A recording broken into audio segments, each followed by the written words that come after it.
Howdy, all. I'm still kind of getting set up here, but the tow is coming, so I needed to turn things on.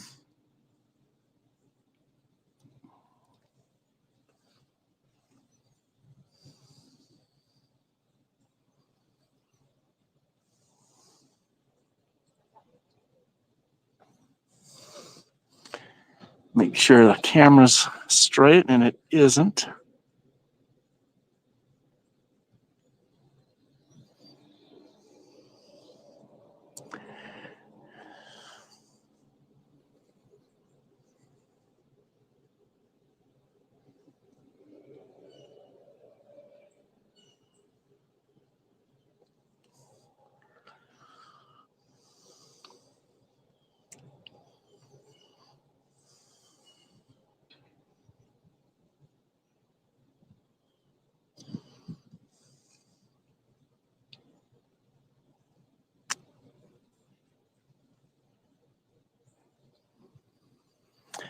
Howdy, all. This is Judd, and on this live stream, it is probably, like the other live streams I did yesterday, probably mostly of interest to people who are familiar with Keokuk Lock 19. Or actually, I'm going to take that back because this one shows the lock activity itself. This is probably interesting to anybody who's interested in locks and stuff like that. So I was showing some other stuff yesterday that kind of showed surrounding areas and stuff that maybe not everybody would be interested in, but this stuff is good stuff. I think most people interested in locks would be interested in this. So this is, gosh, if I remember correctly, this is Co-op Ambassador.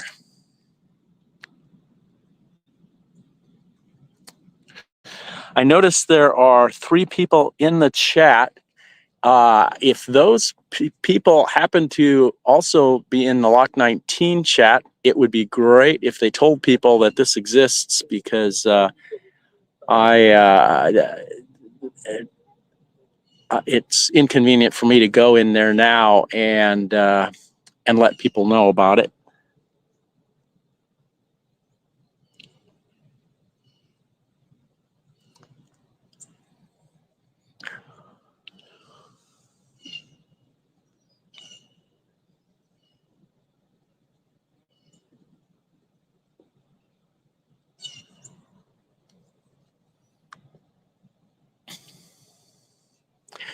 So let's see. I guess if I were to guess, I think that is Sir Jonathan. I was thinking maybe Sir James, but it's pretty tall. I can't quite read it from here, but looks like it's tall enough. It's probably Sir Jonathan. And if anybody knows, they can hop in and add that to the chat. But I can almost read it. I believe it's Sir Jonathan. I had tried to catch Sir Jonathan pulling out from near the yacht club to catch this one, and I probably arrived about 10 minutes too late. I could see it pulling out, but and I did just some regular video of it going out and intercepting the tow, but I wanted to catch him leaving their mooring out there and heading out. But oh well, we'll see. We definitely have some duckweed down there. The other day I was across the river and went to a place and looked, and it definitely looks like duckweed. It's these little teeny circular things.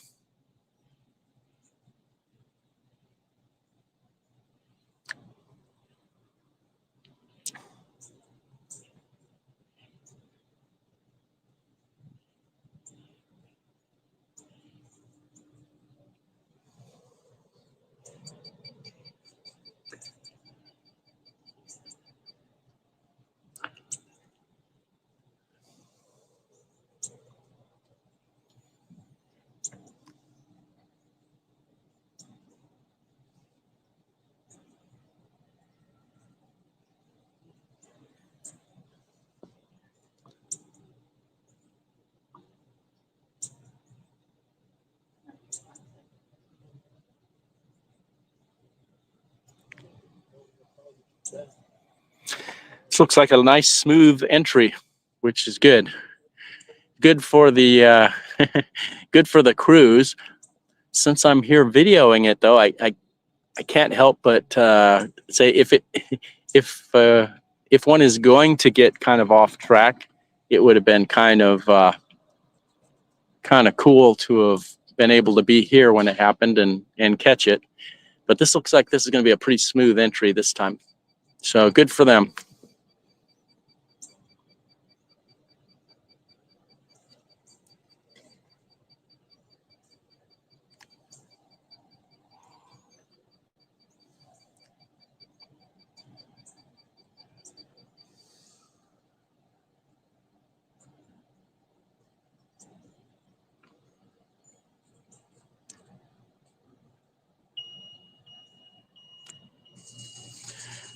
We have one of the lockmen heading out the gate, probably going down to that lower area, maybe to do some work.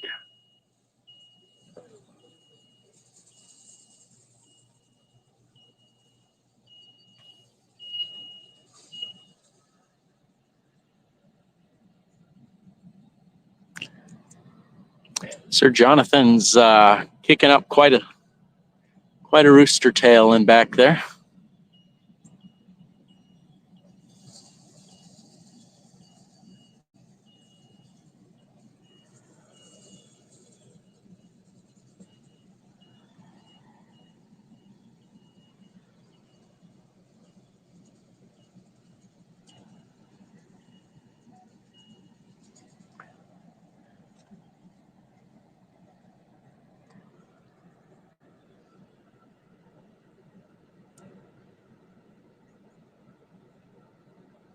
Yes, I'm really there. I don't want to necessarily move the camera right now, but yes, I am definitely here. I'll move it a little bit later. Unfortunately, with this streaming software, I'm unable to zoom in though, so that's unfortunate. So it looks like they're able to get in without hitting the side over there on the corner.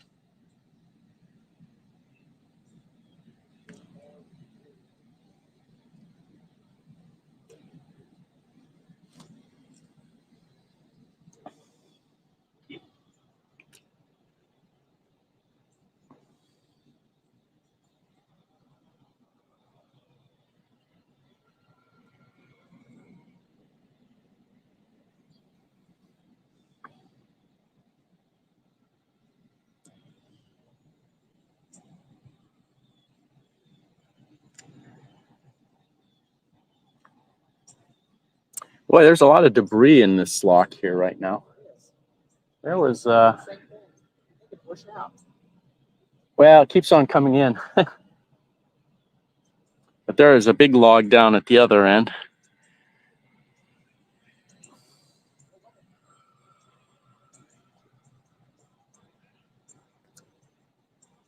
When, well, on the other end, when the gate opens, you'll be able to see the big, I assume that'll still be down there, a pretty big log.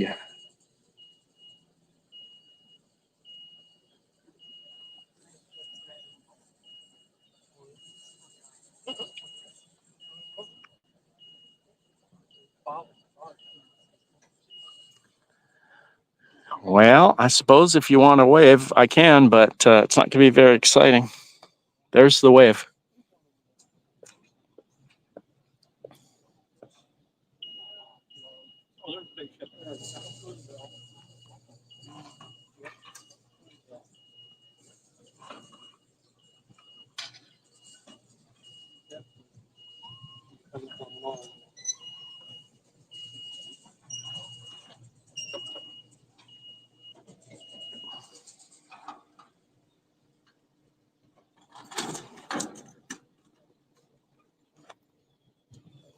And they're trying to keep the depth sounder from getting hooked up in the logs. Looks like a few logs in here.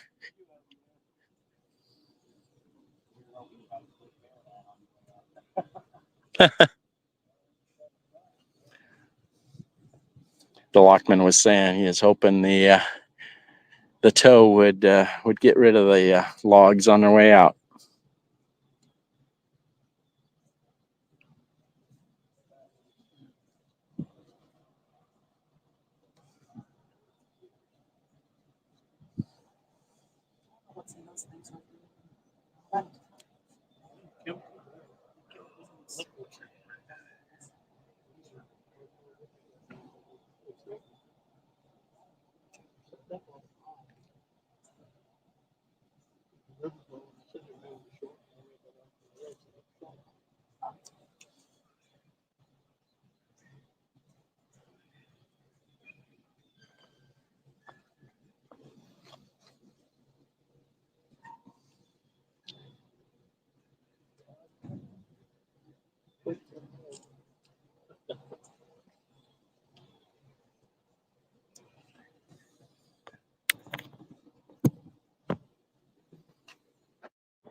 Okay, what do we got here? Ethyl alcohol in the middle one. Looks like ethyl alcohol on the far side one and ethyl alcohol on this one. So this is ethyl alcohol.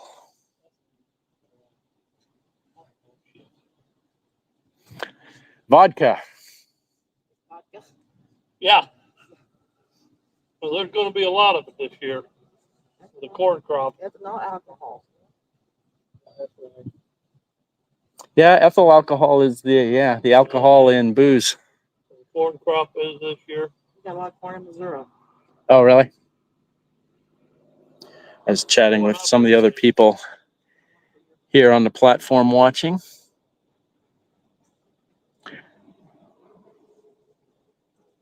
Well, I guess ethyl alcohol is a good thing for the ADM tows to be moving.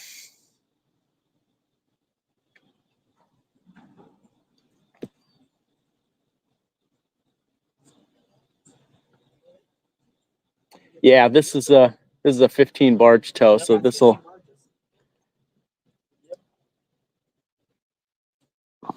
We were down at Clarksdale here, it's been a year ago, Oh, where okay. they were splitting them. Yeah, that's kind of That was interesting to watch.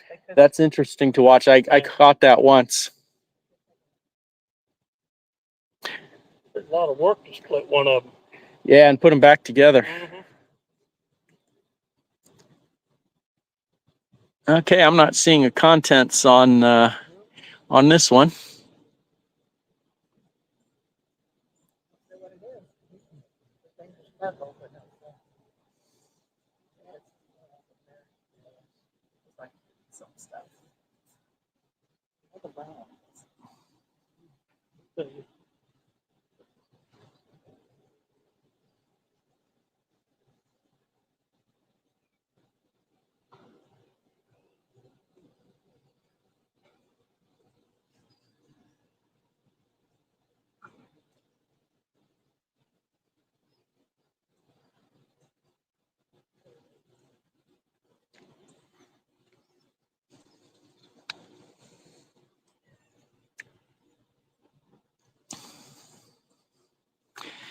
So to anyone who is in this live chat, if anybody is inclined to go to the main Lock 19 chat and just mention to people that this that I'm live and this chat is here, and they can probably find it by going to the StreamTime Live main page and going to the live cams. Otherwise, if there happens to be a mod in the Lock 19 camera, you could ask them to post the link to get here, and that way more people would be aware of this.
So I'm not sure what the contents are of most of this stuff, but the those domed covered barges are very likely corn or soybeans or something, and the flat topped ones, three of them were labeled, and those were ethanol, and then a couple of them were not labeled, so I don't know what those are.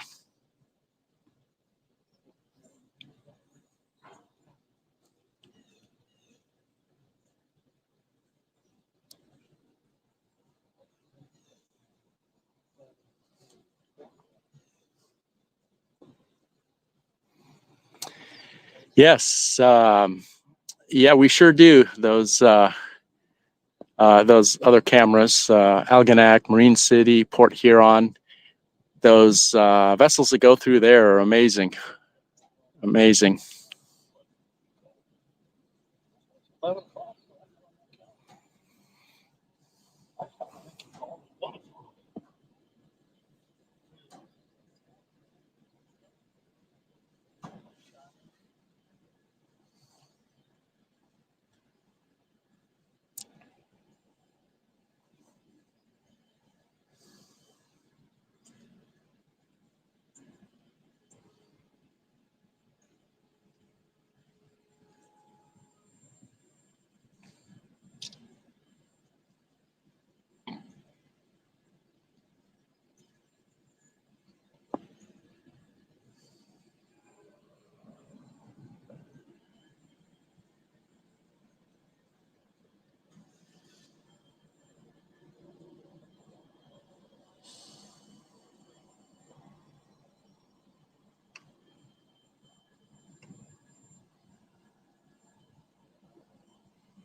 And I keep getting them mixed up. I was thinking that this was an Artco tow, but there's some other cooperative ones with cooperative in the name that are a ADM, and this one is not. And I can't remember the company that runs these. Oh, is that the diamonds on the flag? I can't remember.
Oh.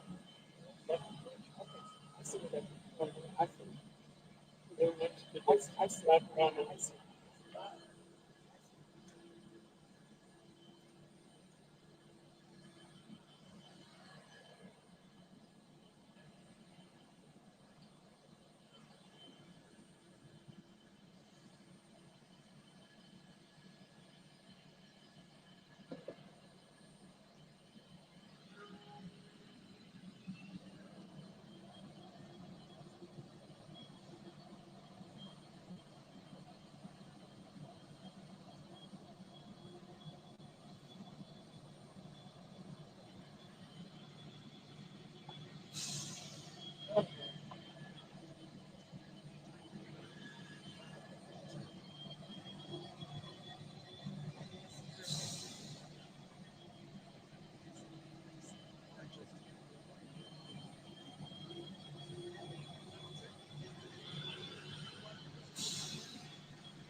I'm not certain what type of engines this particular towboat has, but it seems like an awful lot of them have EMD diesels. So the same engines as in a lot of diesel locomotives.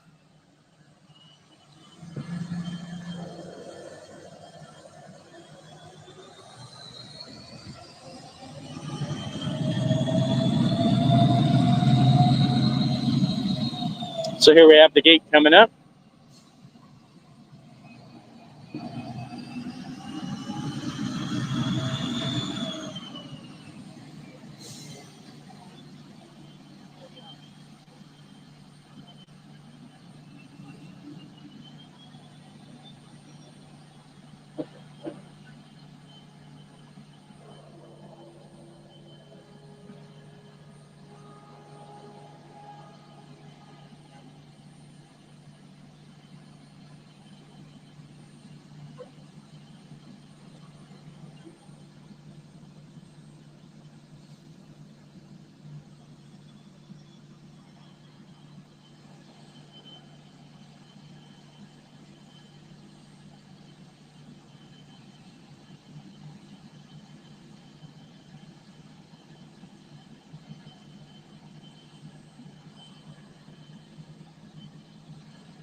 So a lockman just opened up the pedestrian gate to walk across the walkway on the lock gate. So I'm guessing he may drive across it soon.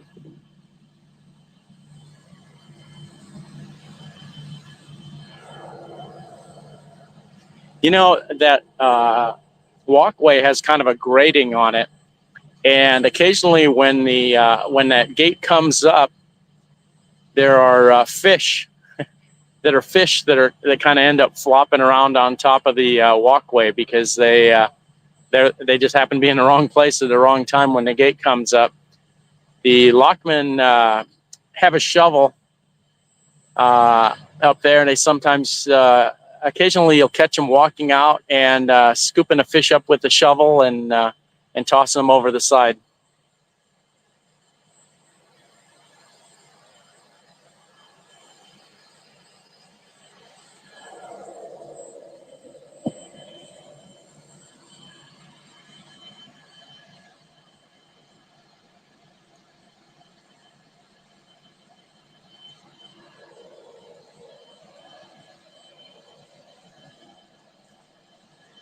You know, I almost missed it, but there is it looks like a charcoal barbecue, like an old charcoal Weber down there on the deck, just to the right of those three fire suppressor bottles or whatever they are, fire suppression chemical.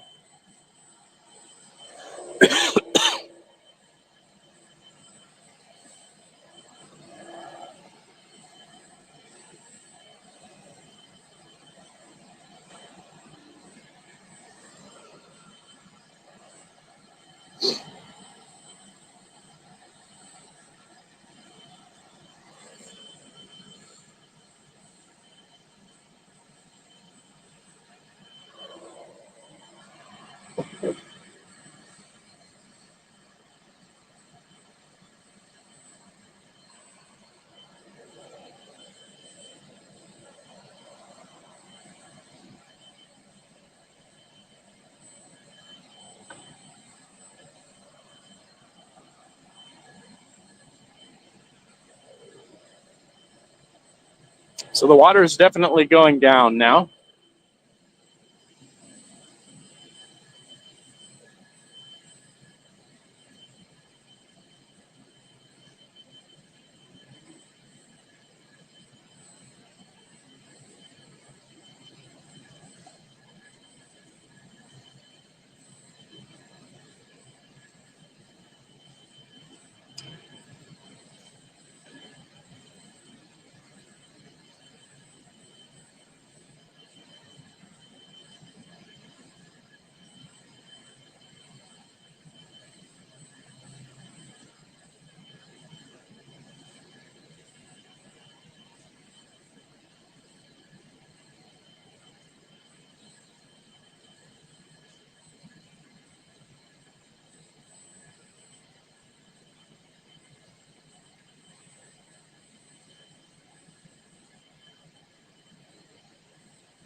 So the question is related to the sleeping levels. I would say that there are definitely some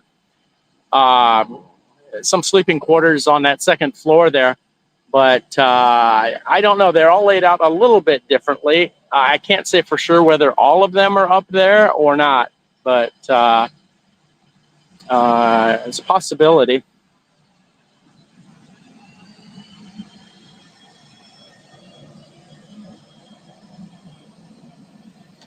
You can see the signs for the stacks, and gosh, I can't remember what the name of that company is, but it's the one with the 3 dots and the halo.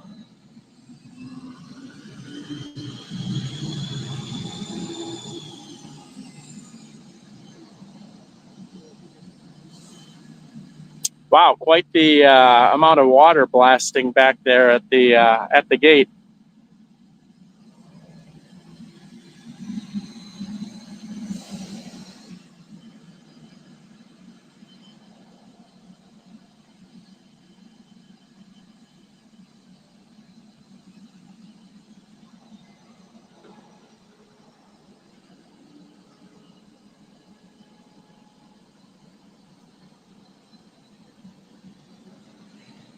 Gosh, with the sun directly on my phone, it'll be interesting. Hopefully, it won't overheat.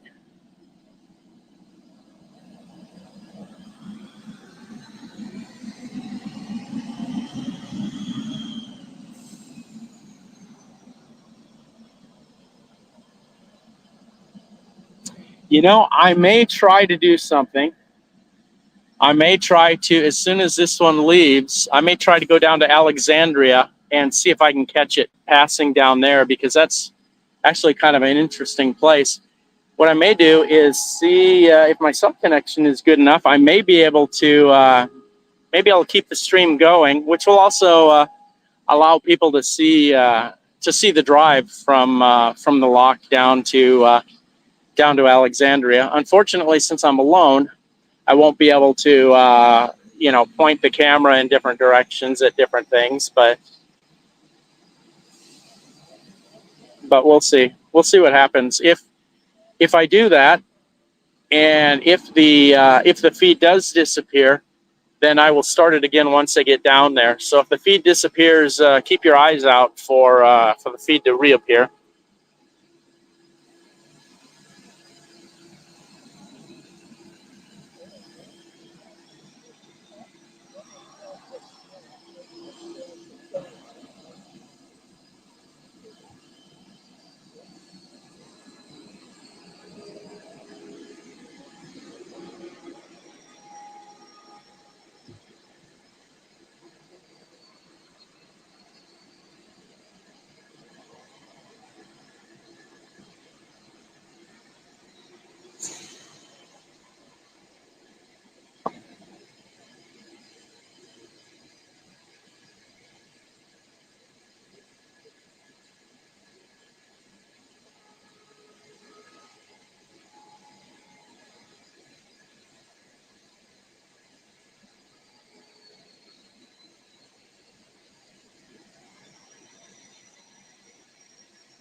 Okay, the thing I forgot to do is turn on my scanner.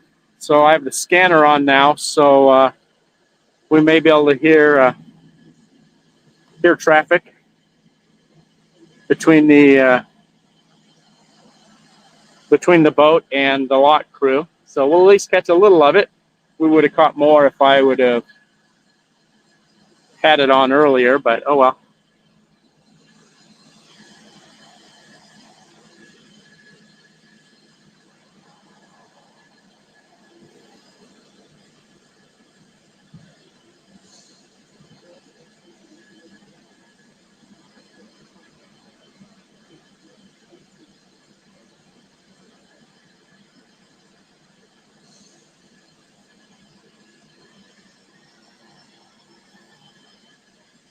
Looks like the gate is opening up down there.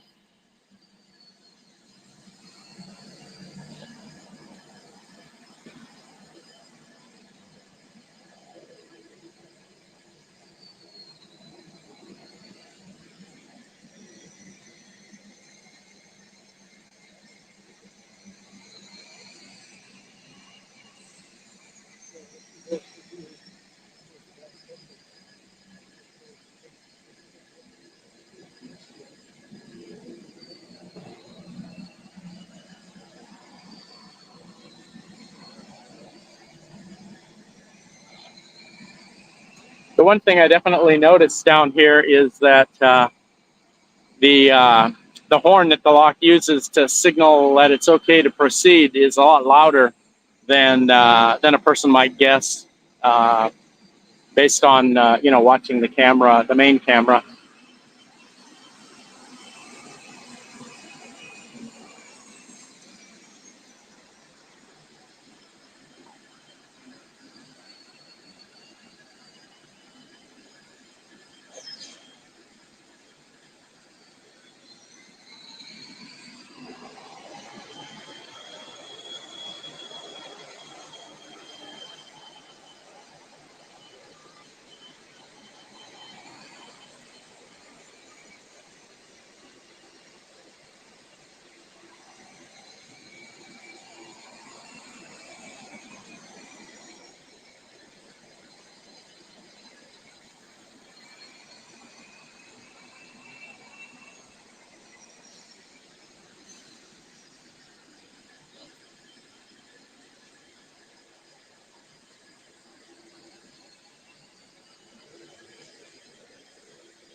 Well, it looks like the gate at the other end is about open, so I think we're going to get the horn pretty soon.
Okay, as I mentioned, what I'm going to do, I'm going to leave now. I'm going to drive down to Alexandria and see if I can do that without losing my connection, and that'll allow people to see what it looks like driving to Alexandria.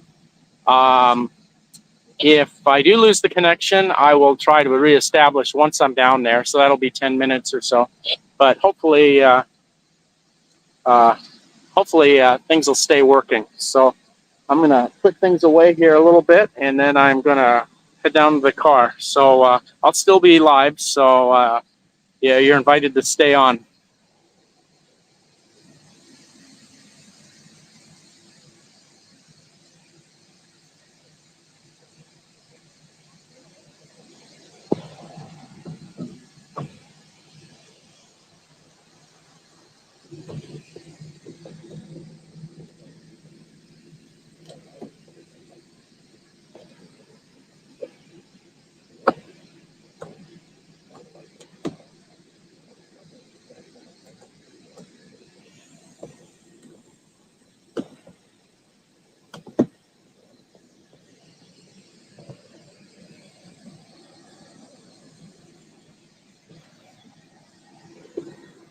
Okay, I got all my stuff.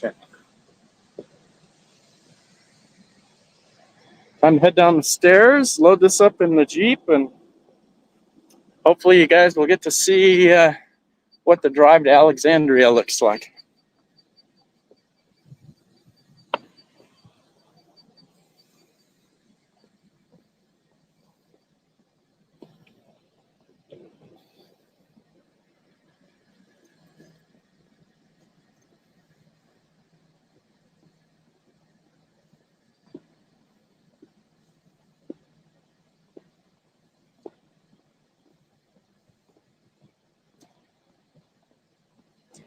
Now, I don't know if there's any upbound traffic waiting down in that direction. I have not really looked.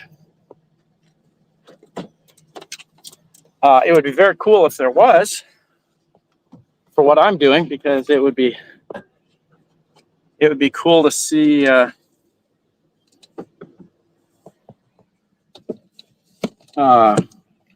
two tows passing each other. Now, this is where I see what I can do as far as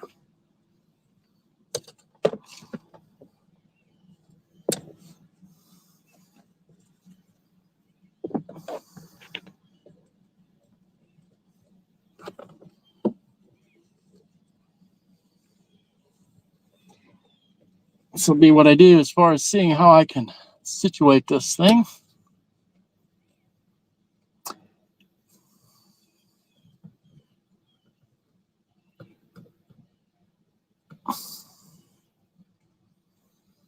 All righty.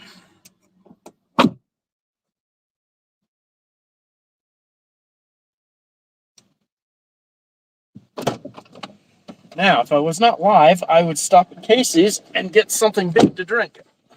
Unfortunately, I'm live, so.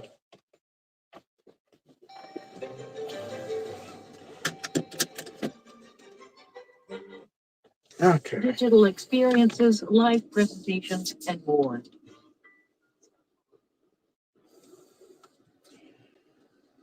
Okay, so it'll probably take, I'm guessing, the drive to Alexandria. Oh, it might take 10 minutes or so. We'll catch some of, we'll actually be able to catch some of Keokuk.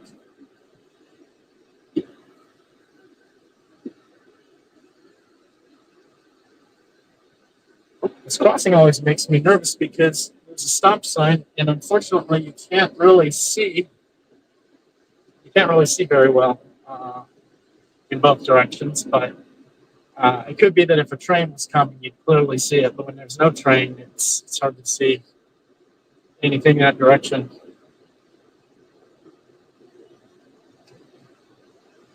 So here I am driving my battery-powered, or actually hybrid Jeep Wrangler. And right now we're on battery power.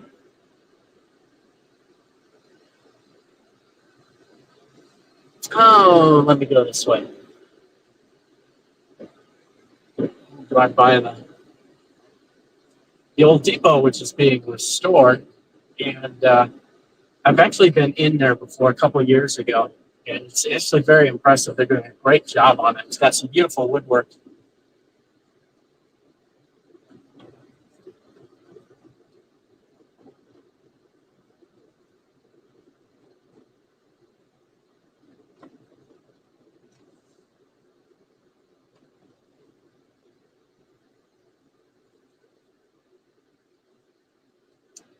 Now, I don't know what the most efficient way to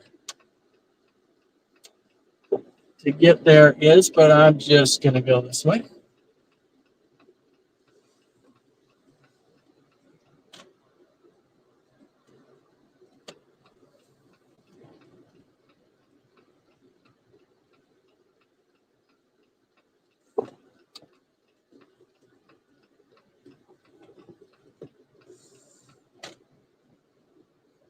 Oh, that's interesting.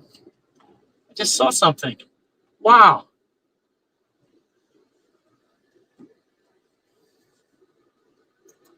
Huh. Keokuk Junction Railway. It's on the back of the old mall, which is kind of on hard times, so I guess they're renting it out for anything. Huh. Interesting. I don't know. I may be tempted to stop in there, see if anybody's there. Probably not. It's probably just always locked, but wow, that was pretty cool. What an interesting find. Let's see. Stop by there later and see if I see anything. Okay. Well, that was one diversion. See, it'd be cool if they sold T-shirts or something, or hats. But we'll see. Very cool, though. Cool discovery.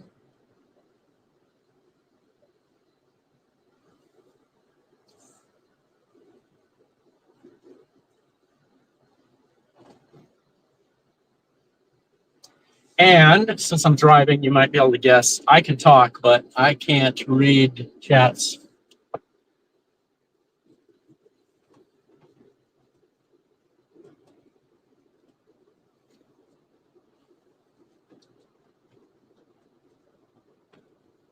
Boy, I'd really like to have stopped at Casey's to get something to drink, but we will do that later.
The bridge we're going under now has a small creek. The bridge going over now has a small creek there, but I also see it has a spur line for the railroad down there.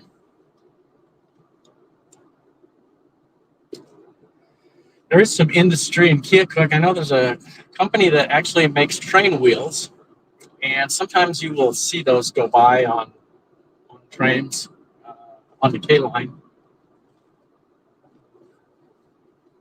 So that's kind of interesting. You know, there's also a company, I think it's called Morse Rubber Company, and they actually make rubber, like bumpers and stuff that go on like the front of tows or, towboats, and also tugboats and stuff like that. The big rubber, sometimes they have tires on the front and sometimes they have big slabs of rubber.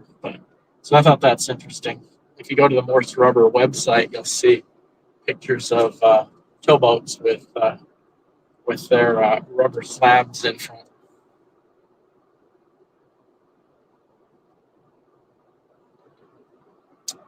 Now, the interesting thing is if I do lose cellular connection, I don't know what it, if it alerts me or not. So who knows? Maybe I've lost cellular connection and I'm just talking to myself. But I'm guessing we still have cell connection because we're still in Keokuk. And I know there's some in Alexandria because I was in Alexandria yesterday and I did a very short live stream and that worked.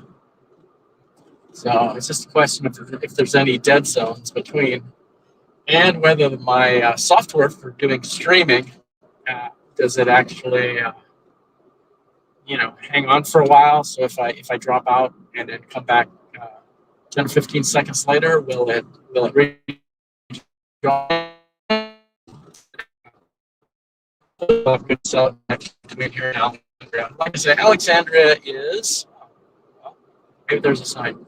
No, yeah.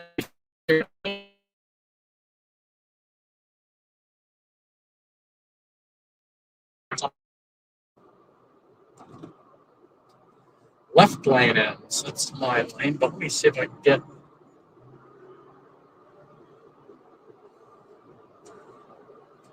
over here. So it looks like we're going a little bit slow here. In case people know we have a boat to catch.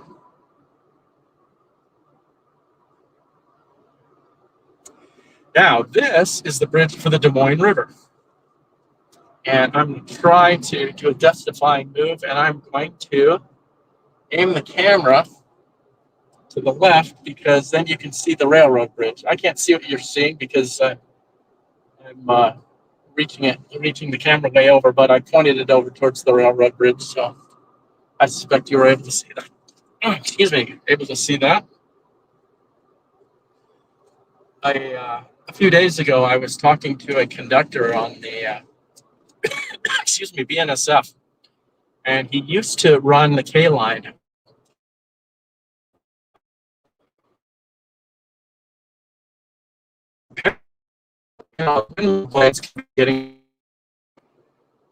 Apparently, they occasionally clip some stuff,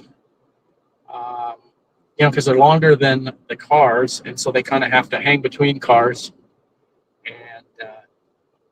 And they have to have. He said they have some places where they had to slow down to 5 miles an hour to go, to make sure that that the wind didn't, blow them back and forth and cause them to hit. It might have been that bridge back there, or either that, or it was in one of the yards in Keokuk where they. So I'm sure it's expensive to wreck some of the turbine blades, the wind turbine blades. So he didn't know anything of whether they were going to start up again on the on using the railroad to ship them down this direction. He didn't know, and he's not on the K line anymore. He's a conductor on a run between Fort Madison and Chicago, I think he said.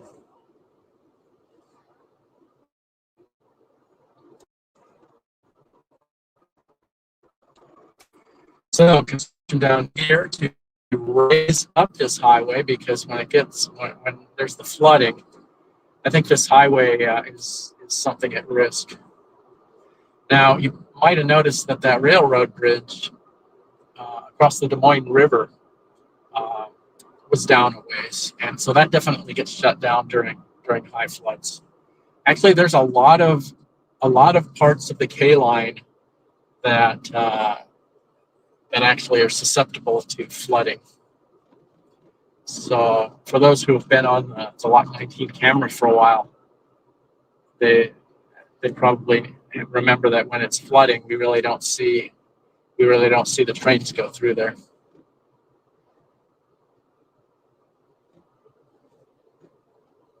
We are pretty close to Alexandria at this point, and I mean, we'd be able to see the exit if we didn't have the vehicle traffic ahead of us. So it's right up here.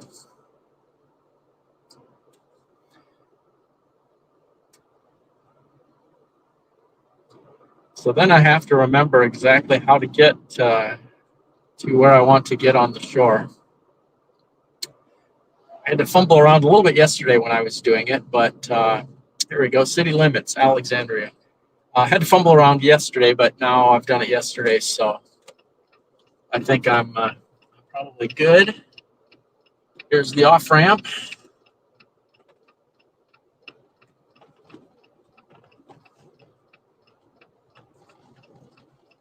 There's a couple more exits for it. So here we got the K line. There are I think about 5 grade crossings of the K line through Alexandria. And so when trains are coming through Alexandria, I think there's a lot of horns. Occasionally, when the atmospheric conditions are correct, we can hear the trains from the Lock 19 camera. We can actually faintly hear the trains coming through Alexandria, and we can hear the almost continuous horn blasts. So that's can be kind of loud. Okay, Washington Street. It's not Washington Street. We can get here that way, but get there that way, but we'll be doing a lot of turns.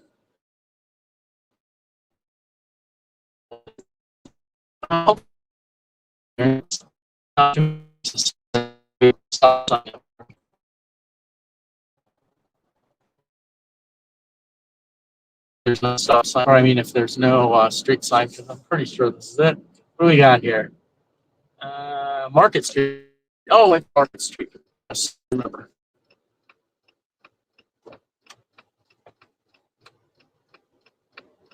So when we get to the end and I look at my phone, we'll find out if I'm talking to myself or if and retain. This is a really cool observation area.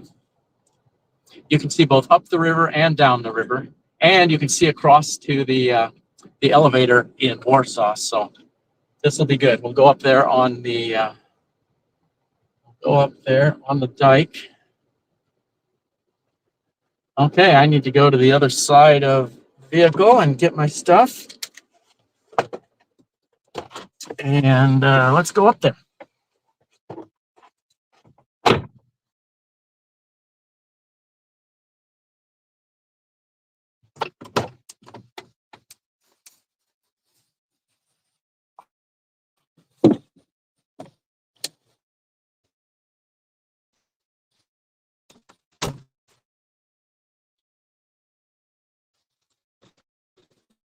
Here's something, I don't know if it's Towboat.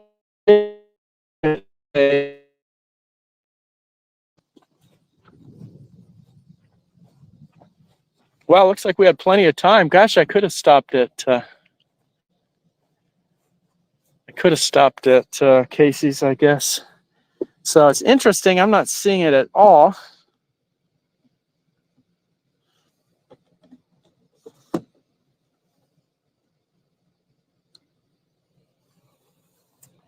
Now, yesterday when I came down here, I actually stopped in another place down the road from the lock in Keokuk, and so that took up a lot of my time. Once I get the tripod set up, I'll have a couple more things to say, maybe about the location and what we should see. So things I need to do are level my camera.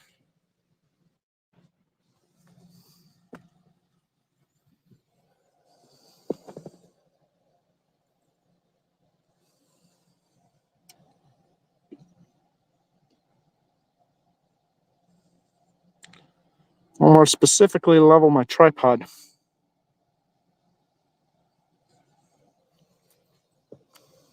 Okay.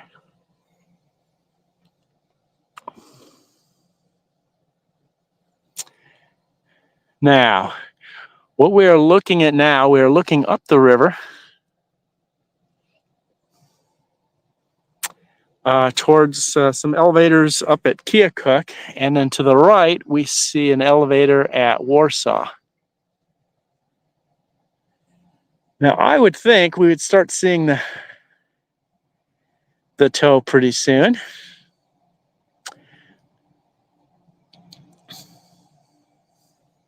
Unfortunately, here, I'll show you what's the other direction.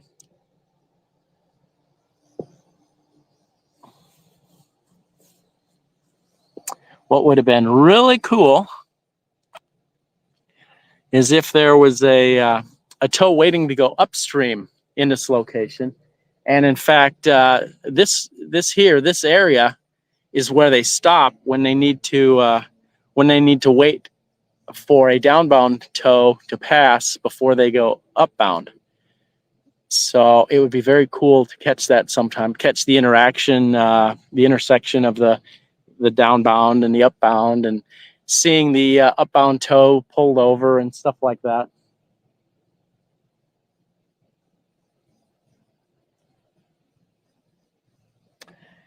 And for now, though, let me just show.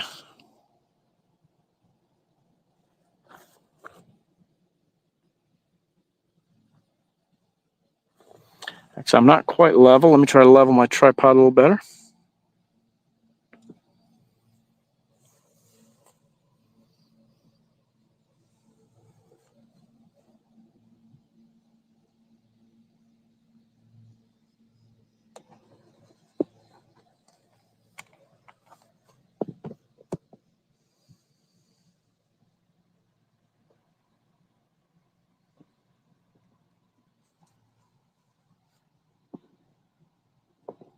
Not doing a very good job of leveling my tripod.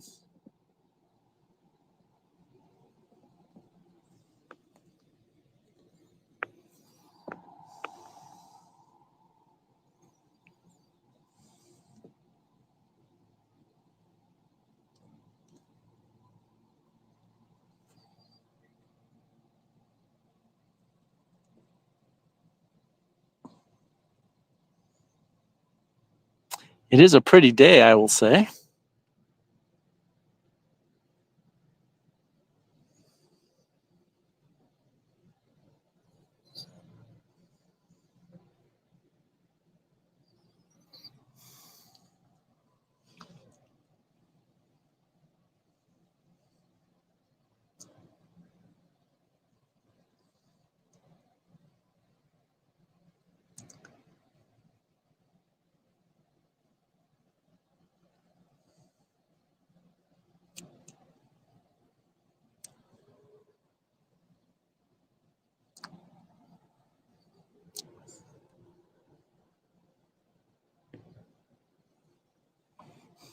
Oh, hello, Allison. I'm trying to remember now.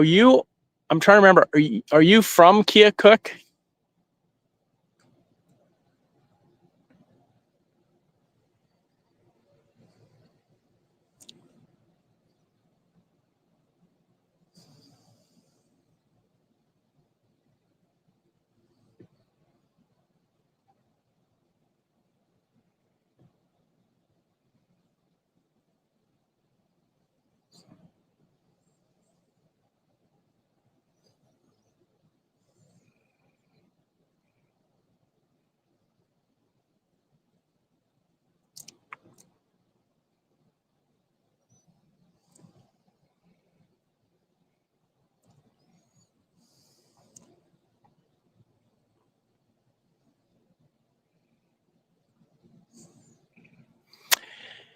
Yeah, someone mentioned the cellar. I ate there last time I was here, and it's a very cool place. And you can actually, there's a place where you can sit at kind of a table up against the window and look towards the river. Now, I guess you could argue the view of the river isn't that impressive because of where it is. It's back a ways, and you're kind of looking down a street, but it's still kind of cool. And I have a cellar. I have a story about the cellar.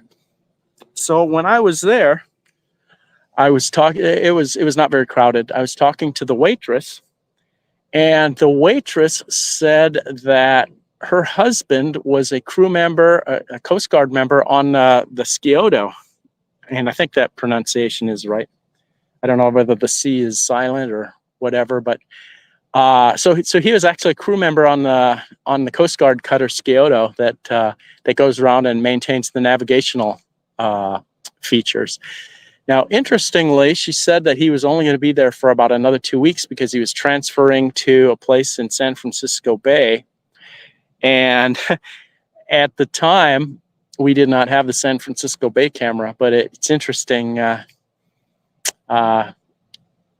It's interesting that that she may now be near another one of the StreamTime live cameras. So yeah, someone said that that the ambassador, the co-op ambassador, they said it a little while ago that it was still exiting the lock. So I guess it took a while. Like I said, I think I mentioned. So I tried to do this yesterday, and I missed the boat, as it were. But I had also stopped. I'd gone kind of over in the lock area. I drove down the road a little bit and caught it going by there. So, and I also stopped at Casey's that time. So that's one of the reasons I didn't stop at Casey's. But yeah, now it looks like this time, having not gone down that other road, there's plenty of time. There's another place I could have gone to if I'd have known it was going to take this long. There's another place I would have gone to show it going by. It's down in the fleeting area, actually, where you can see, some barges sitting, waiting to be moved around and stuff. But at this point, it may be a little late. Well, it's too bad that I wasn't able to know that this was going to be so long when I headed off down there, because like I say, there would have been other places I could have stopped, including Casey's, but in particular the fleeting area. I could have stopped by the fleeting area. So, and it's possible I can show the fleeting area after this goes by. I may be able to stay on the camera, and though I think it has a 2-hour limit. I don't know how long I've been on, but I can always restart the stream as well if I need to get back up there. What I'd really like to see, I would love to come down to that grain elevator across the river and watch them, both loading the barges, and then also it'd be very cool to watch them moving the barges around. But it'd be cool to see them loading them too, I think. So I don't know how they move the barge, back and forth. What they do is they open those little doors on top and fill them up. And so once they fill up one area, then they have to move the barge a little ways and run the spout into another one of those things. And they obviously don't have that would be, if they used a towboat for that, that would, probably be pretty expensive. But so I'm wondering if they have some kind of winch or something, like an electric motor and a cable, that they can maybe move the barges just by a small amount, move it 10 feet at a time or 20 feet at a time, whatever it is, while they're filling it up. I don't know. I'm not seeing any upbound tows coming either. Now, this is an interesting spot, and just for the fun of it, I'll point it downriver again. But you can actually see very far, because this is pretty straight. You can see, I think you can see almost halfway to Canton. I guess it depends on where trees are growing on islands and stuff, but I think you can you'd probably at least see a third of the way to Canton from here. So when there's upbound tows, there's probably an excellent place to just camp out, and you'll be able to see them coming for a long time. And then, then just pivot the camera around a little bit and catch them going the other direction towards Keokuk. So I haven't gotten a lot of tows here, but this is one of my favorite places to try to keep in mind to try to catch some tow action, because I think the perspective from here is great, and you would be able to see the small towboats bringing barges to the back and forth, to the Warsaw elevator, and so that would be kind of cool to see from here. So that's kind of cool. Now you can't see it. I can see barges down in the fleet area, and you probably can't on this. As I've mentioned before, one of the downsides to this streaming software is I'm unable, or at least I haven't figured out how to switch to my telephoto lens that's part of my cell camera. I can switch between different cameras, but unfortunately, I think that's the one camera I can't switch to. I can go back and forth between wide and ultra wide on both the back camera and on the selfie camera, but I can't switch to the telephoto on this. So that's really disappointing, because of course a lot of this stuff you would want to be able to zoom in.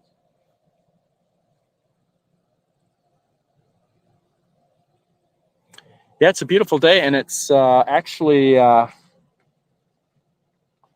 it's not windy. It was a little bit windy yesterday.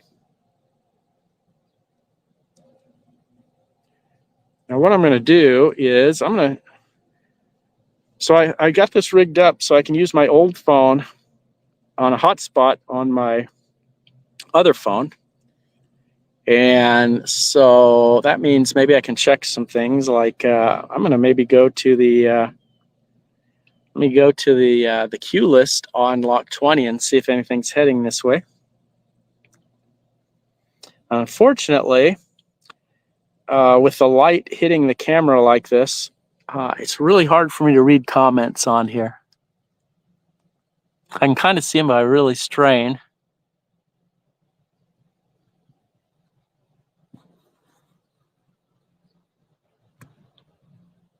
Looks like someone's asking what the temp is. I may be able to get that. I don't know if there's a mod on that can, or even a member that can pull up the weather.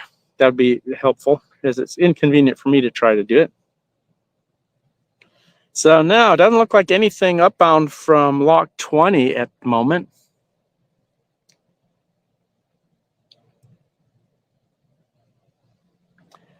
Let me look at Find Ship and see if I see anything.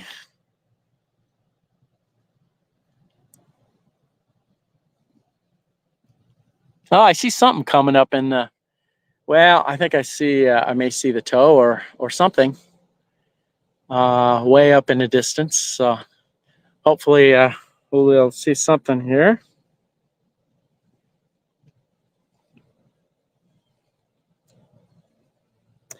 It's unfortunate that that Find Ship doesn't really do a very good job of showing things in this area.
I wonder if I can change the banner just for fun.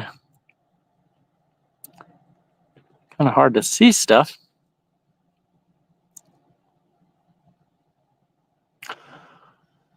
Well, maybe I can do this. I guess we're still kind of in Lock 19 area. I could edit it.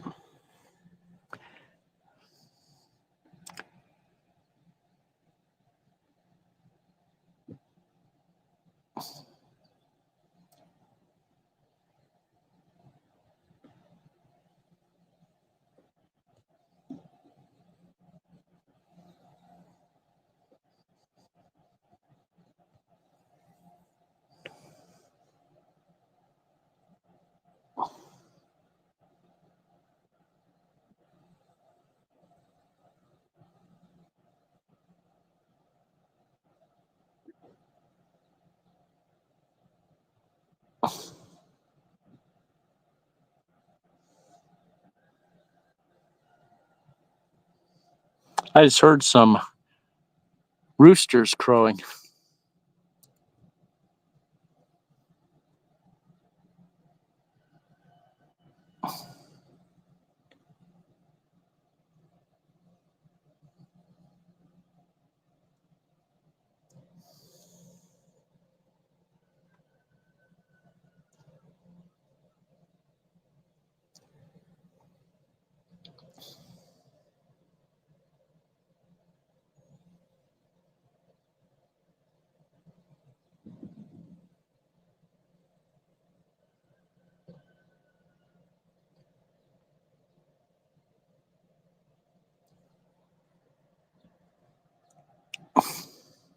Yeah, I don't know if that was my, I'm not sure the reason that it cut out. I don't know if that was because my screen, you know, I hadn't touched the screen for a while, and so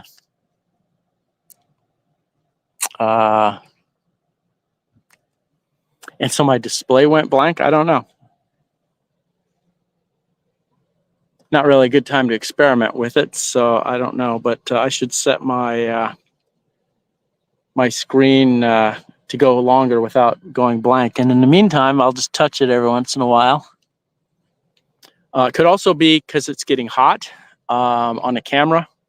You know, I got the bright sunshine here, and so that may not be great.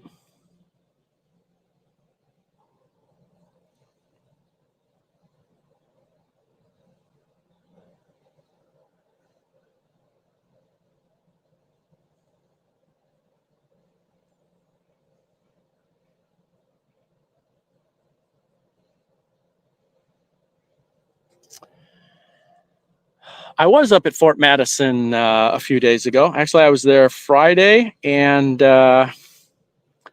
Saturday. And I'm not using an iPhone. I'm using an Android Galaxy S22 Plus.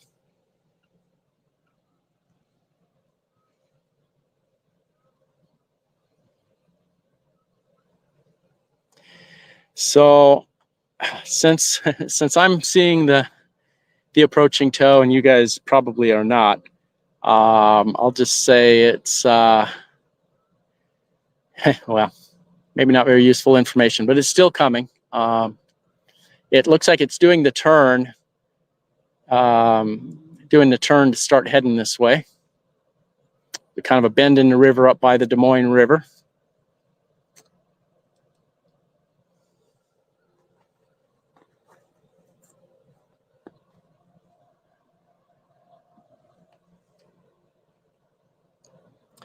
I suppose it'd be nice to have a shade umbrella over my phone, but one thing I'm learning is the more stuff you bring, I don't know, it's just more stuff. It's just a pain in the butt when you're traveling. I actually have a Steadicam type of a thing, and I thought I might use that for some things, and who knows, maybe I still will. But it's just the more stuff you have, kind of the more of a pain it is. One thing I did bring is my previous cell phone camera. So that's not hooked up to the cell services, doesn't have a SIM in it. However, I can hook up to my hotspot on the phone that I'm using to do the video with, and so that's kind of cool because that allows me to do things like well, I can read the chat easier, but also I can do things like check find ship and check the weather and other things like that if I want to. So the last time I was up here, I didn't have that, and I was videoing what ended up being 2 hours of video. And that whole time, I couldn't use my phone for anything. I could, and weather was coming in. I did getting rained on, but it's 2 hours of not being able to check find ship, not being able to check the weather radar, not be anyway. So this time I have this, and that actually is kind of a useful thing to have my second phone. We've got a pelican out there, and once again, because there's not really much of a zoom, may not even be able to see it, but there's maybe if you see a white dot out there, that's a pelican.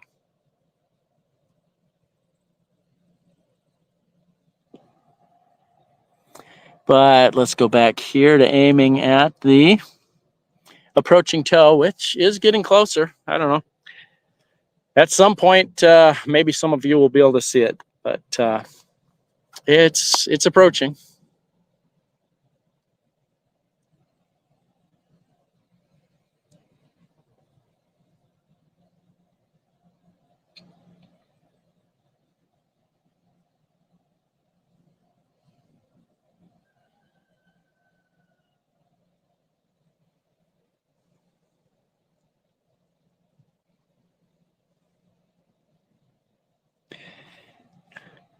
Yes, Robert, you made a comment about seeing me in a video with UP Dave. Yes, UP Dave, who is also known as Navy Dave. He goes by UP Dave on the railroad cams, and he goes by Navy Dave on the virtual rail, or I'm sorry, the StreamTime live cams. But yeah, he went around and did kind of a live video showing some of the people up there, and so I was a recipient there. Yeah, thanks for the backpack comment. It's actually in the Jeep, so I didn't. Actually, okay. So there was a comment about. Hold on. Let's see.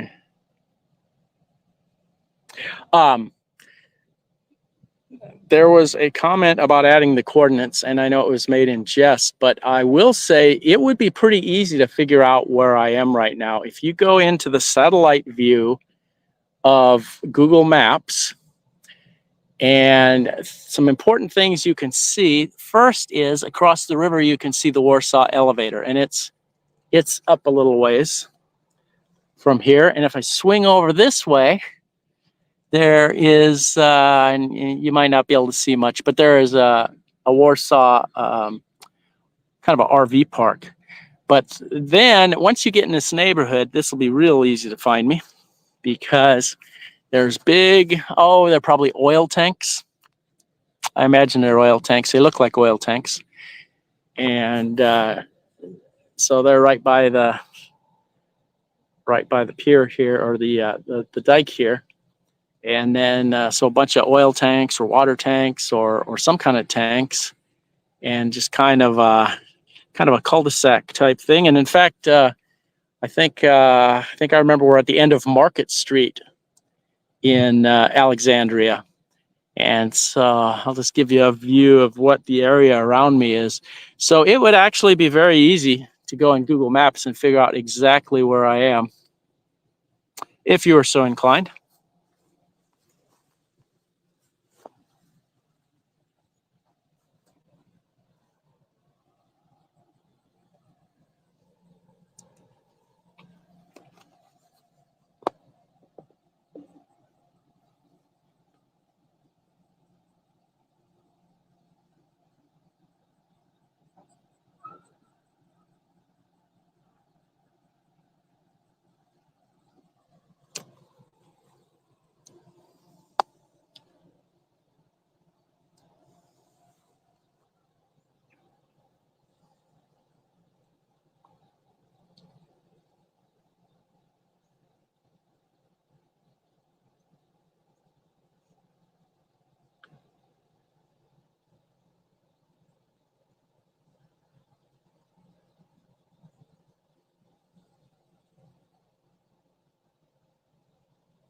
So someone posted the GPS coordinates, but you know, it might be cool to go into satellite view and zoom way in on this location and post the link to the Google Maps at this location. That might be kind of helpful for people.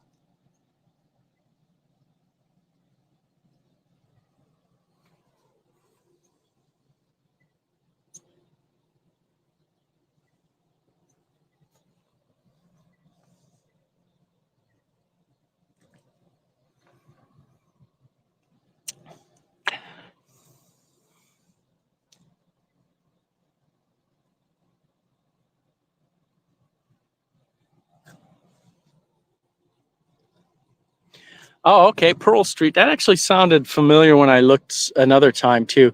I think you know, I might have curved around some roads a little bit. I know I drove down Market Street to get here, and then maybe the roads curved around a little bit, and so maybe I ended up on Pearl Street or near Pearl Street or whatever. But that Pearl Street sounds familiar to me as something I remember seeing from last time.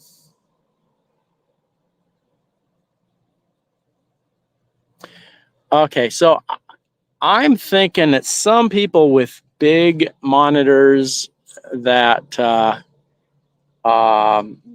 high resolutions may be able to see the cooperative ambassador now. They probably can't see it great. I can see it fine, but oh, the one thing though is on this live feed, it's only at 720p. So I guess it's not the full. That was an option to be able to run it at 1080p, but it recommended not unless you knew you had a reliable cell connection or something. And so I didn't want to take the chance of losing things. So I just left it at default, which is 720p, which is most of the time is pretty good.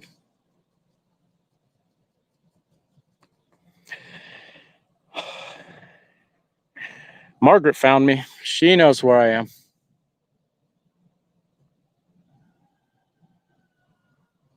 So can you guys hear the rooster crowing? I hear a rooster crowing.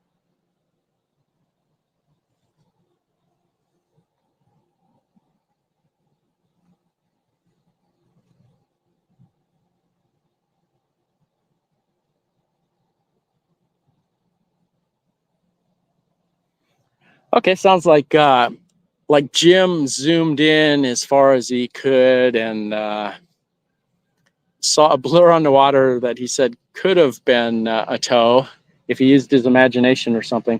So okay, so it's not yet within view, but it really is getting closer. So I think it won't be too long, I don't think, before people are able to see it.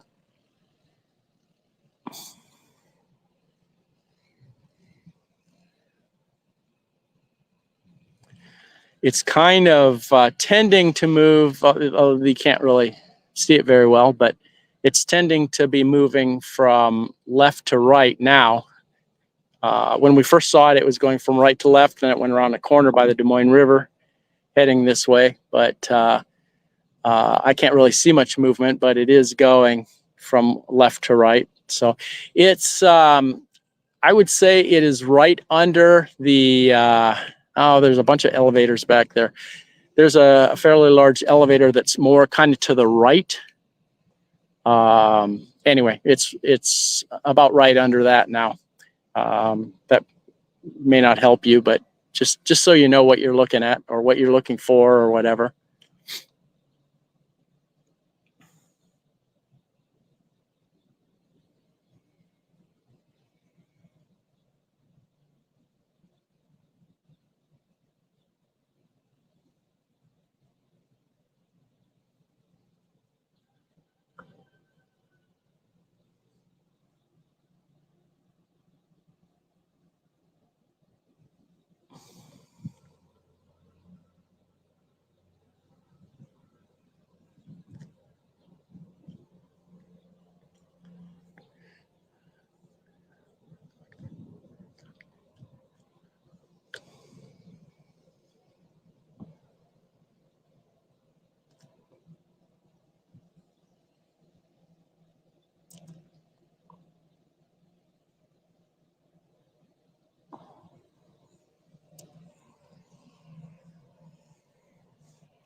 Hey, JF, welcome. Hey, seriously, did you hear the rooster? Because it's interesting. No one else seemed to be able to. It's not making a noise now. It's not crowing now, but yeah, a lot of times, it's hard to know what other people can hear and see, and versus what I can hear and see.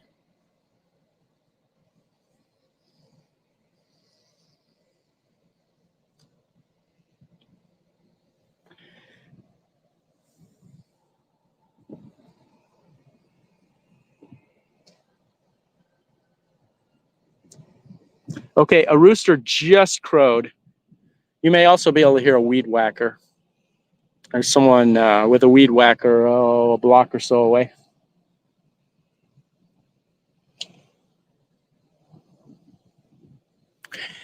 The other noises you may possibly be able to hear sound like a fan or a corn dryer or something from the grain elevator across the river. So it's kind of more of a high-speed fan kind of a noise.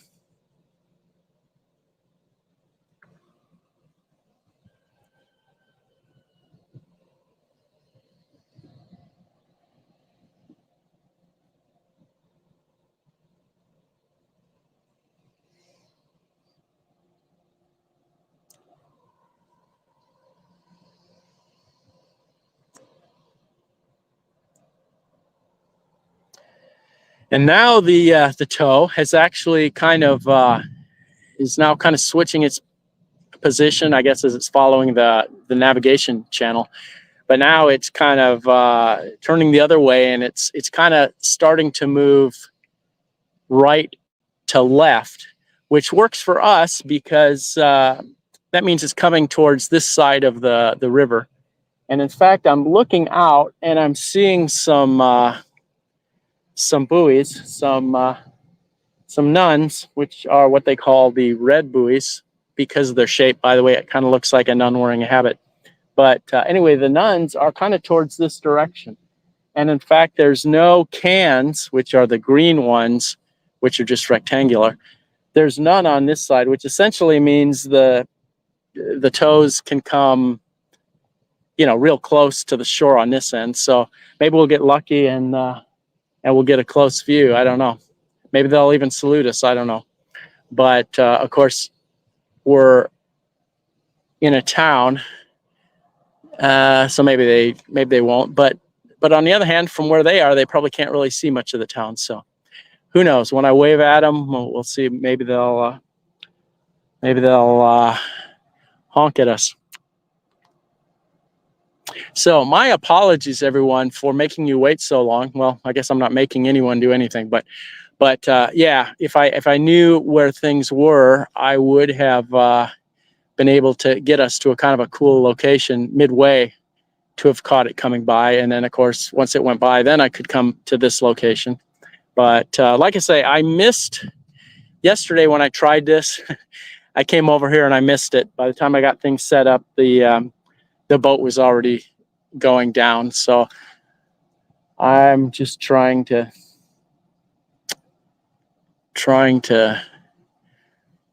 figure out how to do this stuff.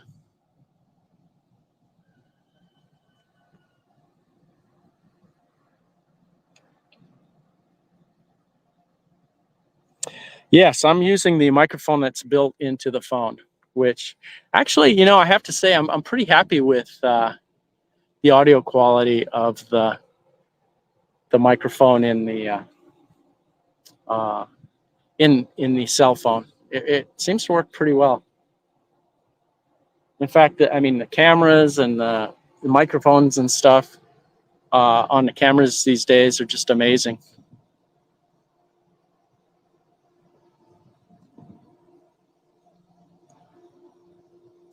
I've never actually done any videos higher than 1080p, really, but it would be interesting sometime to experiment with 8K videos, 4K videos. And this cell phone will do 8K and 4K videos. What I'd like to do is do it sometime when it's nothing critical, so that I can just try it. And if the quality doesn't work that great at 4K or 8K, then then I'll know that without wasting it on on something important. The one thing I know is this cell phone has a kind of an image stabilization, and it actually works pretty well to smooth things out. And I know that at the higher resolutions, the image stabilization does not work. I mean, it's not a bug. It's just the capability of the phone. That I think it's, if you go more than full HD, I think the stabilization doesn't work. And the stabilization, like I said, I mean, it's very helpful. So, I mean, right now I'm on a tripod, so I guess it doesn't matter. But yeah, sometime I'll try that. And of course, like I say, now I think I'm pretty much limited to 720p unless I want to take a chance on losing the video. Or it could be if I went to full HD, it would kind of degrade to kind of a crappy 1080p or something, if that makes sense. Sometimes when the signal goes down and it lowers, the bandwidth goes down, and so it ends up getting a picture which isn't as good. So that's why I stuck with 720p. So unless I know the other's going to work, I might as well go with their recommendation.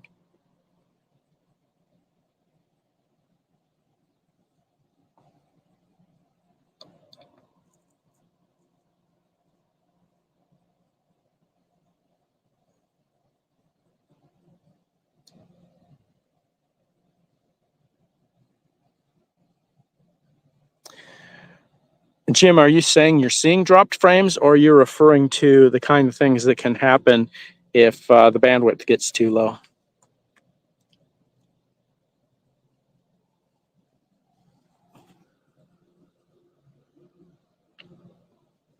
Okay, now you guys got to be able to see the toe now, right?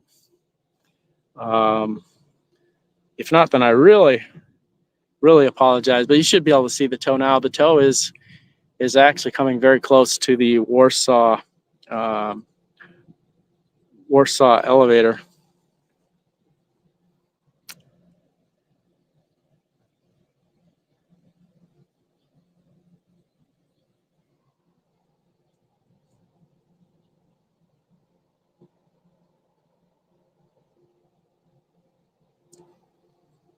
It's amazing how big those toes are. I mean, someone said they're I don't know, as long as an aircraft carrier. I haven't really compared them, but they are pretty long. I'm sure that the new deckhands get to learn that pretty quickly when they if they forget something out on the front and have to go back and get a tool or a battery or something and come back. One of the things I've done just for fun is I went into Google Maps and I went to my neighborhood and I used the measuring tool and I marked out 1,200 feet. Like I often go on a daily walk. And so what I did is I marked out the 1,200 foot distance along my walk so that the next time I went and I'm walking, I'd be able to know how far it was along my walk that I got from one end of a toe to another. And it was a long ways. It was a long ways. But that was kind of a fun thing that you can do if you do things like go on walks, is do that in Google Maps and measure out 1,200 feet in your neighborhood, see how far it is, and then go for a walk and to get an idea for how long these toes are.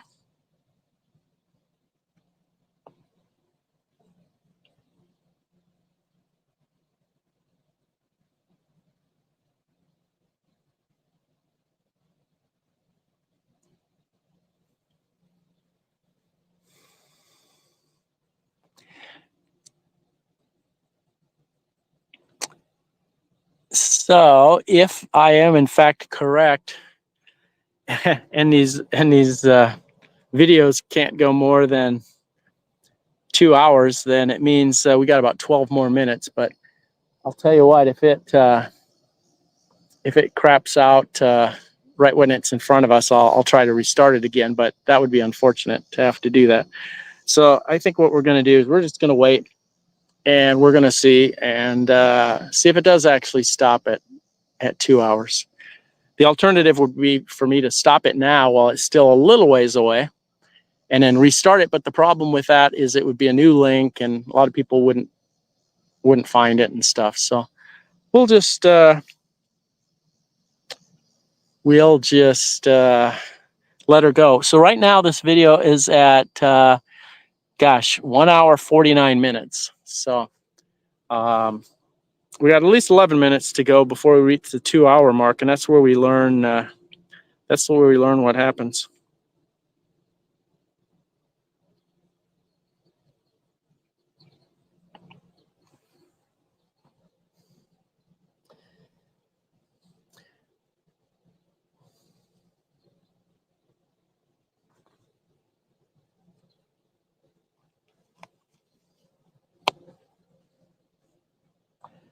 Boy, it's a beautiful day on the river. Boy, this would be a nice day to be on the boat.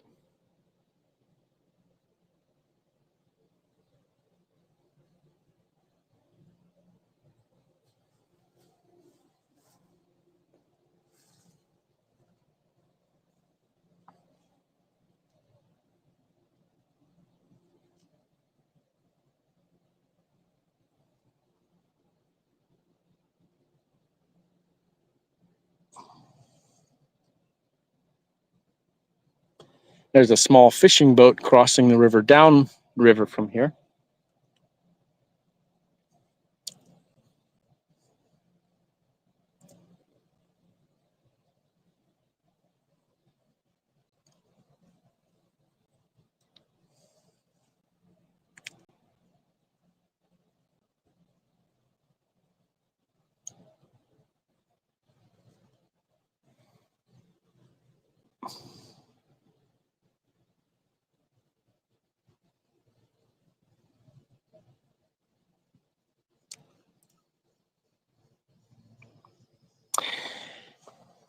Yeah, as far as the there's a comment about the Storm Chasers live stream for a lot longer.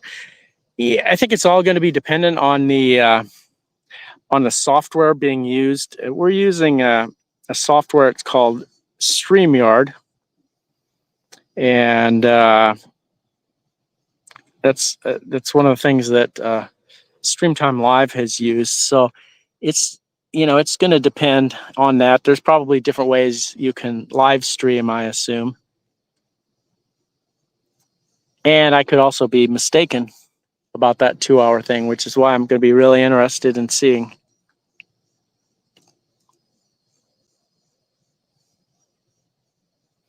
This would be kind of an unfortunate time to lose it, but we've got at least 8 more minutes.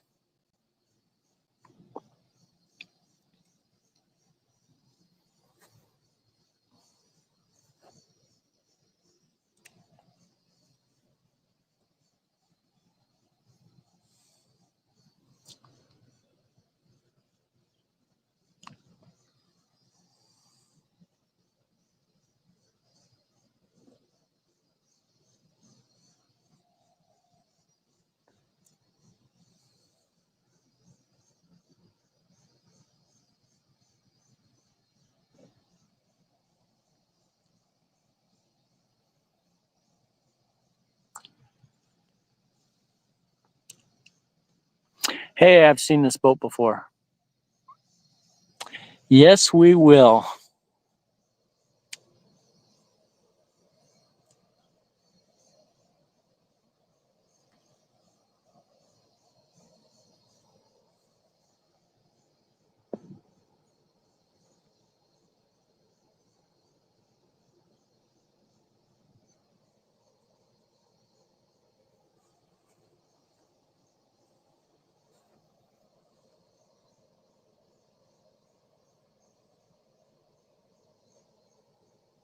Okay, I'm waving at it, so we'll see if he sees me and does the horn thing. He may not be looking this way, or he may be, or no horn yet.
it's interesting because it just is going so slow. You know, it's going running speed or something.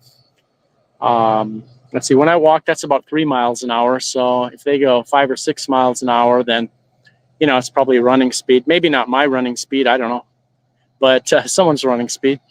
And so they're really going very slow. You know, we're used to seeing them move very slow, but that's because they're entering and exiting the lock. But they just go so nice and slow and gracefully, but they don't stop, you know. Well, I mean, in general, they just keep on going, kind of essentially 24/7. Yeah, they do pull over for traffic and they do stop for locks and stuff, but basically, you know, they're just going all the time, and they go slow, but they cover some ground in a day.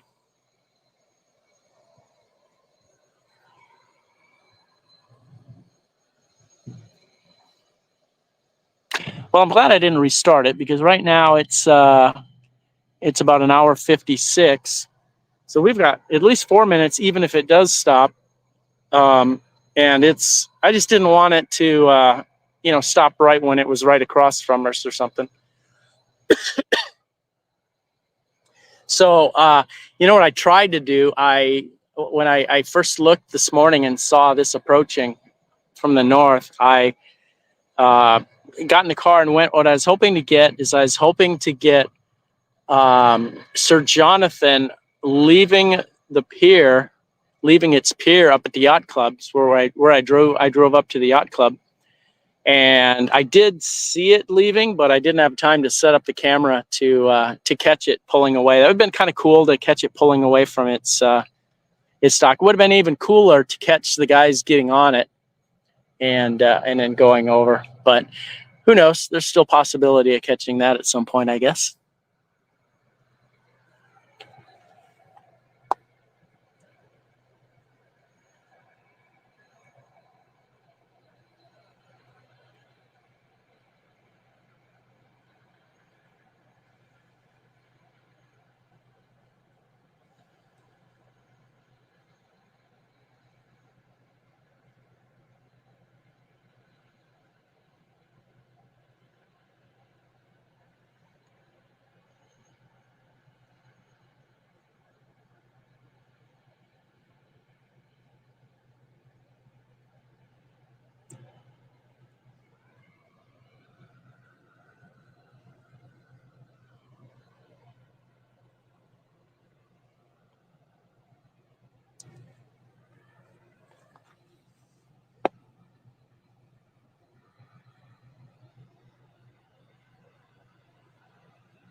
Apparently, a few years ago, there used to be a bar and grill down the river, just a little ways, still in Alexandria.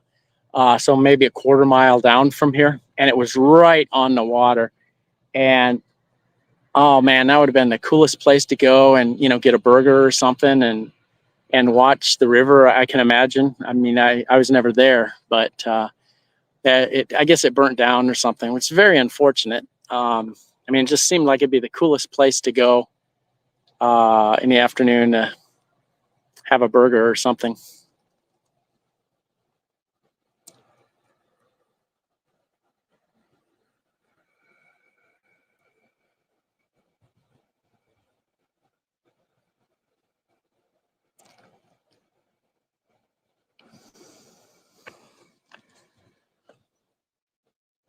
Okay, we're at 1 hour 59, 10 seconds. So it will be useful for me to know if there's a 2 hour limit. I can't remember, you know, it might have been 2 hour limit under certain conditions, or I don't know. I know I saw 2 hours somewhere, but I don't remember what the circumstances were. So I guess we'll find out in 30 seconds. And this isn't going to be too bad. I mean, it's a ways down there. So if this cuts out, that's not a big deal. I will be open to doing other live streams, and One thing I might do a live stream of walking across the Mississippi River Bridge if people think that is interesting. It'd be more interesting if I had a telephoto lens, but I might do something like that at some point. So we'll see. You'll just have to keep an eye on this. So so subscribing to the channel, and oh, we're past 2 hours. Subscribing to the channel and getting notifications would be one way to to get notified if I do another, if and when I do another live stream. Otherwise, I'll try to try to let people know on the Keokuk cam, but it's kind of hard for me to do stuff like that when I'm on the road and I've got other things going on my phones and stuff. But I'll try to give some heads up. And what I might do is what I did, what I've done before, what I did this time actually, I think, is get on in advance before I start setting stuff up, and letting people know that I'm planning on doing it, and then they can kind of keep an eye out themselves, and hopefully we'll have mods around that can provide links. But if there isn't, the way you would find it would be to go to the main StreamTime Live page and click on the tab for live streams, and then just carefully look down for a live stream. I think it lists the finished live streams there too. So you have to be careful and look for the ones that say they are still live with me on it. And so so that would be a way that you could find it without someone else giving you the link or without getting alerted to it or whatever.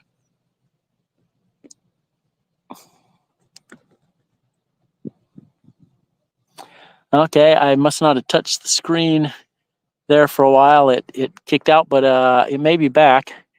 So if it froze, maybe some people left when they saw that, but it may have frozen again, and I touched the screen and it came back. So I'll have to definitely change my settings so that it doesn't time out like that. Well, I tell you what, maybe I will, since we're doing it, I mean, anybody can leave if they want to, of course. But since it's going, I may keep it going and head back towards Keokuk. I may pull down in the fleeting area and just do a quick look at that. I may go to Casey's and get something to drink. Like I say, I don't know for sure that anything exciting will happen from this point, but I might as well keep the camera on. And so I'm going to, and I do not have my backpack up here with me, so it's in the car. So if anybody is tracking my backpack, we're good on that. So I mentioned that this is a hybrid vehicle. It's interesting. It only has a 2-liter engine, because what happens is if you're accelerating up a hill or something and need extra power,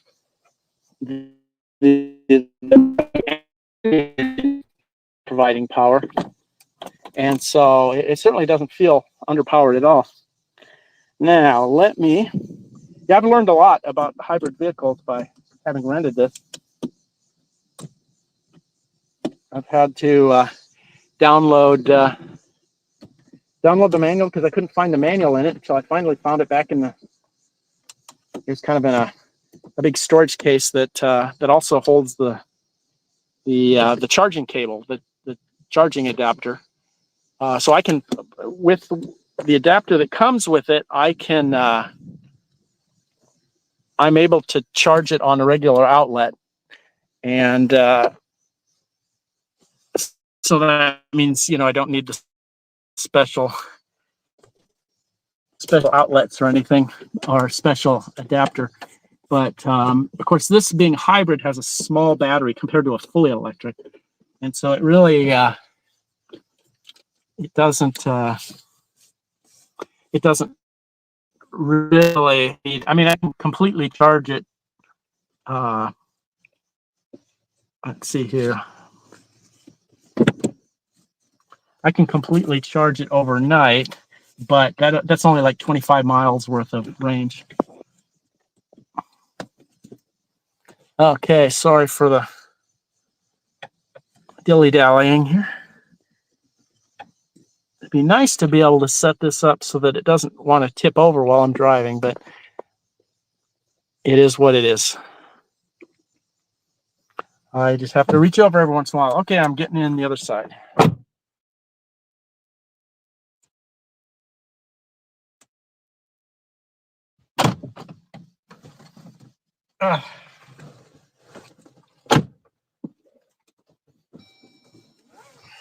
Okay, I've started the engine, which isn't really starting the engine. It's essentially turning the key. The engine doesn't start, but it's ready for the controls to work, I guess you'd say.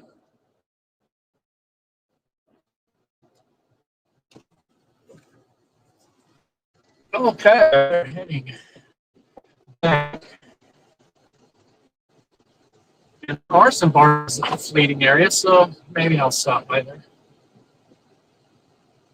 If nothing else, just to show you what it is, even if it's not very exciting.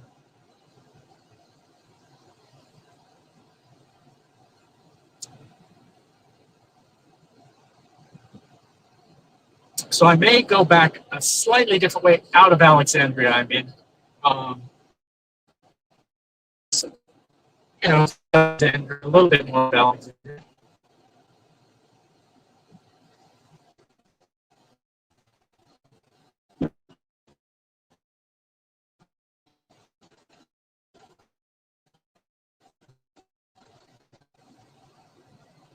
So we had come in, we had turned at that last intersection. Is how we came into town.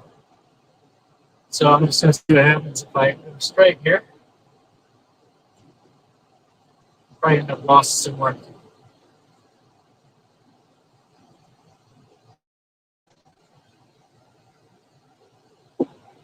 This is yet another one of the grade crossings, and there's another one just a block up from here as well. So it seems like it might be kind of hard to sleep at nights if you live here. I don't know.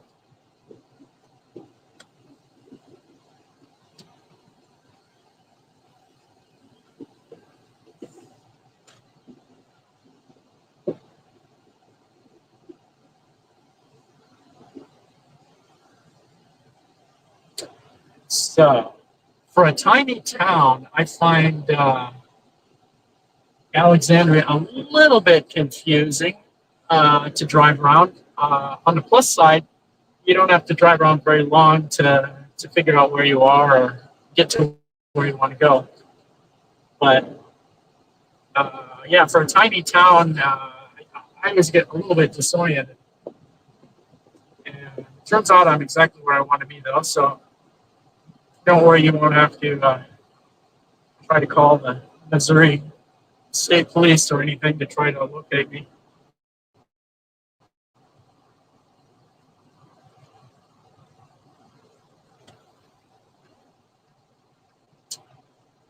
We are in Missouri.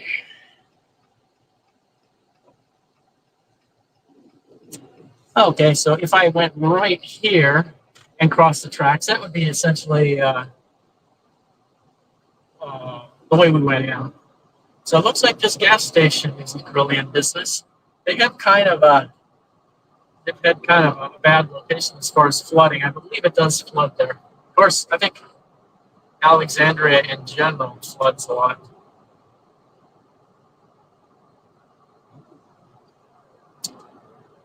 They've got that big dike, but I don't know. It seems the water gets in there. Of course, it might just come down the railroad tracks. The railroad tracks are just to our right, as you may or may not be able to see.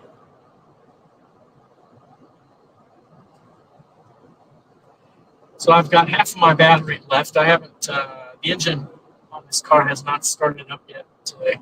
I'm still running on my 25 miles or so worth of battery power that this thing has. You see a number of tobacco shops down here near the border.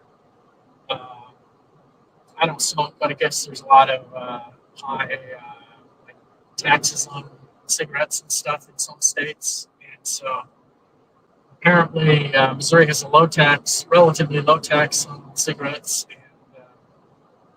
and Iowa is high or whatever. So people who smoke in Keokuk are often inclined to drive down here to buy cigarettes. I don't know about fuel. I'm not sure if fuel is cheaper down here than it is in Iowa and Illinois.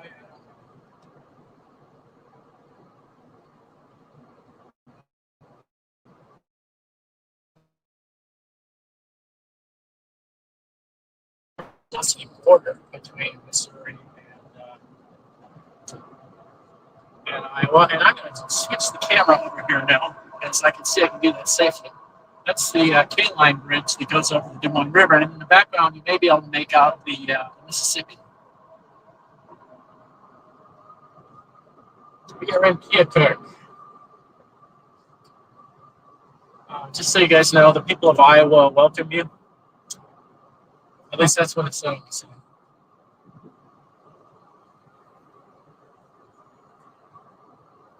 Okay, we are going to go to the fleeting area. Super secret place you have to go. You can't get there along the river from the lock. You have to come around this way. Now, interestingly, there's a whole bunch of storage for rail cars off to the right. In fact, you know what I'm going to do? I'm going to drive down there.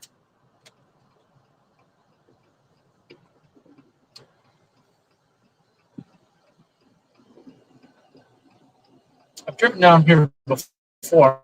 There's a lot of rail cars, just kind of a, you know, I don't think it's for working. I think it's just for storage. I don't know. I could be wrong. Could be for short-term storage or long-term storage. A Junction Railway locomotive down here yesterday.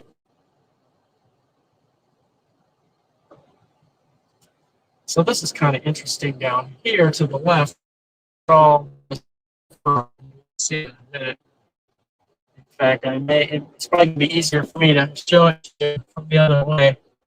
So maybe I'll go down and turn it around.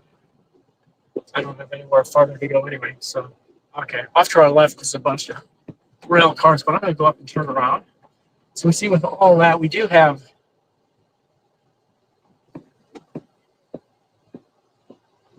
some tracks that come through, but they're all blocked. So this isn't really a through. Oh, but there's the, see, this would be a cool place for video, is we're lined up with, I'll have to remember that. Catching them coming across the Des Moines River on that bridge. It looks like there'd be a very cool perspective. I'm going to turn around here. Yeah, I'll have to remember that. That was very cool.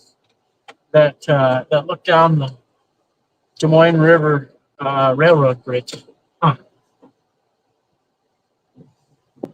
Yeah, that'll be something to remember. Okay.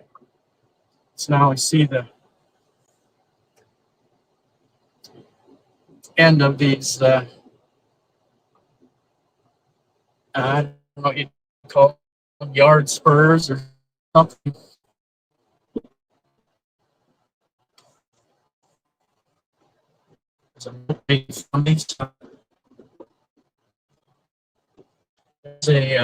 Oh, interesting. You know what? That truck that went by with the boat, Hall's Towing on it. That's very cool. Hall's Towing is the one who operates the towboats. You know, we've got the Sur down here at Fort Madison. They have the Hall's Towing boats. So yeah, so that was a Hall's Towing pickup truck. Very cool.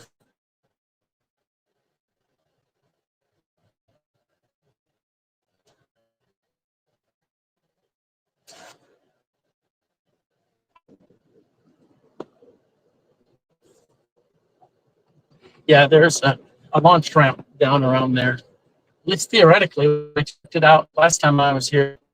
It looked too impressive.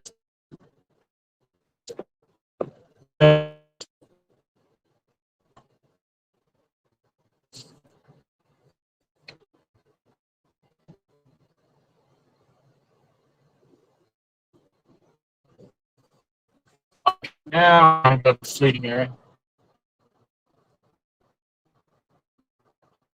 And if I'm lucky, you guys are still on, or just those who want to be. Hopefully I haven't lost my cell connection. Let me stop here, and I'm going to check things, and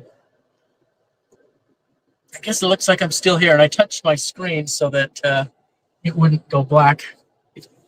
Okay, now we're just continuing on that road that we were on before.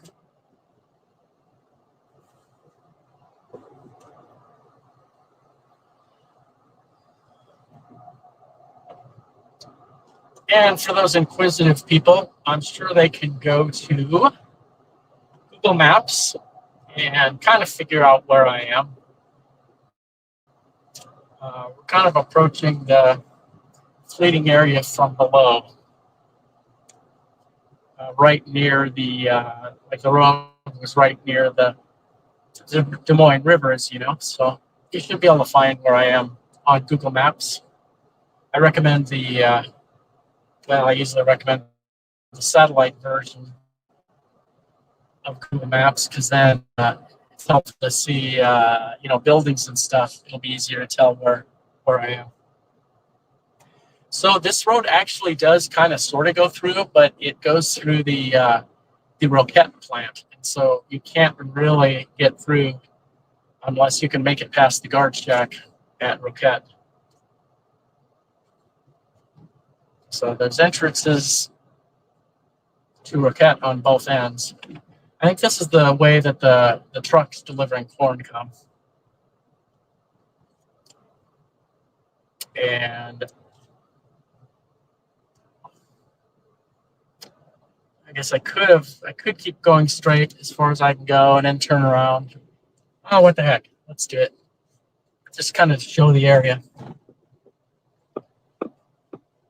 But I'll have to turn around when I get up here. We'll be able to see the buildings a little though.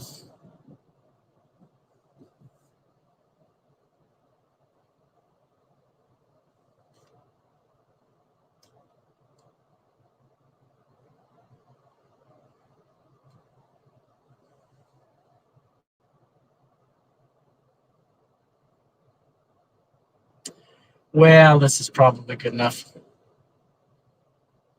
I assume there's some kind of guard shack or something up there. Hey, you can see some of these rocks against the side. So lots of cool rocks against the side. Okay, now we'll pull in up here after we cross the tracks and get near the river. It's kind of a cool railroad equipment shed up here because it's, I guess because of flooding, it's actually up on stilts. And I've seen that a couple times along the river down here. It's obviously they don't want their equipment, the railroad's equipment, to get flooded. There you can see they got it up on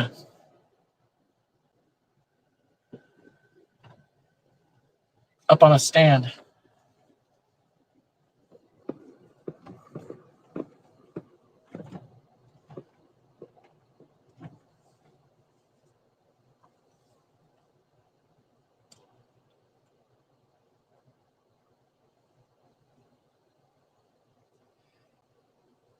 This will also give a good view of what it looks like looking towards Warsaw from here.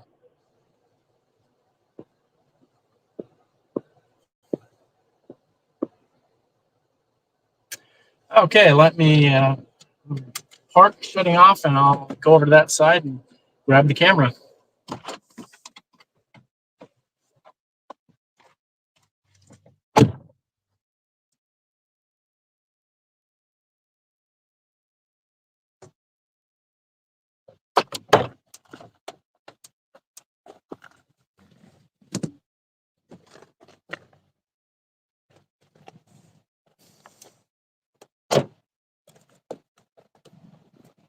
Okay.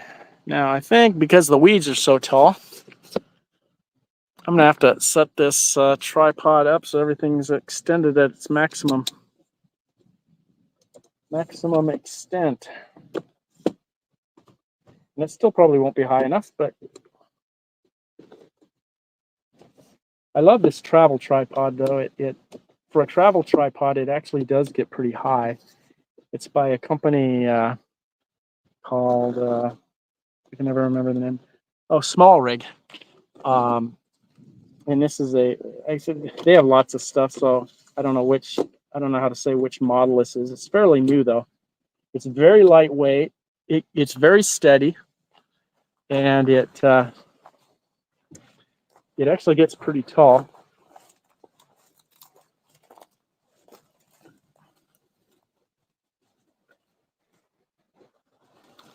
Now, once I get them set up, I may go to the other side. I may go to the front of that barge.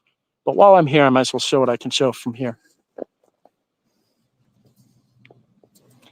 So this is, once again, is the fleeting area. So there's just a bunch of barges here, either waiting to get loaded or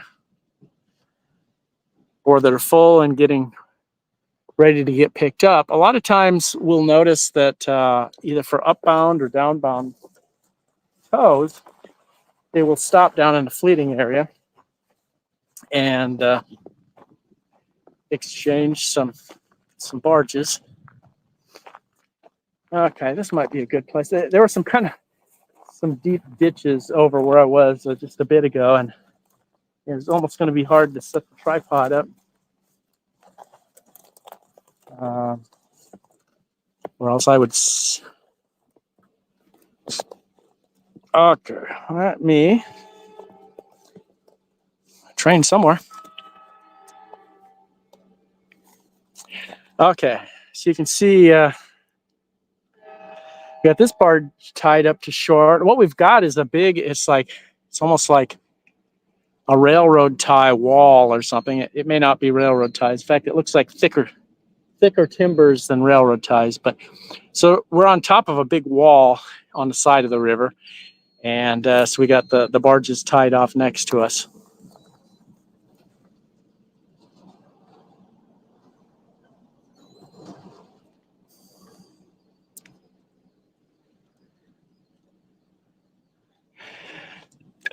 Okay, as difficult as it is for me to read the comments, I did kind of squint, and I saw Jim's that Sir James is down here doing this duty, and I wish they were, it'd be cool. I wish they were down here working, and I'll try to catch it if I can. The problem is,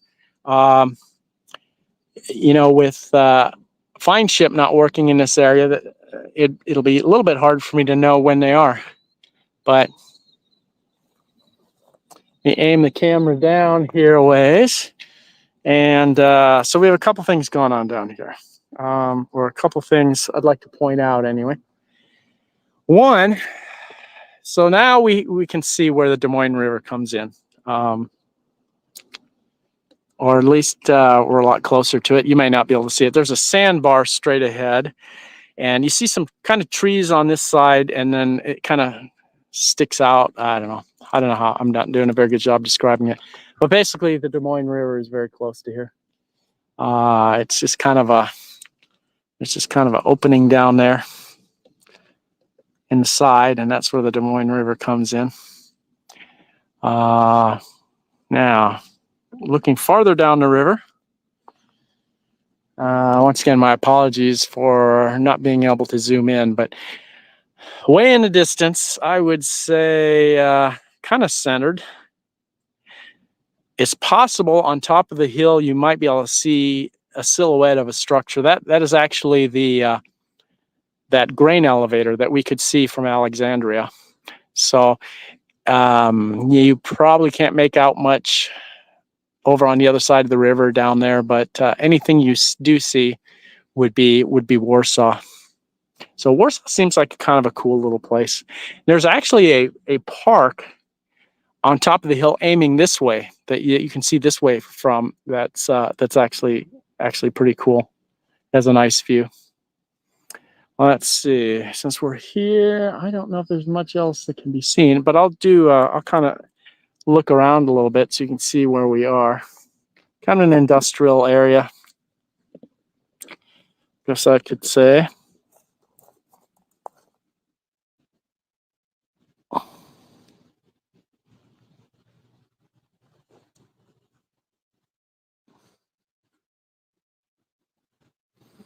Looks like someone's in those buildings. But anyway, I'm going to, there's not a whole lot more to see here, but I did want to show people the fleeting area. I'll give another view of that.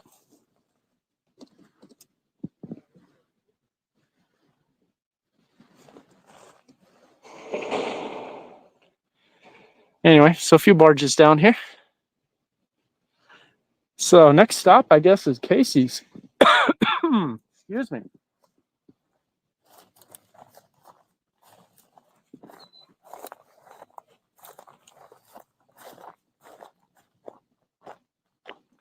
Interesting, someone actually wanted to see Casey's. I don't think I'll take my camera inside, but I will show it.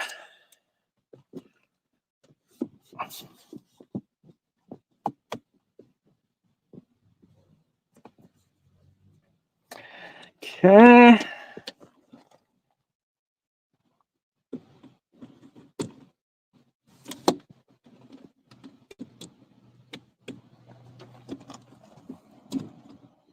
Yeah, I love this tripod.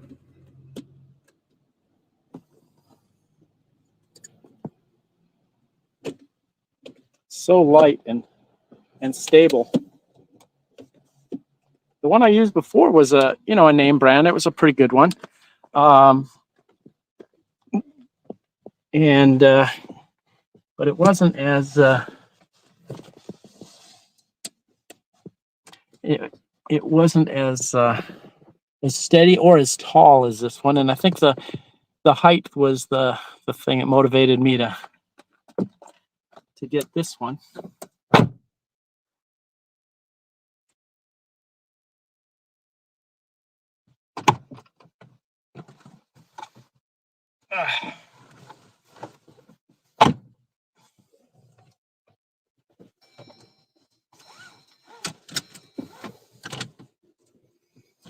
Next up, Casey's.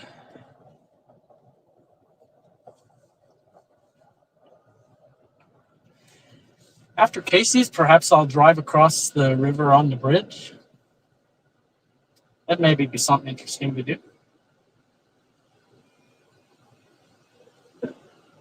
I may still try to walk across and do a live cam. I don't know, but we can do a quick drive maybe.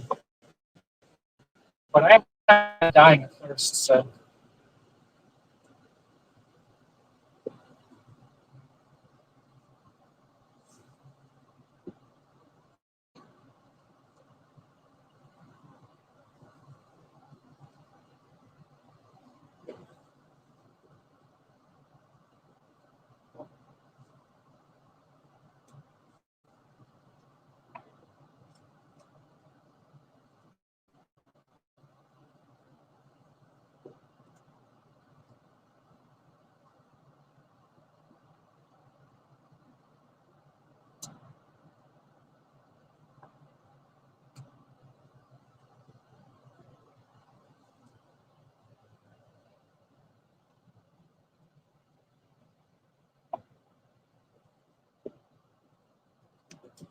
Squirrel for dinner, I guess.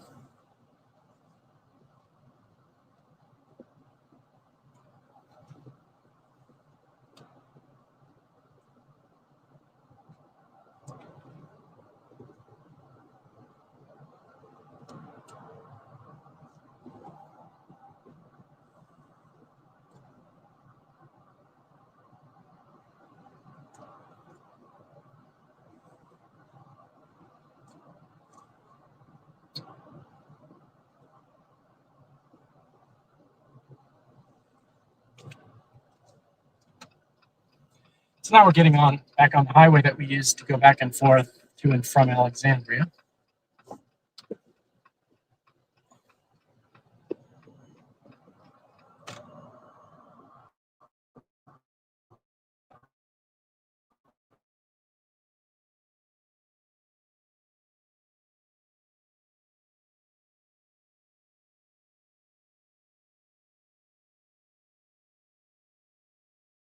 electric vehicle,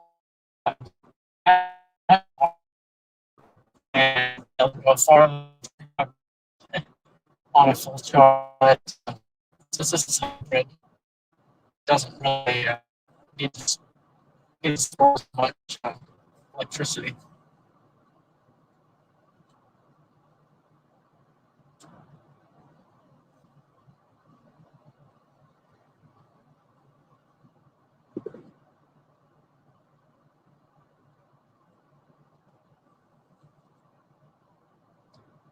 I think I mentioned either earlier today or yesterday.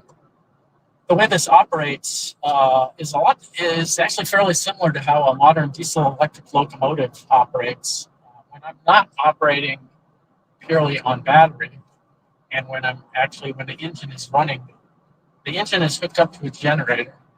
The generator generates electricity, of course, and then the electricity is what drives electric motors in the wheels. That's kind of interesting. At least I find it interesting.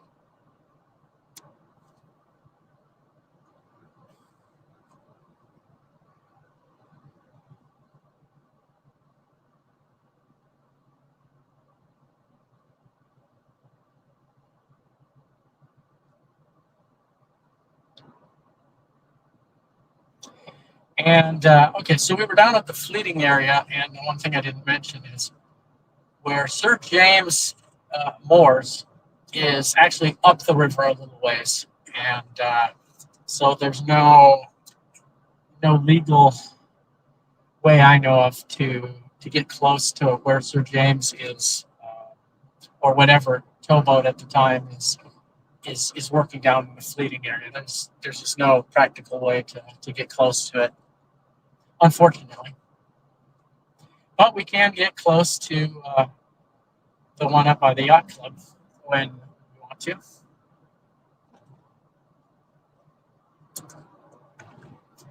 Which would be another good thing for me to do at some point. Who knows? Maybe it'll make more sense to do that after I go to Casey's. Go up and see Sir Jonathan.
No turn on red. I'd hate to have missed that and have you guys bust me for it.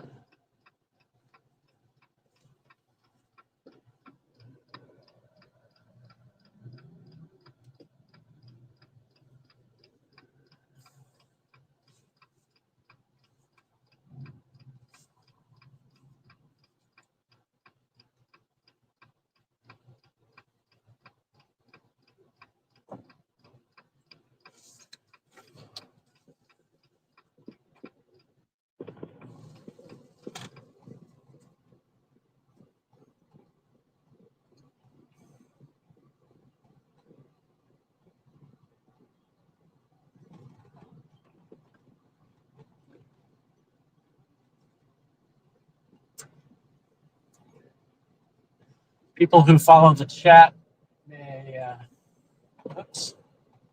Okay, I get busted for the red, I guess. People who follow the chat may hear about this Casey's a lot. It's referenced from time to time.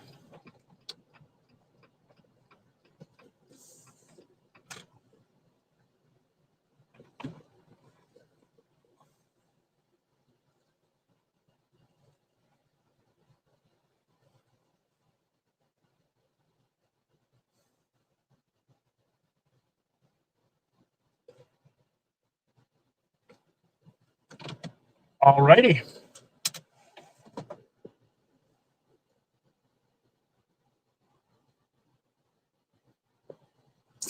We'll be back out shortly. I have my cup to refill.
Well, I think what I will do is let's go up and see Sir Jonathan.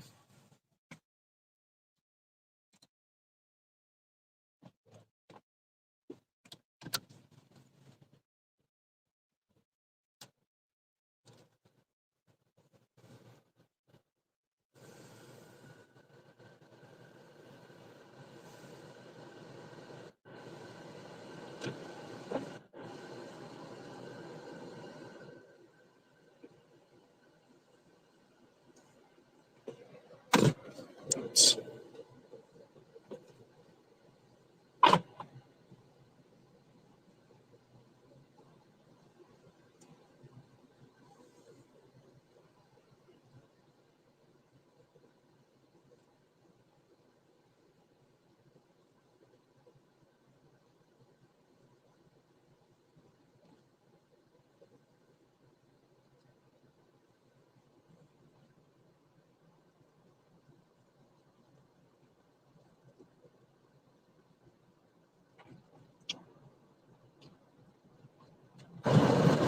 So this will take us by the Yacht Club, and we'll actually go by Rand Park, which I did a live broadcast yesterday that started at Rand Park. And Rand Park has just a beautiful view of the river.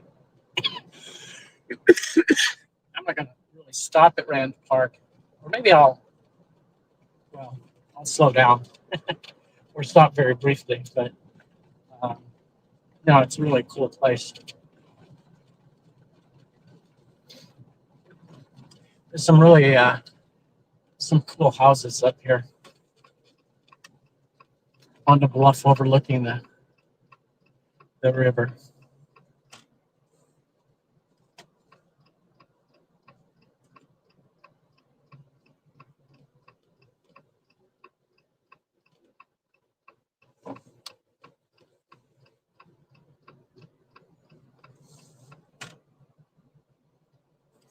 Yeah, there's some really nice houses up here.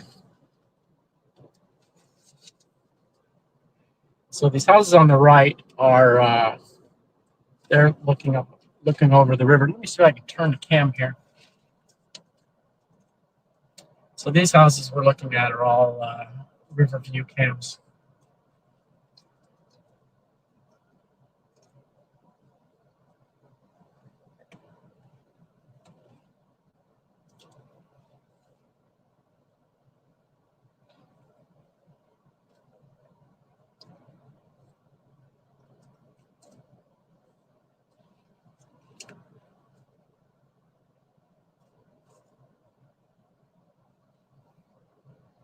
Riverview homes. Did I say Riverview cams? No?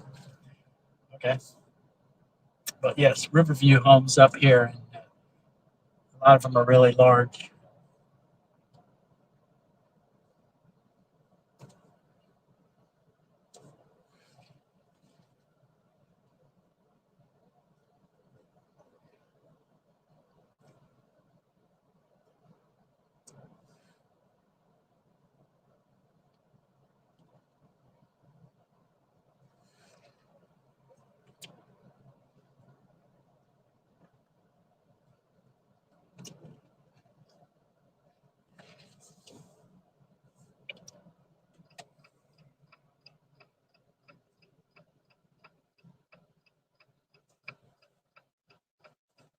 I'm going to keep the cam aimed. Oh, you know what? I'm going to aim it forward.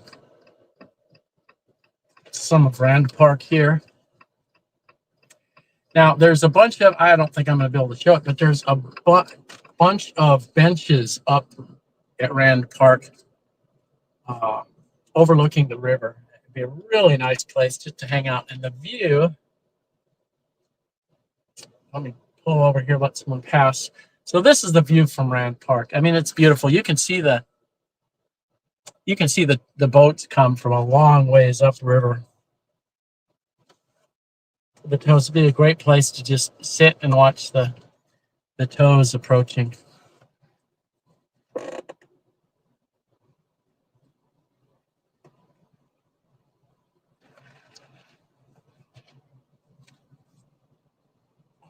It's be really beautiful.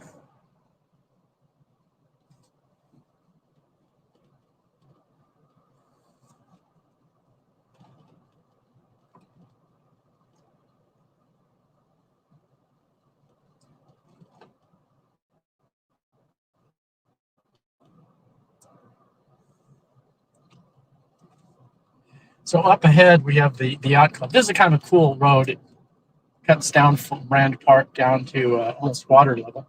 We have the KJRY tracks to the right.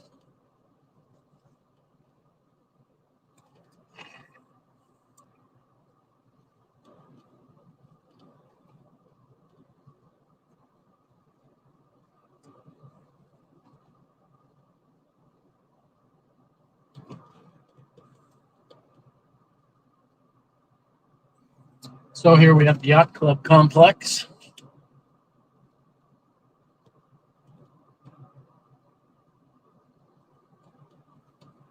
I'm not sure exactly what all these buildings are.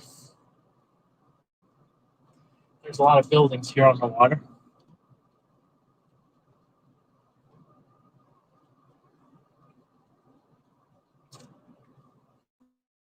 And there's the Yacht Club.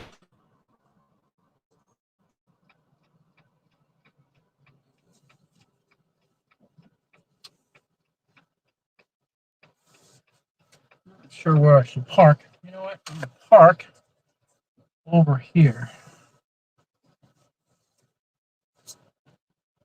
I don't want to be in the way of anybody who is wanting to launch a boat.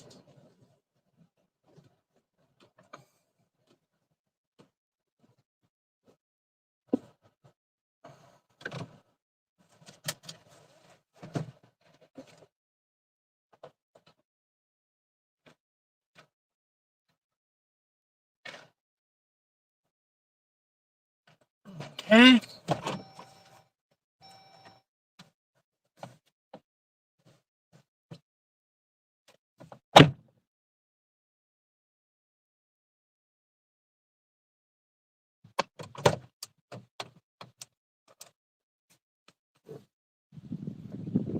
Okay, step one. Well, maybe I don't need to worry about the tripod too much. Let's see.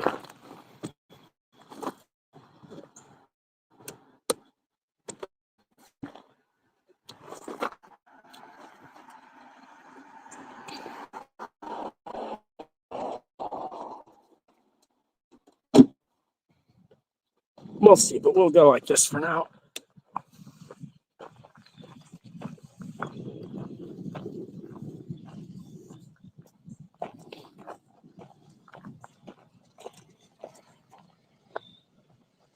That guy's done it before, I guess.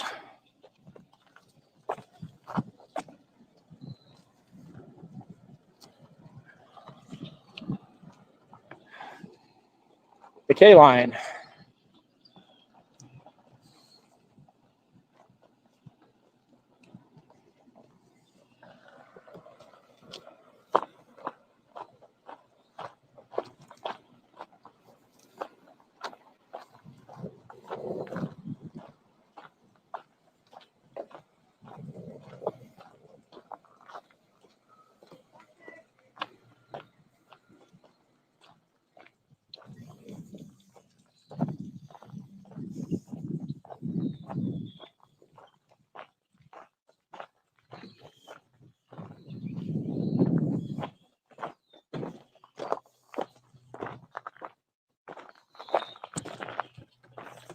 I will have the legs on the tripod.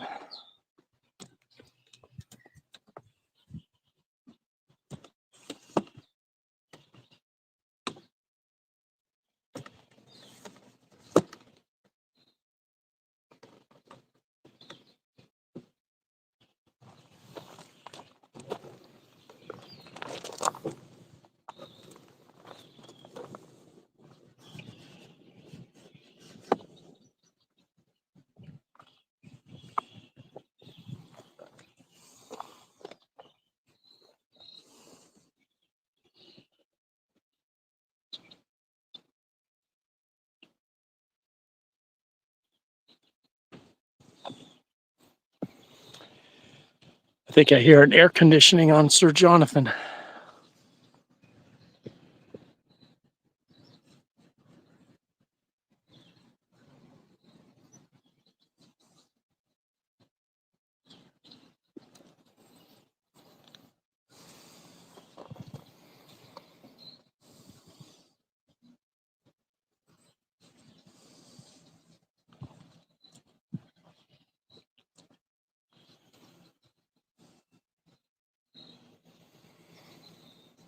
So that bottom floor, I believe that's going to be the engine room. And it probably goes down. It probably goes way down below the water level. And then I guess there aren't many windows on this side, but I believe some of them have small kitchenettes and things like that. Well, we can go over there closer. Let's, well, first let's take a look around here, I guess. So yeah, there's upriver. I mean, this would be kind of a cool place to watch the tows, I think, actually. I mean, you'd get a pretty good view. The only problem is I think they go by, they're a little bit farther out, so they wouldn't be as close to this shore.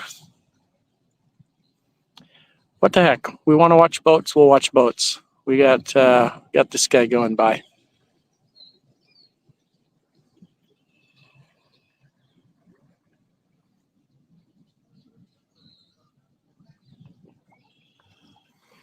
I'm trying to level the tripod and I'm not, whoops.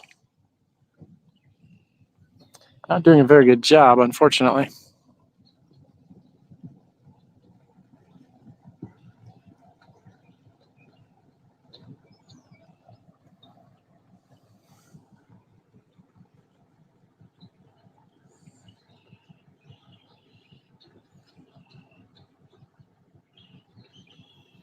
This tripod actually has a level on it, but it's so tiny and it's kind of blocked by stuff. It's a little bit hard to effectively use it. Eventually playing around with it, I can usually get it level.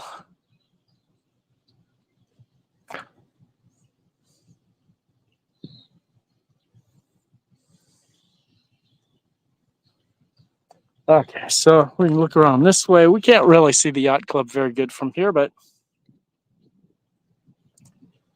better than nothing. Kind of off in the distance a little bit. There's the slips for boats on the far side, but then there's like a patio area. And I guess I might as well go mobile. You know, we can go over and check out Sir Jonathan a little closer too.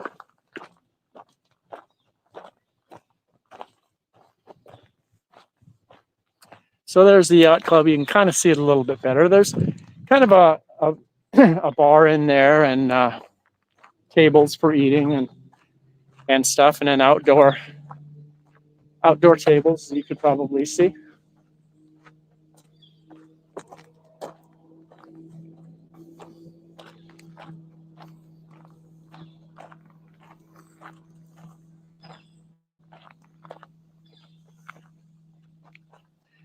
Now this is B&H. I do not believe it is still in business. I don't think it's still in business. I could be wrong, but it is also where the helper tows hang out.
Yeah, this is probably one of the closer views of the helper boats, that's for sure.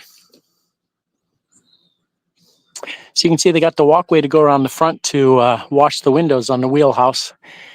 That's a lot easier than using a ladder to go up the side of the boat to clean the windows.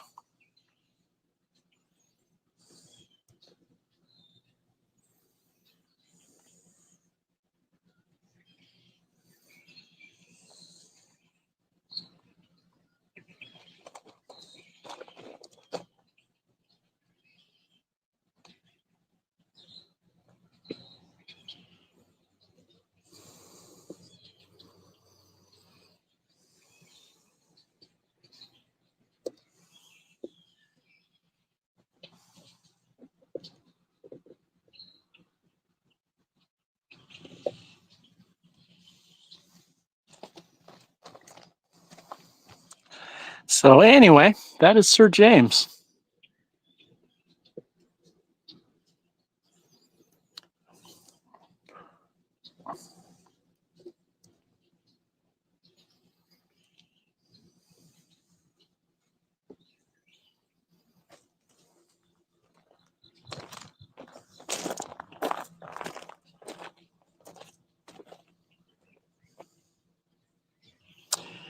Seems like last year when I was here, they had a barbecue a grill out here.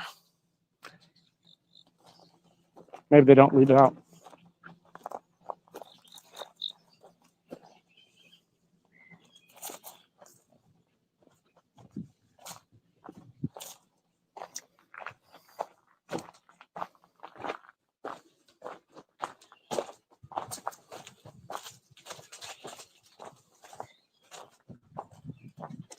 Okay, maybe now we can drive across the river.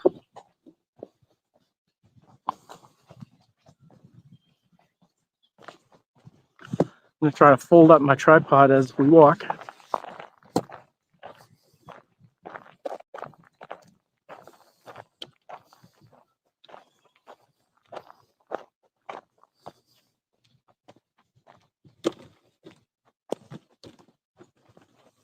Kind of cool to have a K line come through.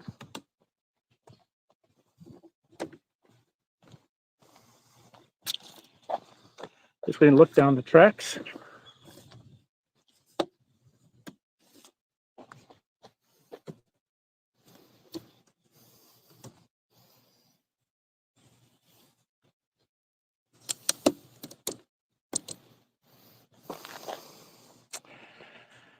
Occasionally, when the weather is just right, I'm pretty sure I can hear the K line tooting its horn when it passes this crossing here.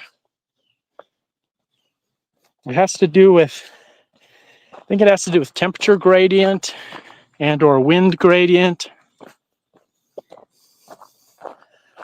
I don't know. And of course be quiet. It's usually in the evening.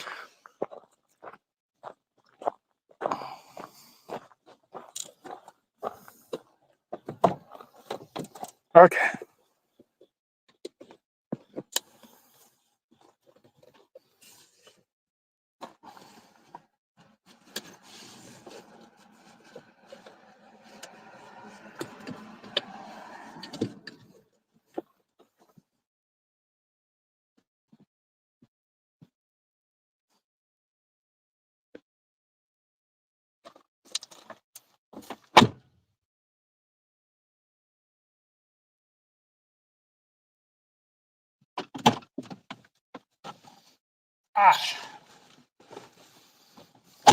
So you should be able to see it straight ahead.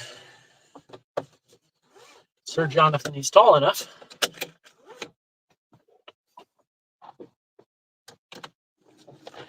Get a drink before I move.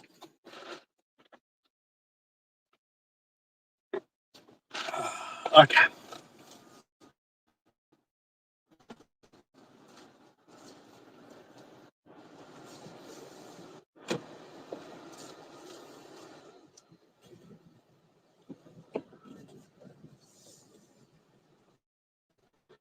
So we're going to go basically the same way. Pretty much retrace the same route. The Casey's is right near the bridge, which crosses the river. So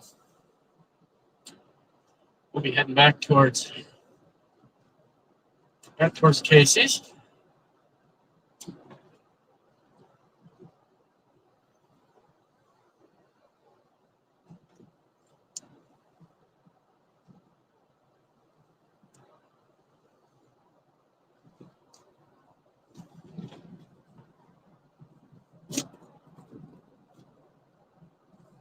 So I have one of those extension batteries to power my phone while I'm doing this, and I'm pretty sure my battery would have gone dead probably an hour or so ago if I didn't have it. And so that's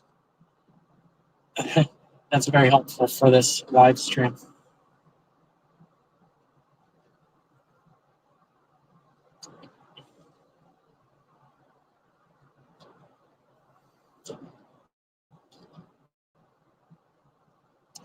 Well, I'm pretty happy I have not, I don't appear to have lost cell connection yet. Or if I have, it's been brief and it's come back. I guess either of those is good. It actually would be kind of neat if it lost it and then came back. That would be nice to know if it had that capability. But at any rate, we've been driving around for a couple hours now. And the stream is still going, at least as far as I know. Last time I looked, it was. BNSF, high railer. You probably aren't seeing that. That was a BNSF pickup just went by with high rail attachments on near the wheels.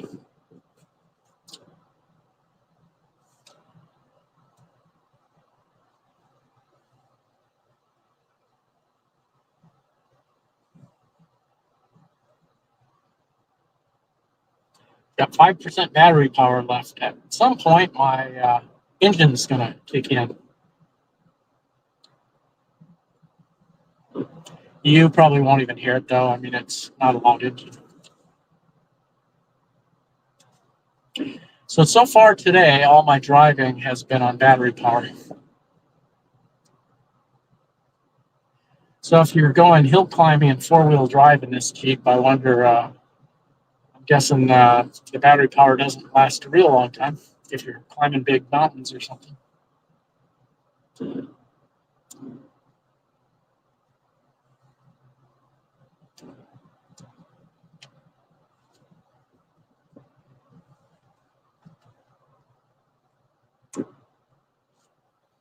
I'll tip the camera that way a little bit. Oh, I'm going to go on a slight detour. Not too much of a detour, but just slight.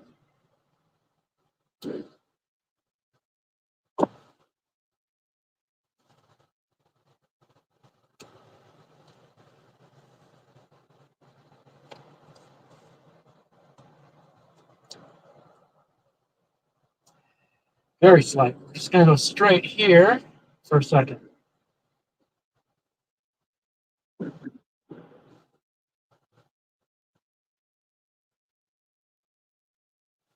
And it wouldn't be bad to go walk around here, but I don't think I'm going to.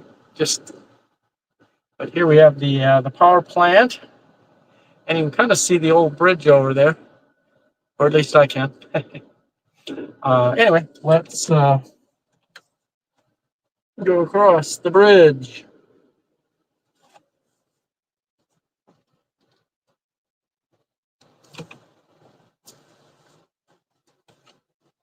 So we've had chatters in the main chat. There's one chatter who used to live in one of these houses right up here overlooking the river, or close to overlooking the river.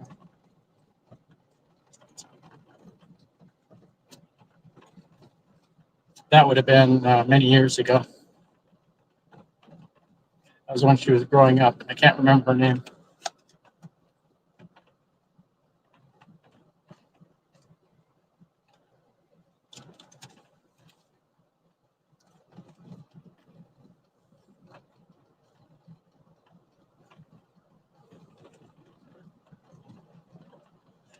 Sorry for the shaky cam.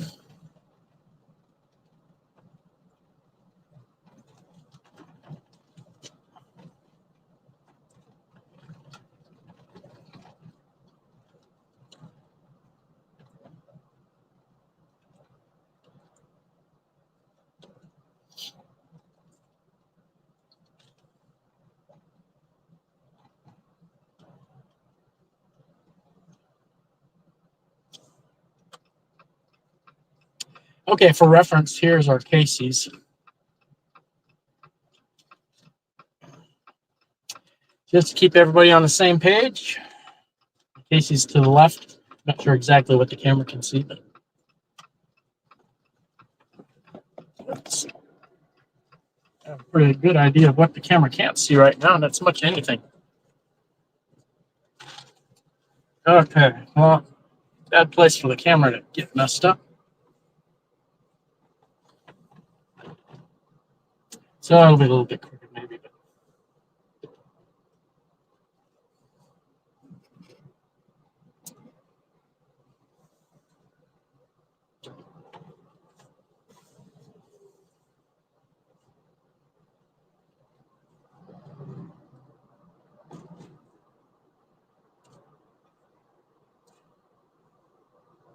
on the way back, it will be easier to move the camera to show stuff. We'll be able to look out the right side. But right now we can head over to the launch ramp. You can see where the train goes when it gets to the other side.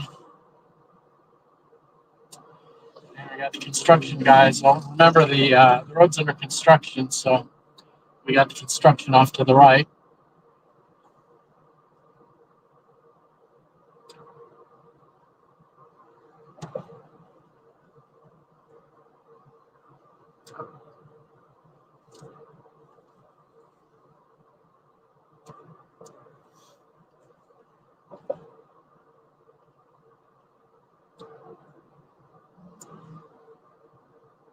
This is actually pretty up here. This where the trees come up and kind of surround the road like this. I always find this very pretty.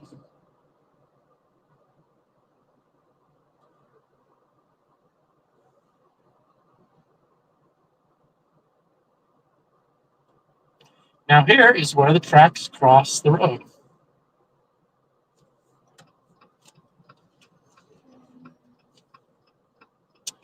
We're going over here.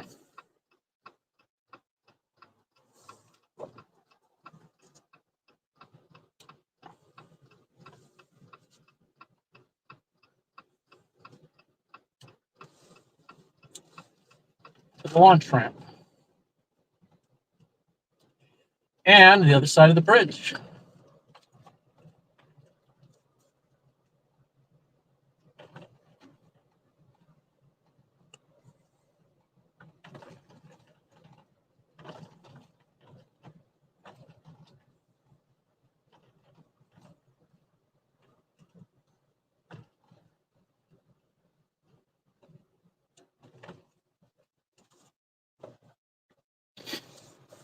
Well, I guess we can keep going until we get to the gate, huh?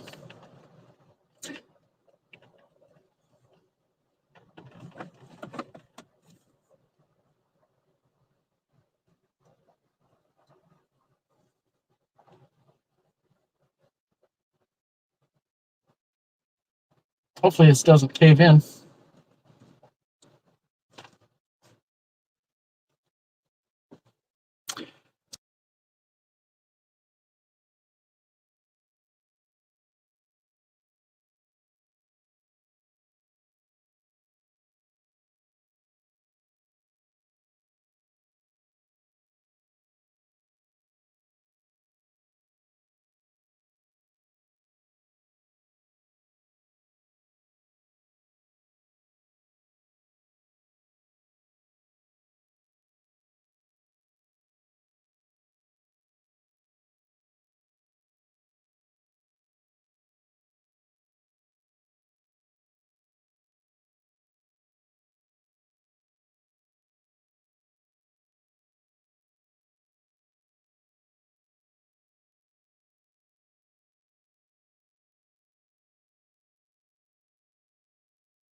So I think I lost you guys for a little bit, maybe.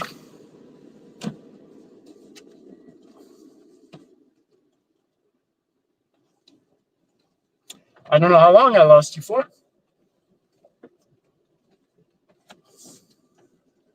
Hopefully you got to see up the bridge a little bit.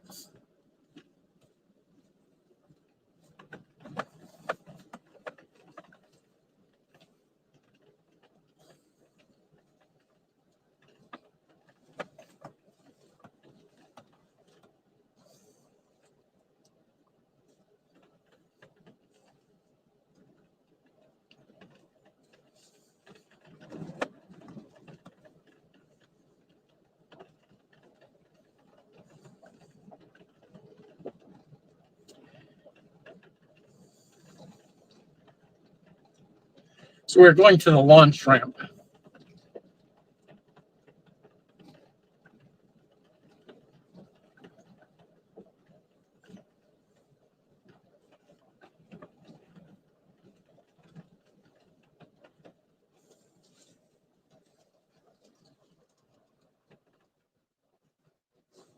No parking in front of ramps. Well, that sounds like an excellent suggestion. I'm going to get out here because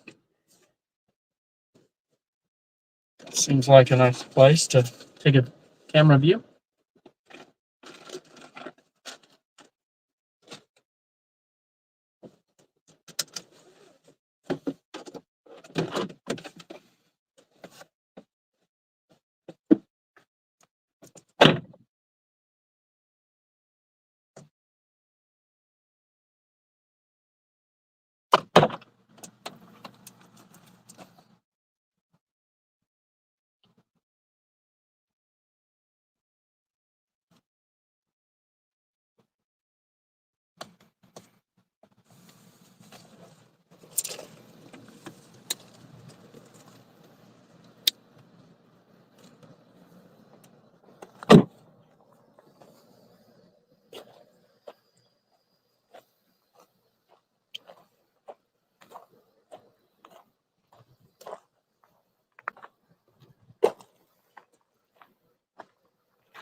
This is actually kind of pretty over here. I couldn't really ever tell that from our live cam, but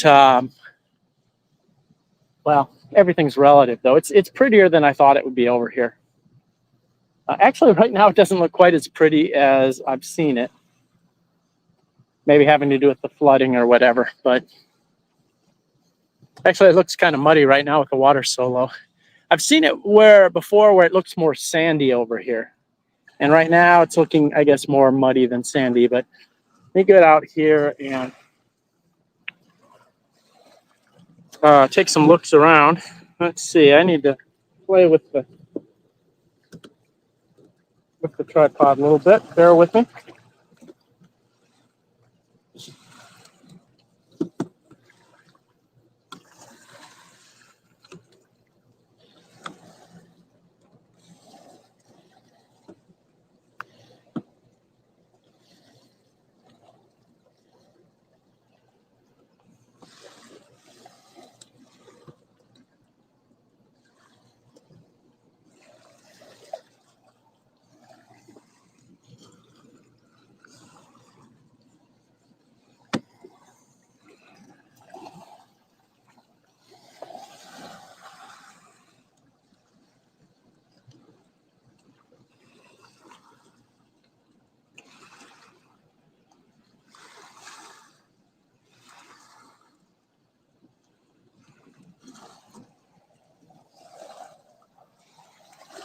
Okay.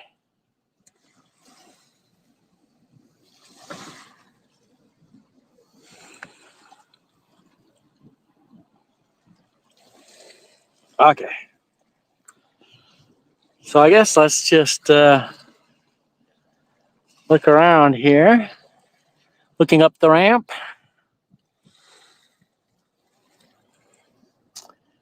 I'll pause on the dam a little bit, I suppose.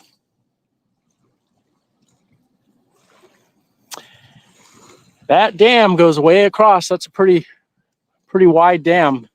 Actually, that is more apparent from this view than it is from our camera, but that goes way across.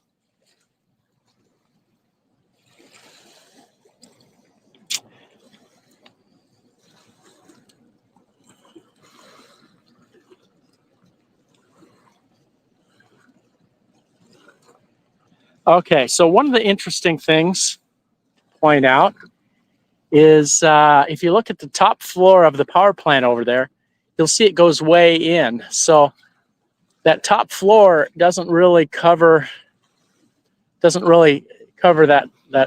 full area. It just kind of goes around the other side. I don't know if what I'm saying makes sense, but work with me here. Yeah, it's maybe hard to see from the sun angle and stuff, but if you look on the far right of it, you can see a part on the top floor that kind of comes out towards this end, or is the kind of that full width. But then you can see it goes in, and then it's kind of a narrow part of the building goes across, and then when we get to the side with the Keokuk plant sign, then another kind of L-shaped addition sticks out this way. Anyway, if that makes sense. So what else is there interesting to point out here? You know, I was visiting here last year, and I went up, I walked along the shore up there, and I don't know what possessed me to do it, but I looked at a rock, and it looked kind of flaky, like it would split into layers. And I said, gosh, you know, I wonder if I can find a fossil. And I reached down and I split the rock open, and there was a fossil. It was like of a seashell type of a thing. That was kind of cool. And then also I saw a turtle, and the regulars to the channel might have remembered. I think I posted it, but there was a turtle that I found in this area just up there.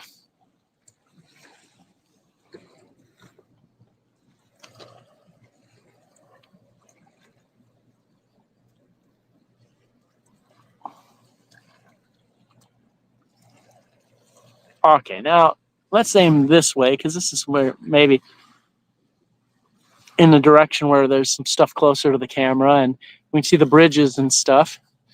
And it would be kind of cool to watch a train come across. Actually, there's a lot of cool places that would, you know, places that would be very cool for watching the train cross the bridge. And looking straight down on it from our regular camera is just one of them. Oh, I see something cool. I'm going to go get it and hold it in front of the camera. Lotuses, those little lotus pods we sometimes see floating down the river. There's a bunch of them here. Let me get some.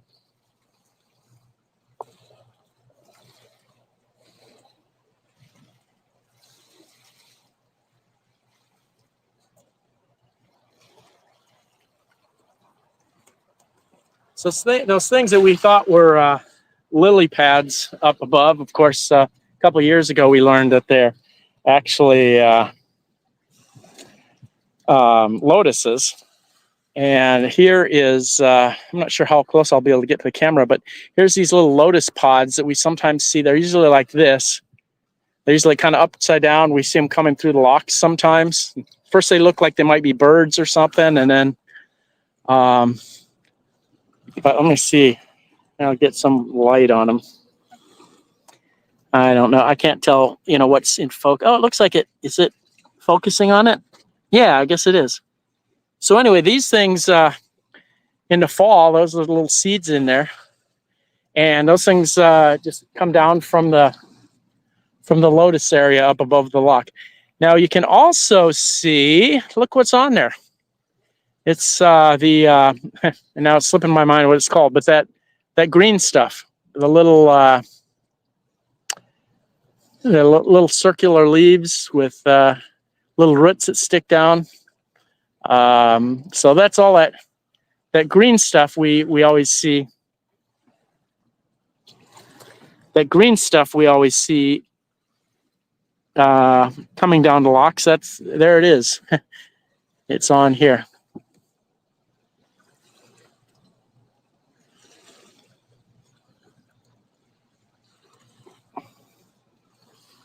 So no turtle yet, but we did find the lotus pods, or whatever they call them, lotus seeds, and the that green stuff.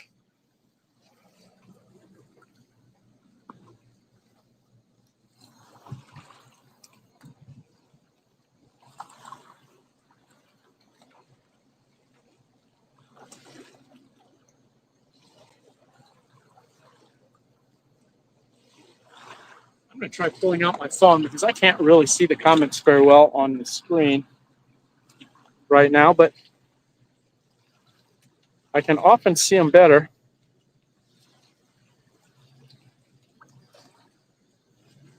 Can often see them better on my other phone, which I've got hooked up.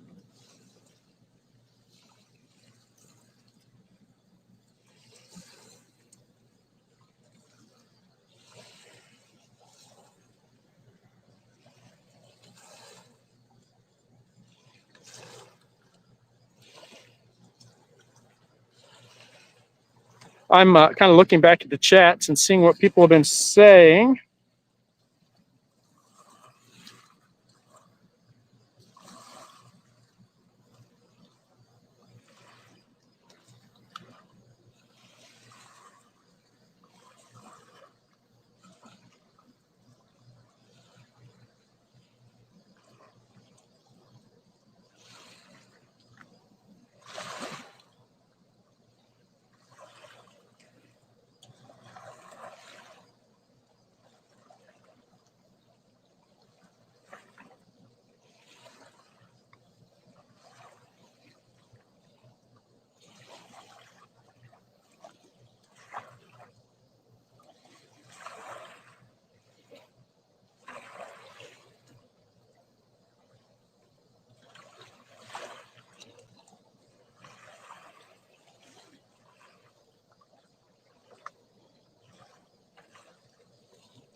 Yes, duckweed.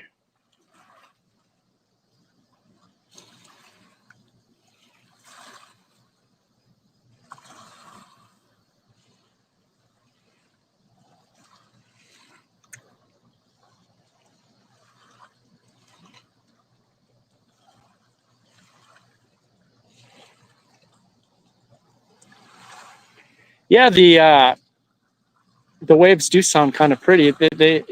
It sounds very relaxing here to me. So it sounds like you can. Sounds like you're able to hear them on the live feed as well. So that's cool.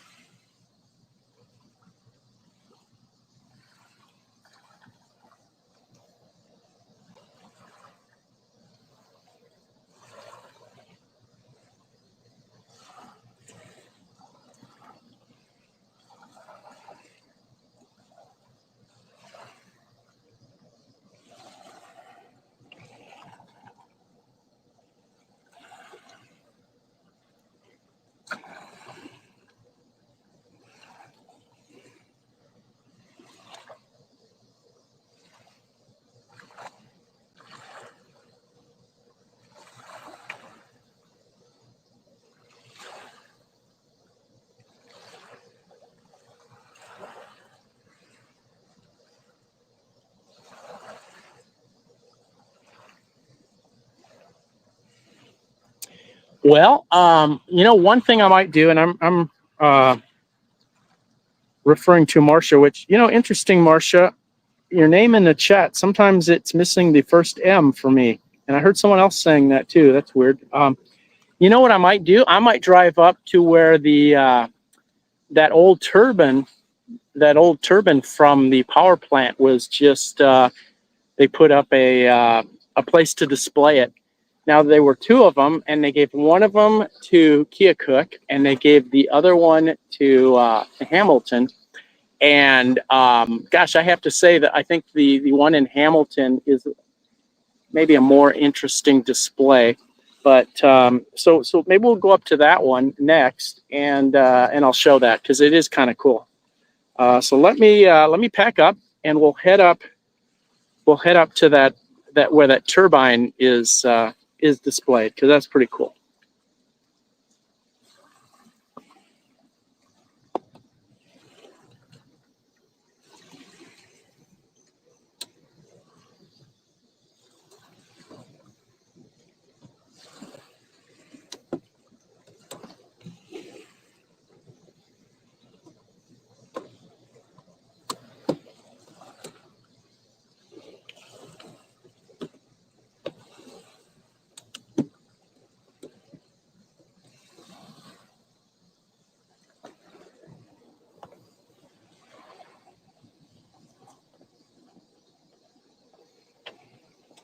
I was driving around a couple days ago and I saw a couple deer. That was kind of neat.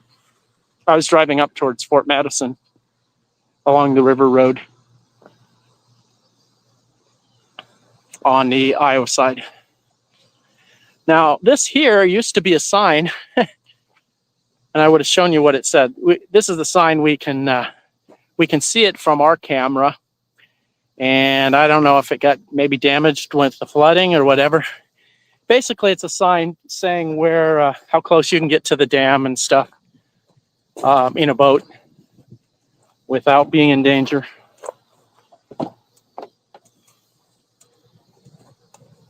Okay.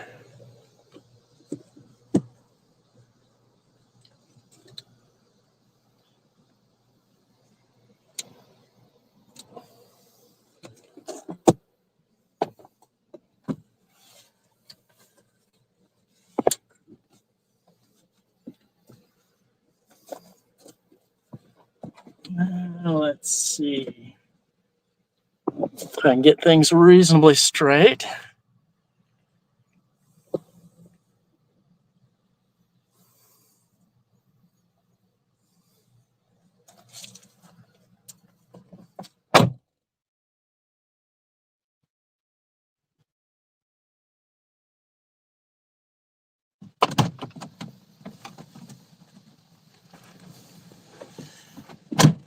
A comment was made about maybe going down to Warsaw to a park, and I'm pretty sure I know what park they're talking about because I've been there. It looks up over the river towards the Keokuk direction, and that is pretty a neat park. I assume, I don't remember the name of it, and I assume that might be the one that that is being referred to.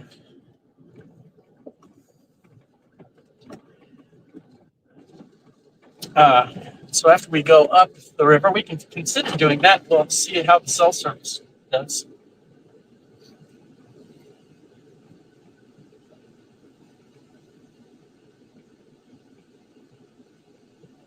And of course, as you might guess, since I'm driving, I'm not able to read the chat.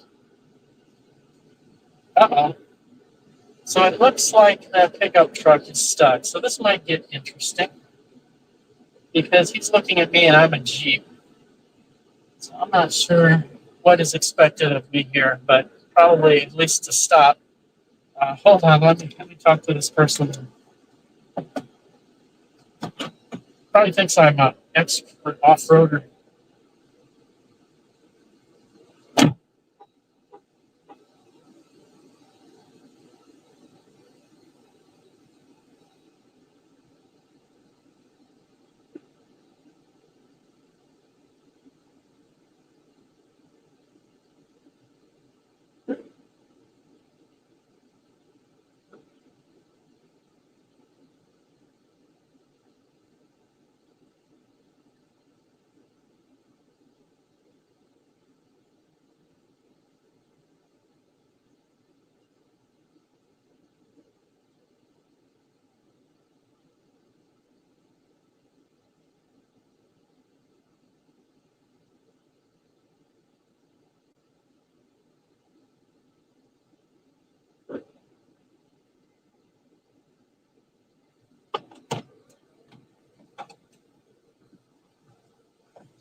Well, it's unfortunate I wasn't able to help him, but I explained to him it's a rental car and I don't have straps and stuff. He was very understanding.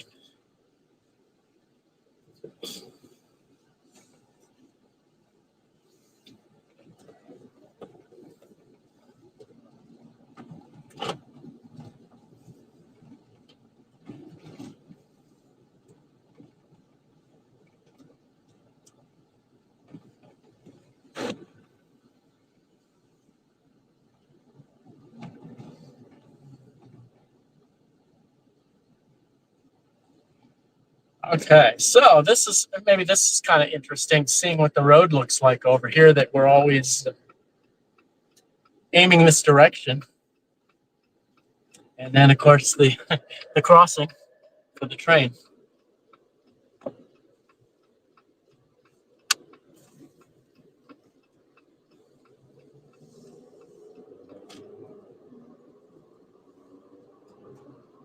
If I'm lucky, you guys are still there.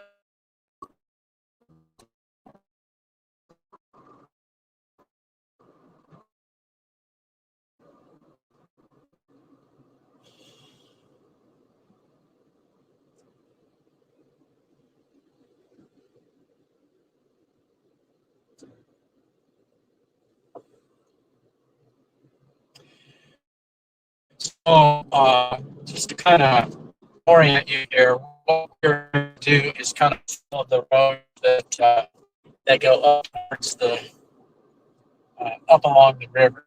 It's the way we're going to go.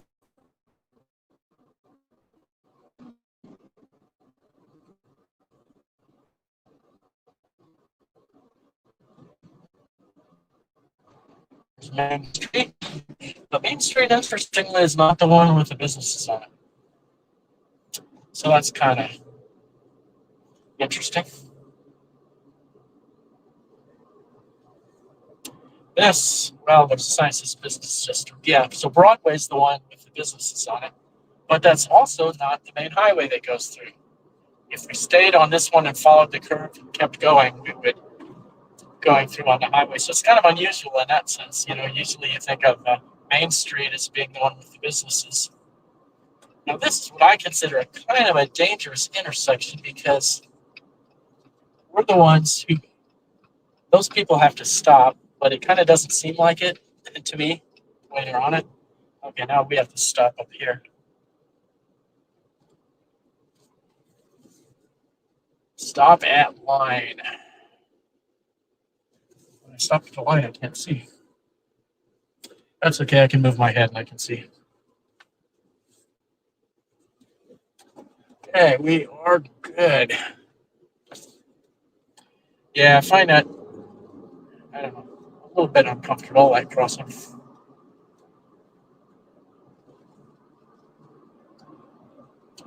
So this is the highway. You know what? We will,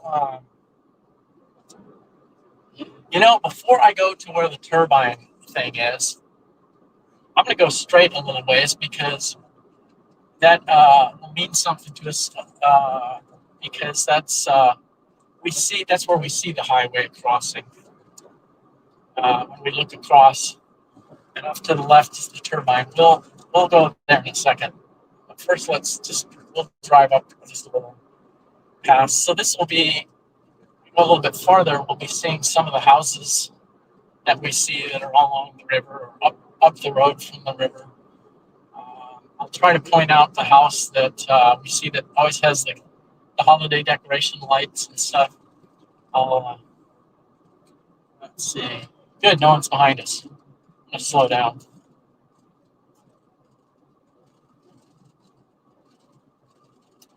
Okay, this off to the left here is that it's a club. And there's kind of a big building. We sometimes zoom in on it. There's like a clubhouse kind of building. And then there's a bunch of... They had a big bonfire there like a year or so ago that we were watching one night. It'll be easier to aim the cam. Oh, and we just went past the place that had the holiday lights. Sorry about that. So now I have to go someplace and turn around. And we won't be able to see it going the other way. So I should have aimed the camera up that way when we pass that house that we always see.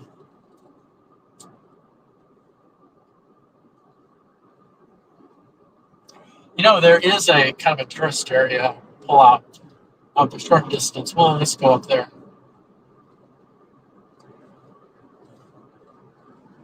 I can see the yacht club across the way there. So maybe that'll be a good place to stop. So like a tourist pullover or rest stop kind of place coming up pretty shortly.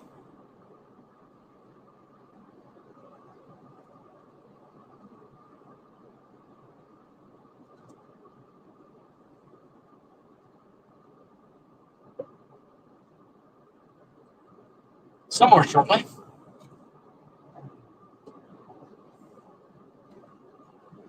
Oh, no, I was wrong. That house was up there, and I still didn't aim the camera at it. But the one with the holiday lights. Oh well. Had I known that, I would have pointed the camera to the right, but okay.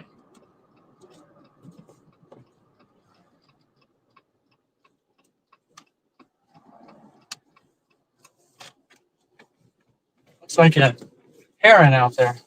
I'm seeing it. You're probably not. But I will find a place to pull over and park. And make sure you guys are still with us.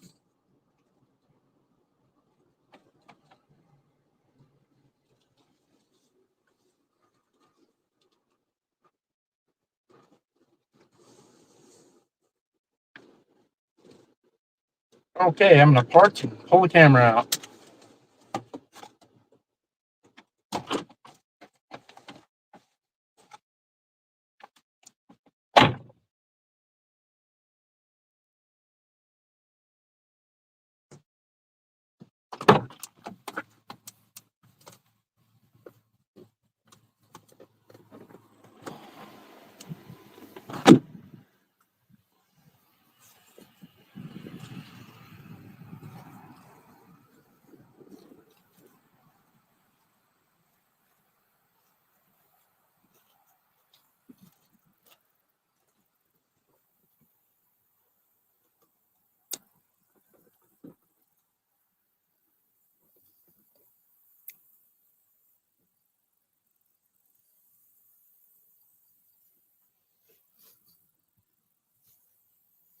Actually, maybe I'll set this on the table.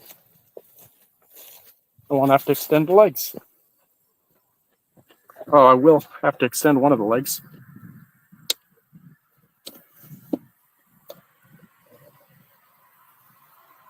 Now I'm going to pull out my phone and see if anybody's said anything.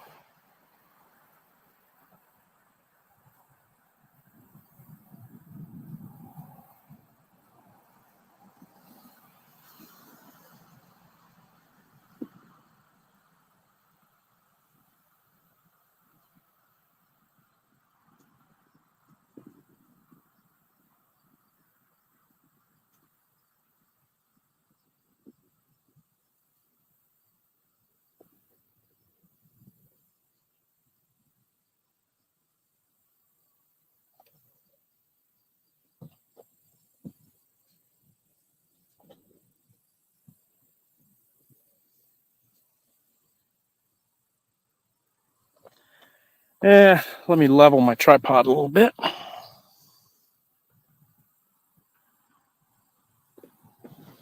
And now I'm going to turn it this way and level it.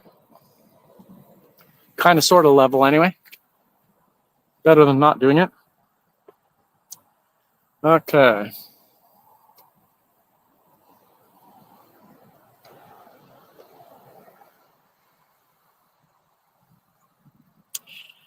So, like usual, since I don't have a telephoto, I don't know exactly what you're able to see, but the power plant building is in the background there.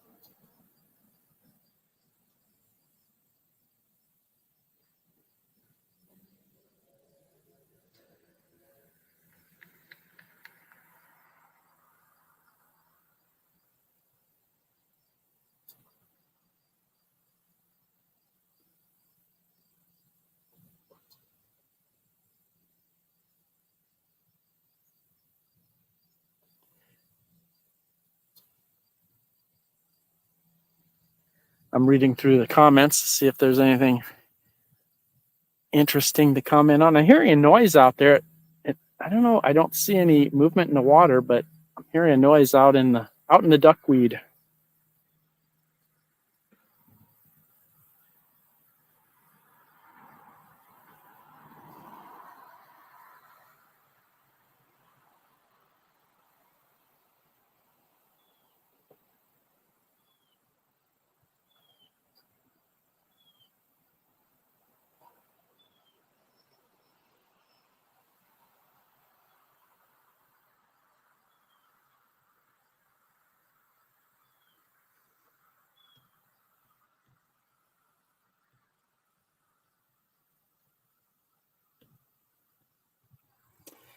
Yeah, it's kind of a pain to change the banner, but it kind of identifies this trip, though.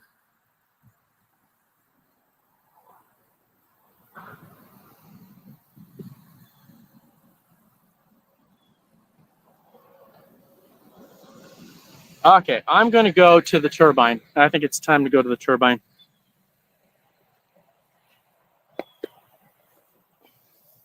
Because it's kind of cool.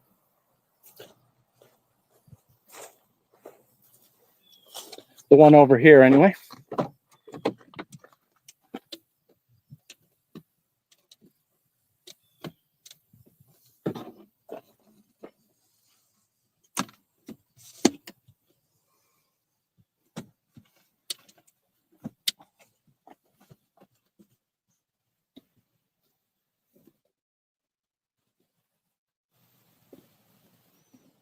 All right, we're ready to go to the turbine.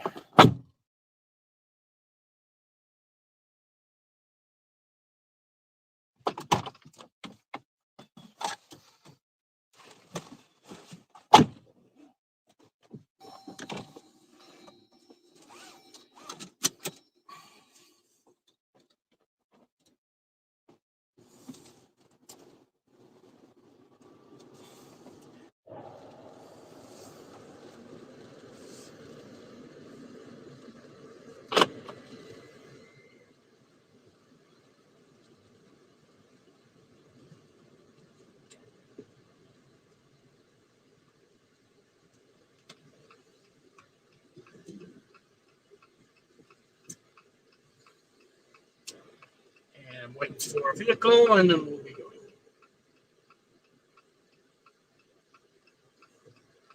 Lawn care professional.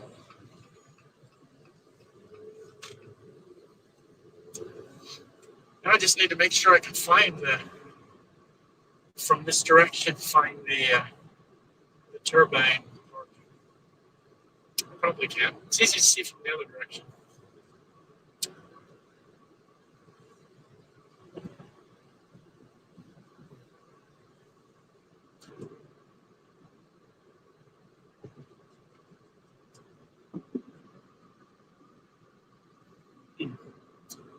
Guess I don't have the tripod lever very much. When I rotate it around to the right, that's when it gets real crooked. So that's when leveling the tripod versus leveling the camera is. Okay, off to our left, we just try to aim up the hill. Yeah, those aren't the houses I'm thinking of. They might be coming up soon. I kind of can't remember which houses were where.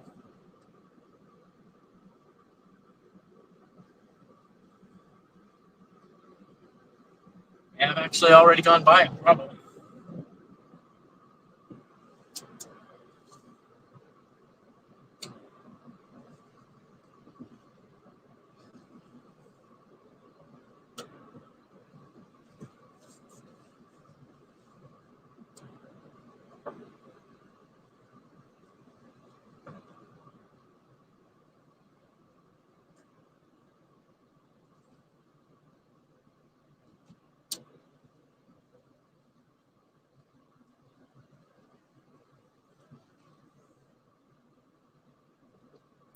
Okay, sorry I wasn't able to show you the house with the lights during the holidays, but I should be able to find the turbine.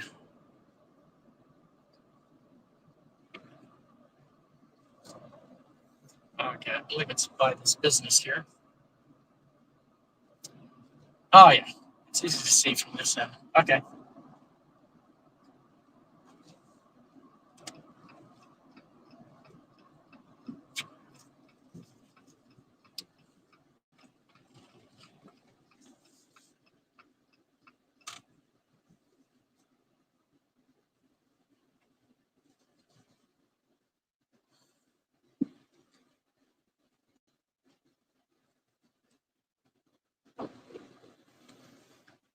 Park and get out.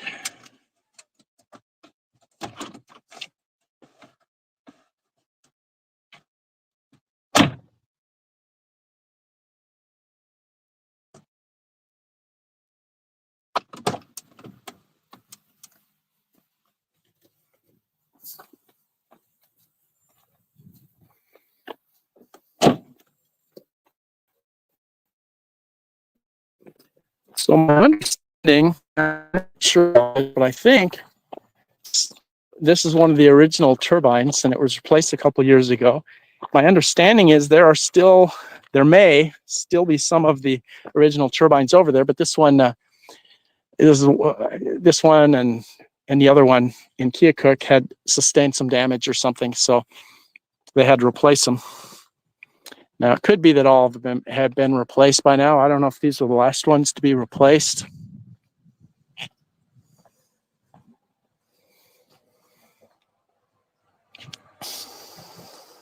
I'm not sure how it comes out on camera. But in person, this is pretty impressive.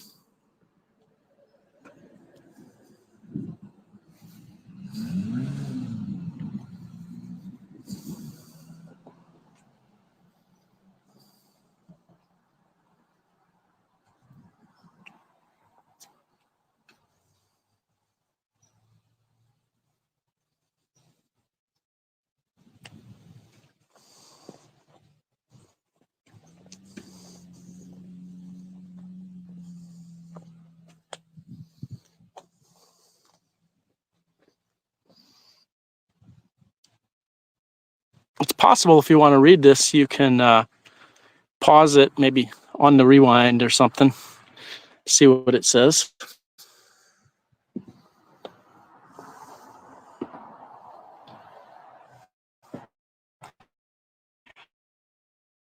So it actually says this was installed in 1913 and replaced in 2021. 108 years in service. 12,000 horsepower produced when the water goes through it. 90 tons. 30,000 gallons per second.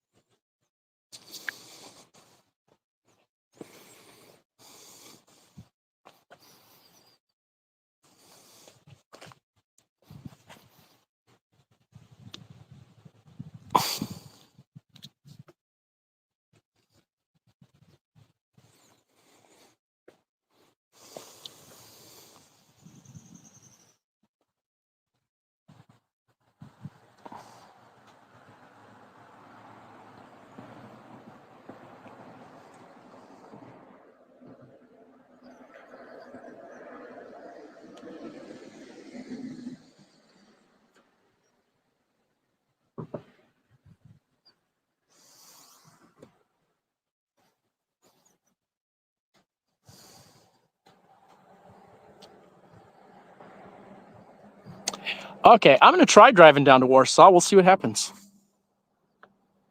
Like I said, I think I know what park was being requested. And even if it wasn't, that'd be the place to go anyway, based on my opinion. So we'll see. We'll see if we lose. We'll see if we retain cell service all the way down there. Yeah, I think my battery would have died a long time ago if it wasn't for this battery I got hooked up to it.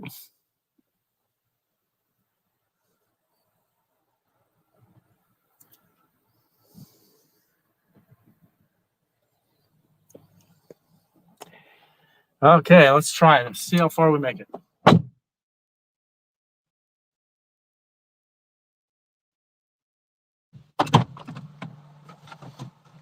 Oh.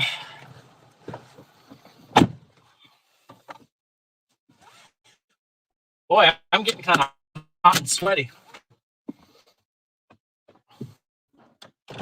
The Jeep is comfortable enough, but after it's been running a little while, the air conditioning kicks on, but then I keep stopping and getting out.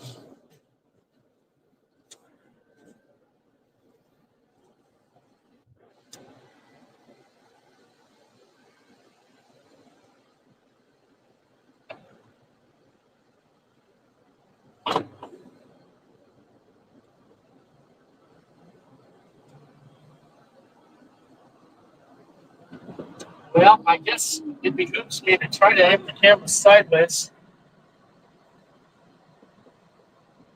and show this house.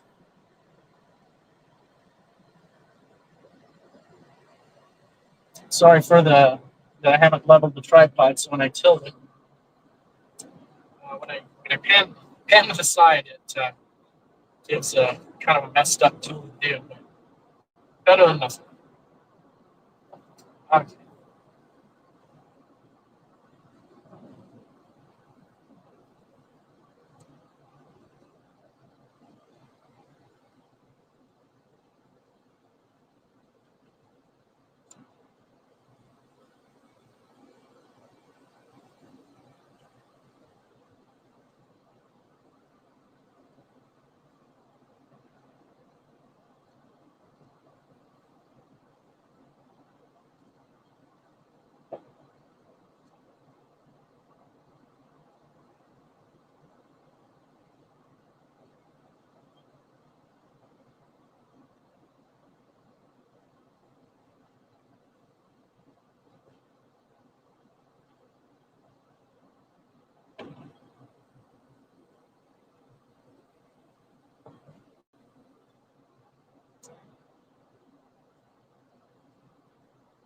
I just need to make sure I'm smart enough to turn at the right place, but I guess this looks pretty obvious.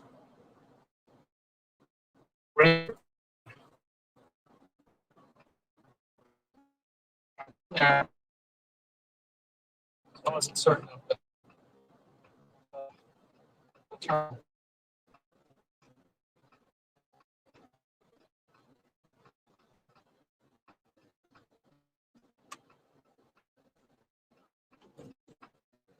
Okay. See how the cell service is between here and Orso.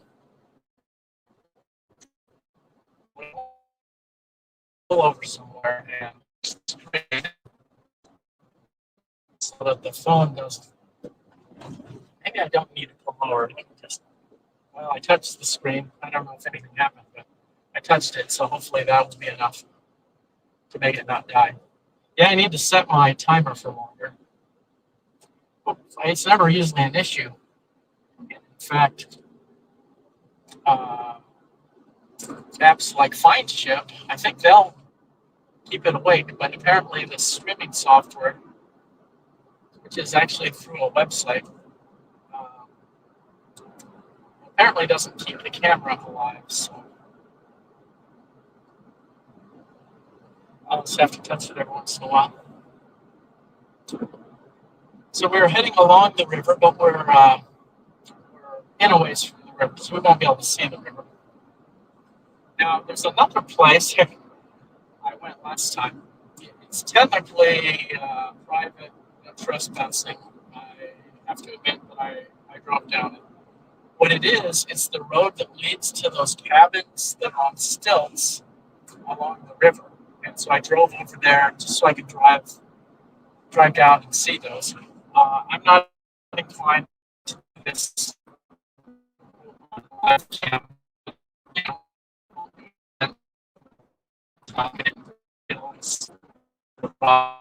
like one house that it led to, I wouldn't have gone, but it's actually a whole bunch of houses, so they probably have people visiting it from time to time and stuff. So I didn't feel, when I went down there, I didn't really get the feeling that they would spot me as a trespasser. I just assumed I was down there visiting someone. But yeah, that'd be kind of fun to drive down there, but I don't think it's appropriate. I can't remember where it's up here somewhere. It's the road that pulls off to go to that area.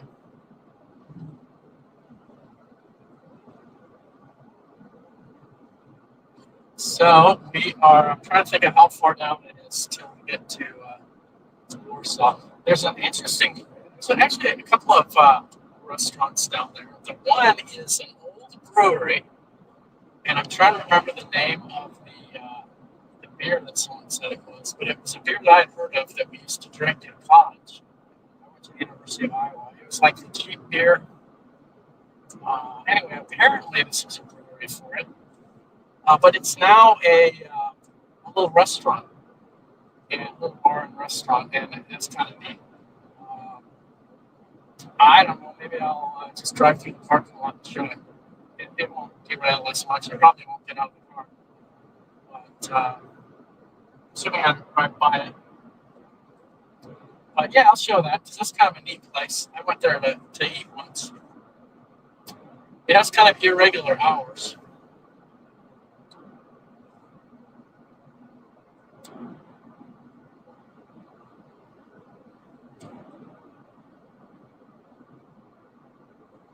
Definitely have to check the hours before you go to it. I think it's called, I don't know, it's called Warsaw Brewery or something.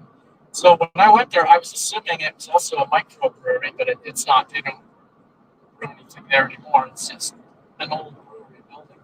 And I think one of the reasons they are not open at all in the winter is this is a huge building with really tall ceilings, and it's very old.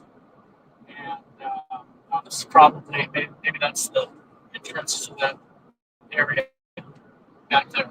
But, it's very old, and it would probably cost a fortune to heat it in the wintertime. So that's my guess as to why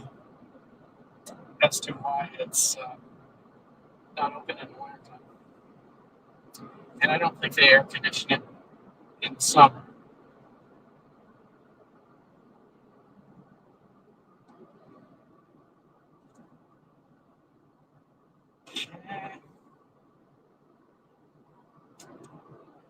Slow them down a little bit because I want to find that place.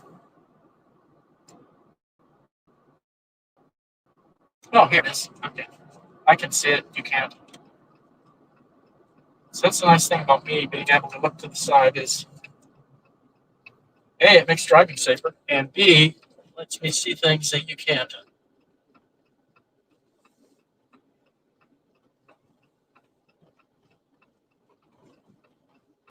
They also seem to have hookups for RVs down here, which is interesting. And I don't remember whether it's just 30 amp or 50 amp. Now, is this place even a business anymore? I don't know. It could be just closed on Monday, too.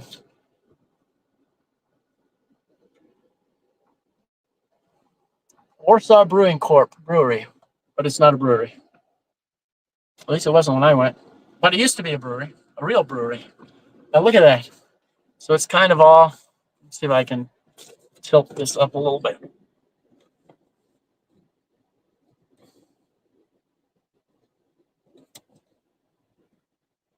You can see much of the brewery is not really functional or usable. I suppose they could, maybe they could clean it up and use it for outdoor seating, but they'd have to get rid of all the rubble. But let me turn around a little bit slowly so you can see. So as you can see, no, wait, I'm not going to say it yet. So this building the rights of the bottling house or something up above. I don't know if you can see it. Okay. Now, as you can see, it's kind of a nice overview of the river, and there's a dock down there. And I'm guessing, it's probably like a lot of times when these recreational boaters come down south the river, I'm guessing a lot of people come here and eat lunch or, come down, have a couple beers, have lunch, whatever. I bet that dock gets full of boats from time to time. So that's actually pretty cool. But this is not where our destination is, so we will continue. We're in Warsaw, so we're pretty close. Oh, let me stop and look at the camera and make sure it's still connected. Looks like it's still connected as far as I can tell. Okay, so ever onward, we continue. Let me just maybe see it a little bit different from this perspective. Wow, I was intending to do a number of different videos, and it's turning out this one video is actually hitting a lot of the spots that I wanted to cover. So the monster video.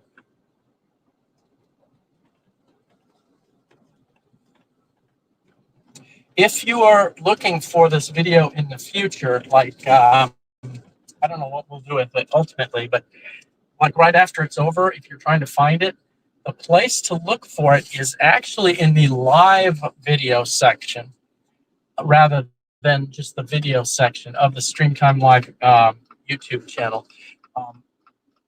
So I would have thought that it would have transferred to videos once it wasn't live anymore, but all the stuff, it was recorded live originally, then that's where it stays, is in that live section.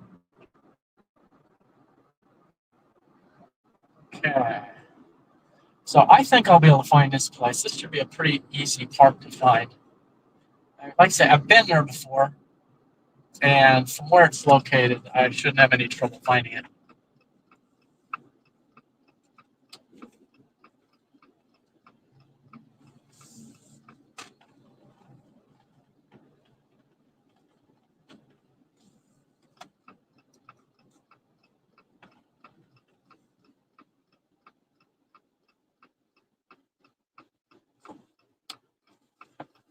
So am I going the optimal way? Huh. Well, I thought it'd be easy. Can I go left up here? Otherwise, I have to turn around. Should have gone another street, I think, and then gone right.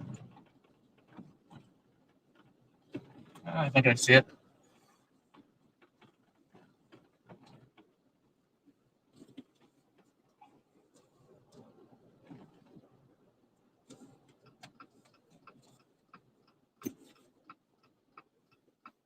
Let me go straight another block.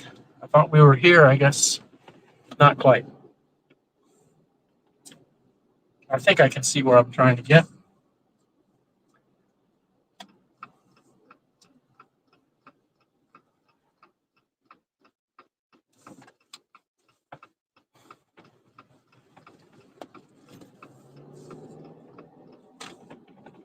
Okay, we're almost there.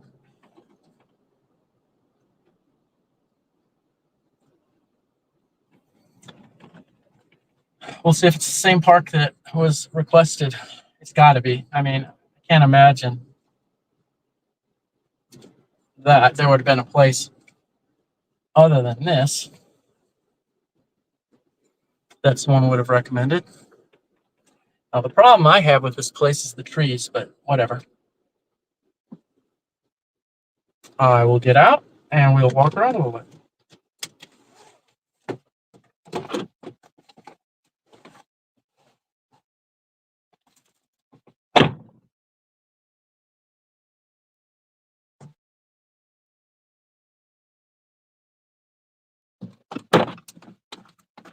Wow, I almost hear a towboat. That's interesting. Could that be a sir? Oh, if so, oh my God, it is. You know what? This is very cool. Let's see if it's got anything, because we're going to have to. Okay, it's empty. We have another place to go. We need to go to the elevator. Look at this. What are the odds? Okay, well, I'd love to hang out here forever. I'll do what I can for a quick overview of this view. So you can see up the river. We can see the fleeting area. Ah, look at that. Sir Jonathan. Oh, wait. Is that Sir Jonathan? No, that's Sir James. Okay. Oh, how very cool. Would have been cool if we were at the fleeting area when this went by. Or actually, maybe not. It wouldn't have mattered. Let me aim up through here now. Through this crack in the trees, you can see the elevators up at Keokuk, but we're on a mission now. We need to go down to the elevator. And Sir James is going to beat us, but that's okay. Oh, this is cool. So this is cool. I mean, this is what I would have wanted to see.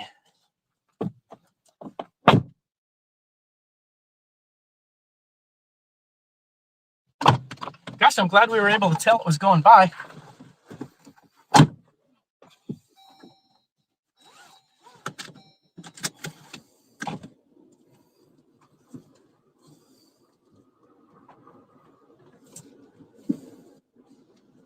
Oh, very cool. You know, if it had gone by 5 minutes or so earlier, we wouldn't have a clue. I might have driven down there eventually, but it's good to catch the whole thing. Oh, yeah, ideally, I would have a more secure camera mount method.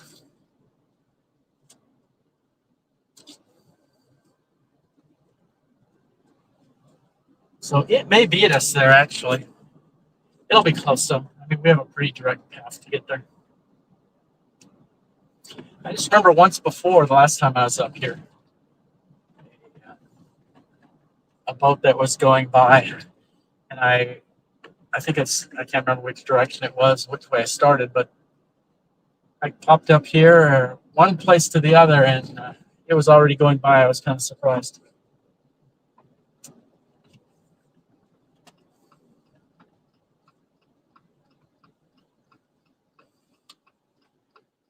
Fort Edward State Memorial. That's where we were. And I believe that's where we were told to go. So we went to the right place. I figured that was the place the chatter was talking about. Because I can't imagine any other place that would have been recommended so highly. All right, talk about timing.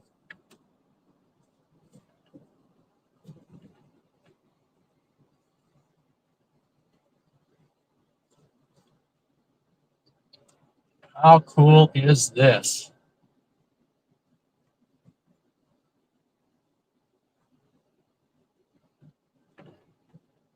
Well,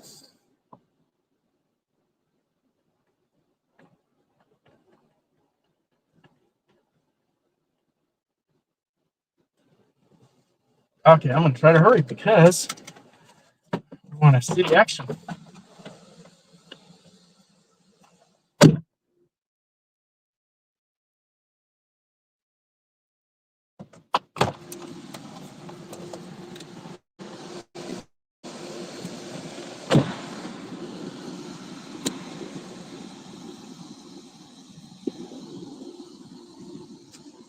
Can't cross there.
Get my control as best as I can.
cool. So are you guys seeing this now? Again? I thought I lost you, but it's like it came.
I moved farther up the hill.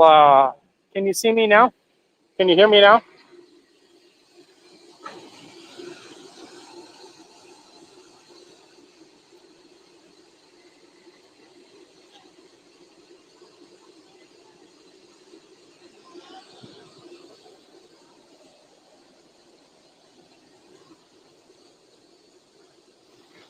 Okay, it probably was. It was hard for me to see the signal levels, but it probably was. I was way down by the water. I came up the bank a little bit, and let's see what the signal shows now. Well, it's hard for me to see, but yeah, it may have been the signal was weak, and then now it's better.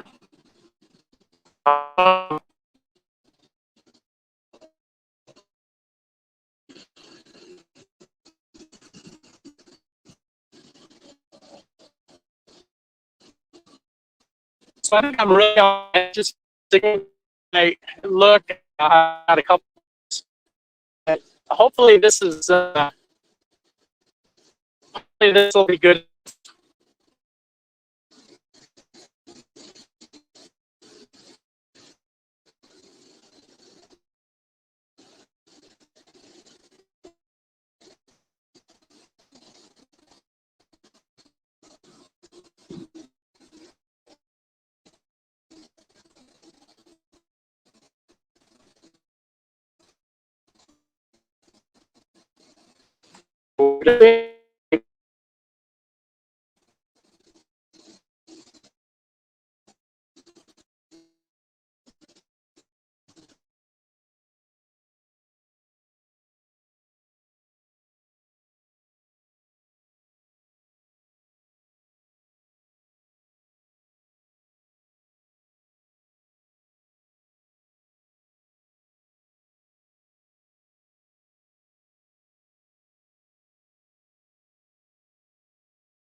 Apologize for the connection, but the good news is I'm really happy to see that the software I'm using, it does come back even after it's lost the signal. And so that actually is very cool because it's kind of a pain in the butt to reset it up.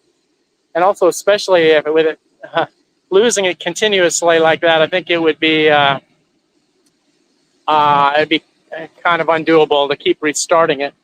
So as soon as Sir James disappears from view, I'm going to swing the camera around to the left because we should be able to see where we were earlier today when we were in Alexandria.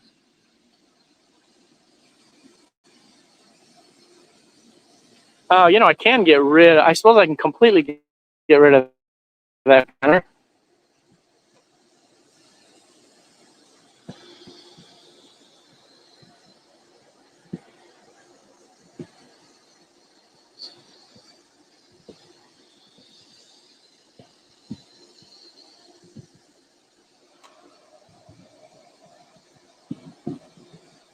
Okay, I'm going to swing around.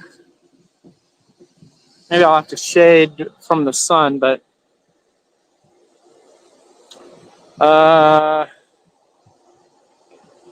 yeah, it's probably hard for you to see, but pretty much centered on the camera, and back on the other side is where we were earlier today.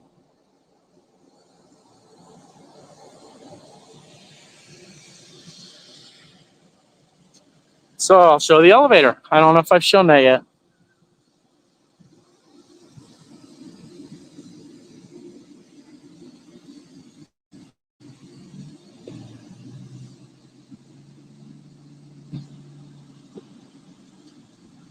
So trucks are coming to deliver beans or corn or something. I'm not sure which. So fun fact, I used to work at a grain elevator a couple times on and off for a friend of mine, actually, when I was not otherwise working as an electrical engineer. And so I was working at the elevator. I was dumping trucks. I was also driving the semis with the corn, and in charge of weighing the trucks, and also running the grain dryer. Now, we had a different style of dryer, but those smaller cylindrical things straight in the shot, those are grain dryers, and these look like old ones here. But anyway, keep the moisture level down on the corn. So yeah, I unfortunately, the grain elevator I worked at did not load barges, so weren't anywhere near a river. But that would have been cool. But yeah, you can see that that truck there is tipping up its bed so that it can dump corn. The ones that we did were mostly semis, and that one, of course, is not a semi. But anyway, so it's just tipping it up and dumping. So let me, I guess I can go mobile again, and we'll just see where that takes us. Boy, I'm sure glad the camera came back.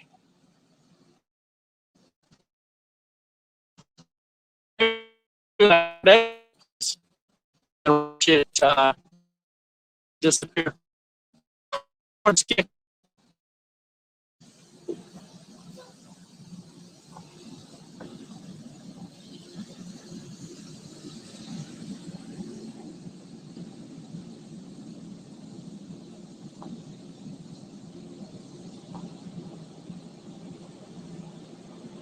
maybe we can go to the fleeting area and watch it come in. That'd be kind of cool. Yeah, I think we should go for it. That would be cool.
Yeah, we'll go to the fleeting area. Very cool. Let's bring in quite the adventure.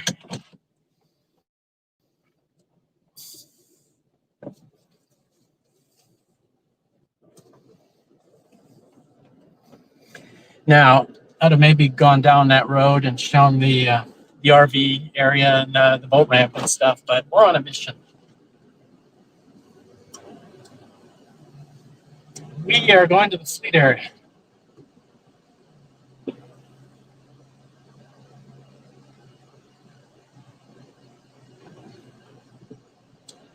So there's another restaurant here. I think it's still, I assume it's still here, called Jennifer's. That's in downtown Warsaw. It's a place that I've eaten, which I enjoyed. Kind of a breakfast place. Well, at least that's what I ate there, is breakfast. So to me, it seems like a breakfast place. And we drove by kind of quick. I didn't notice whether it looked like it was still there or not. There's a couple of places in downtown Warsaw.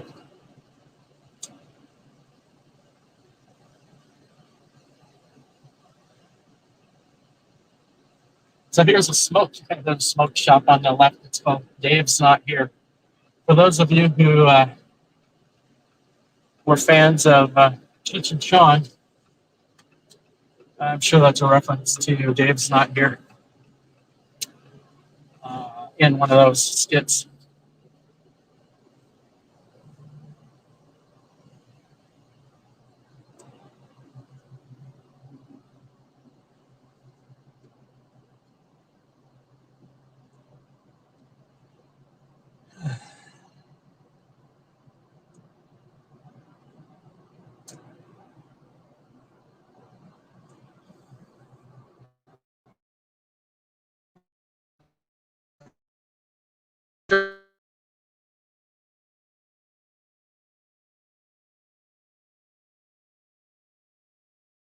I think it's worth a try. Now here's a brewery. I'm going to look off the side. Oh, it's already to the breeze. So I still think we may be able to do it. Well, of course, hopefully it'll take a little bit of time once it gets to the fleet area. You know, it didn't take them long to pick up that barge, though. I will say that.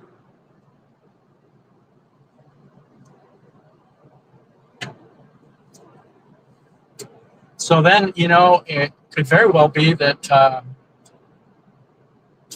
they drop off the barge in a fleet area and pick up another barge and take it over there. Although, interestingly, at least when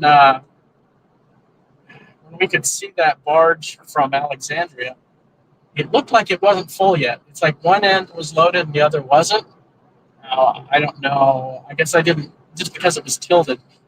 Now, I was playing with the camera and stuff, so I wasn't necessarily paying that much attention to the barge just now when we saw it. So I didn't notice if it was all leveled up and full or what. But if it's full, it could be they're taking it back and exchanging it for an empty one. Though in that case, I don't know. Maybe you thought that they would have brought the empty one with them out there, which they did not. So, hey, I don't know how they do things. So maybe it's kind of hard to juggle two.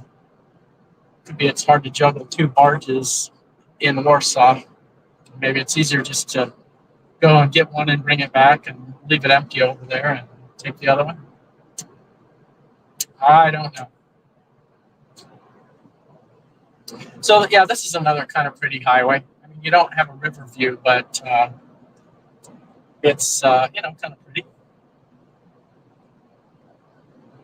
The trees and stuff. We got the rocks on the side, the sedimentary rocks, the layers and stuff. It's kind of pretty.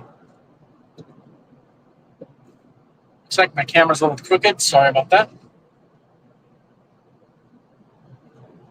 I could either try to level the camera or I could try to stay on the road.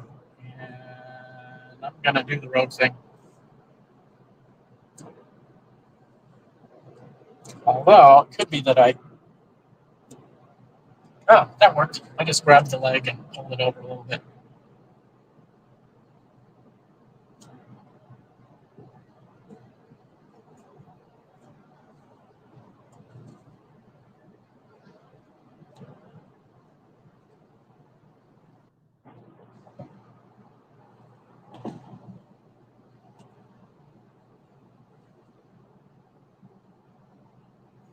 So far, I'm very impressed with the cell coverage. Like I say, back in Warsaw, we had some problems, but overall, I think it's been very good. So I'm also impressed that the stream comes back, because it's a bit of work setting it up. Not tons of work, but kind of a pain in the butt. So comes right back as soon as the comes back. It's good news. Good news for the future.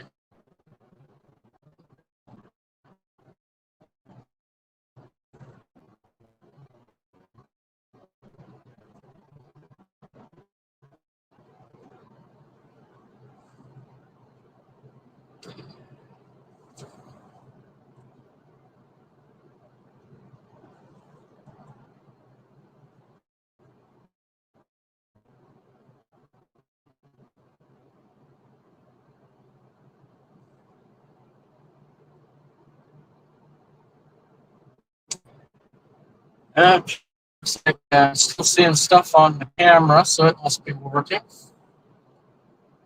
So we're already almost to Hamilton.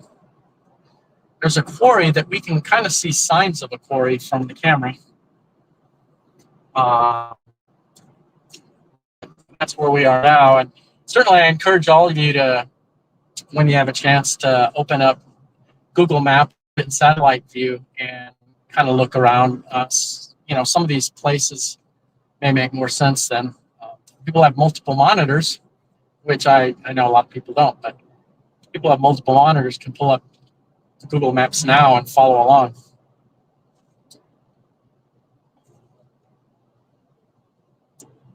And these are the tracks there.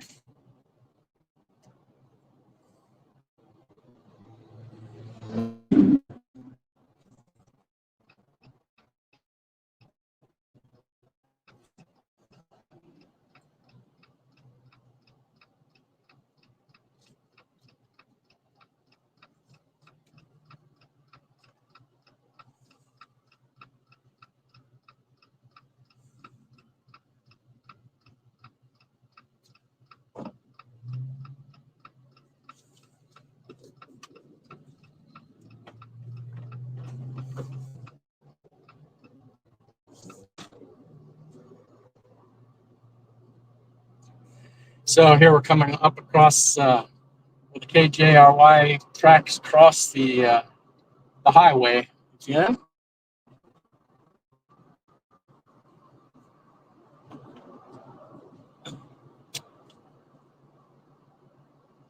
Sorry for the crooked camera. We had a little more time, I would stop and straighten it. But let's not do that. We're on a mission. And it's going to be a little tight. I don't know who's going to win.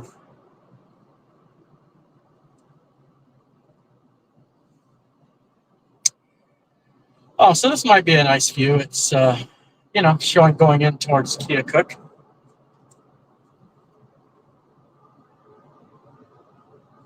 Straighten it up a little bit, I think. So hopefully you can see some things.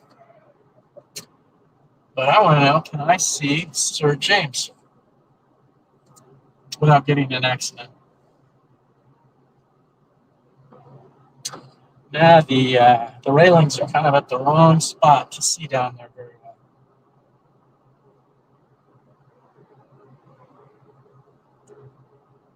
We got a little ways to go before we get there. Iowa State Line, and look what's over there. Our camera is on that end of the bridge.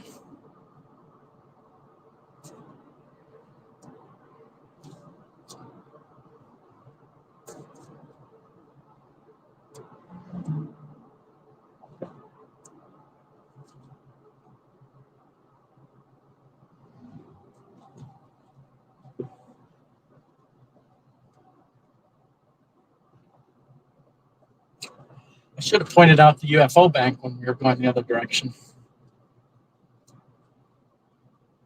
Anyway, here's Casey's to the left for orientation again. I would absolutely love to go in there and get another drink, but we're on a mission.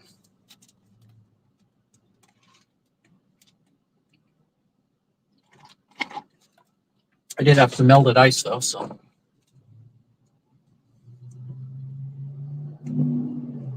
Now I need to find the turn.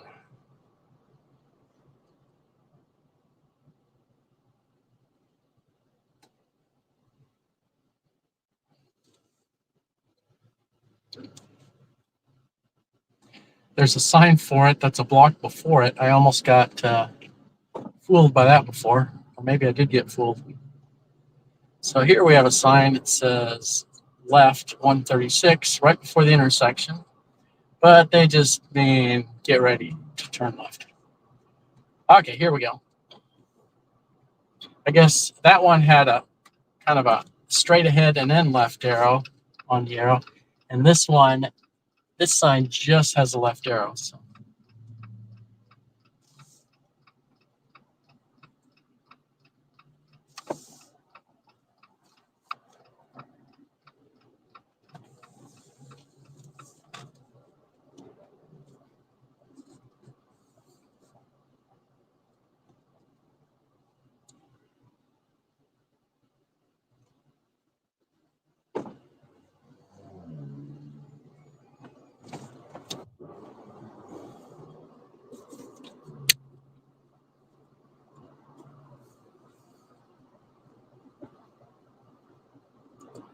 You know, while I was stopped, I should have adjusted the camera. I didn't even do that.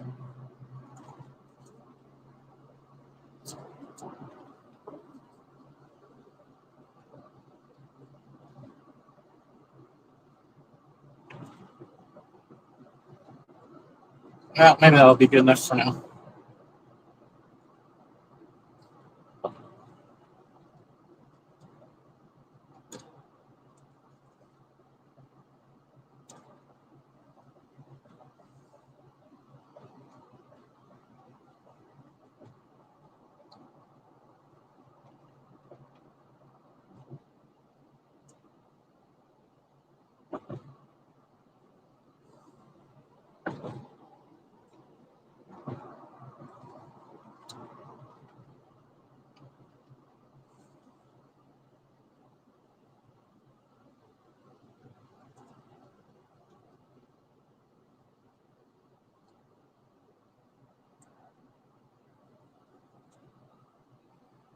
So we're about even with Roquette now. I think it's called Roquette. I can't remember the name of that place lot, but the grain place. There's some weird animal back there. Oh, that might have been a cat. I guess cats are weird, right? I thought it might have been a wild animal at first. It may have been, but it was probably a cat.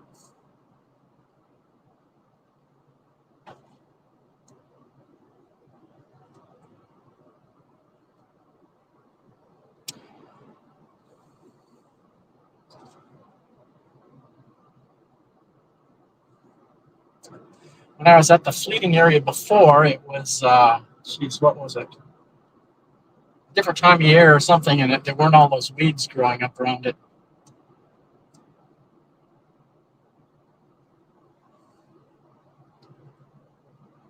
There's lots of tall weeds down there.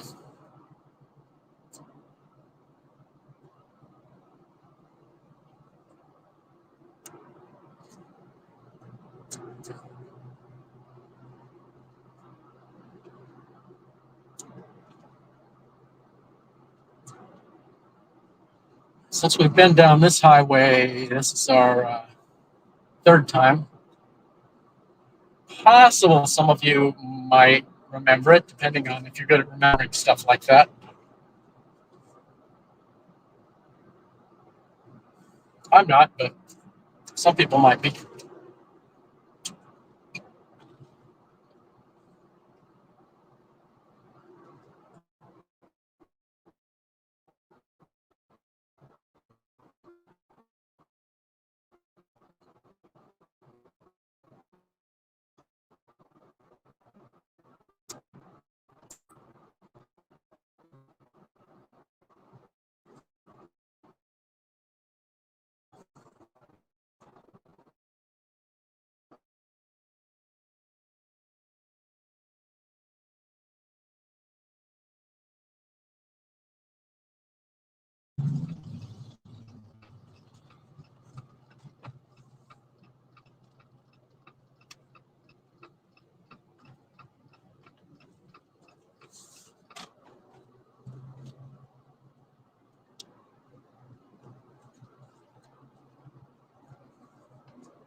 when I was driving around here originally, a lot of these buildings along here have, no trespassing signs.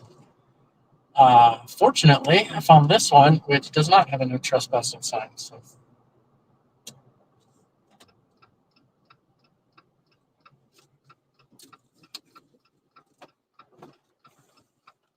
Yep, he beat us. Sir James is here. But maybe we can see Sir James do some work.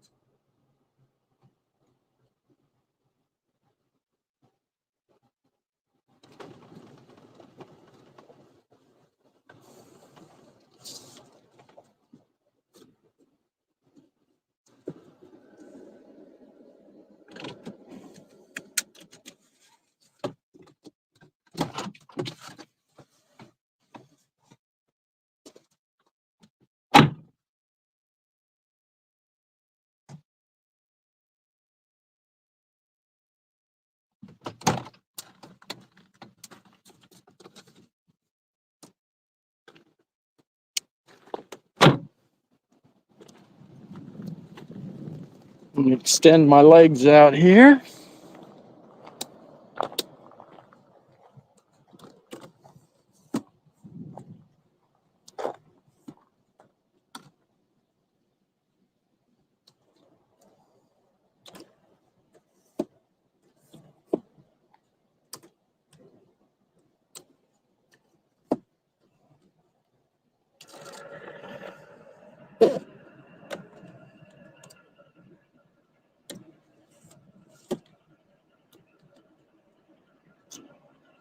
Sir Larry J. Actually, not Sir James. Sir Larry J. I think if I go down here, I might get a better view.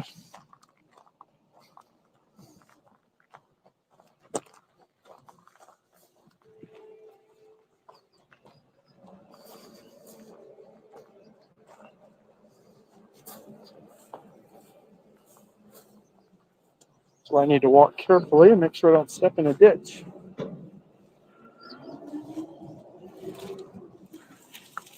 There's lots of weeds preventing me from seeing me around. Let's see if I can level the tripod the best I can.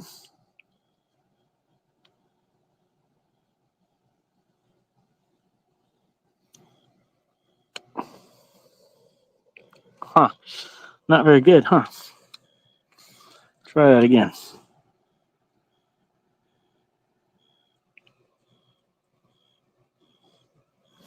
Okay, this is part 2 of the leveling process, going this way. Now that looks pretty level, reasonably level. Okay, so I think I got the tripod reasonably leveled. So we'll see what they do here. Now, I haven't looked at the chat for about a half hour.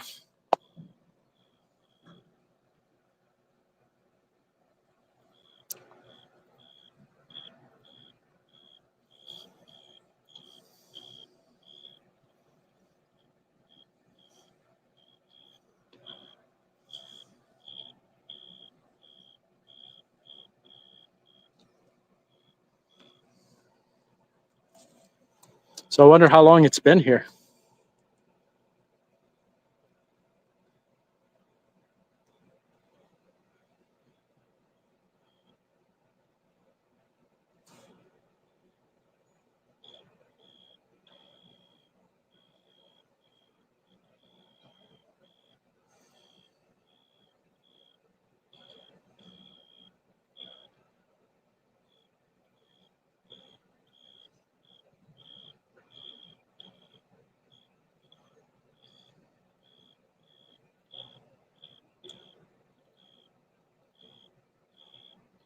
Yes, I can hear what you're talking about. I can hear you talking about me.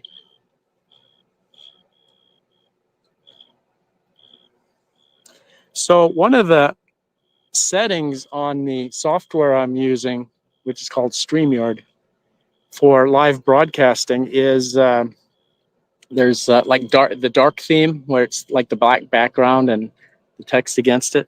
And I usually like that, so I set it for that way. But boy, when you're out in the sun, and you have you know, the comments against black background. It's really, really hard to see. I think I'm gonna, when I'm able to, I'm going to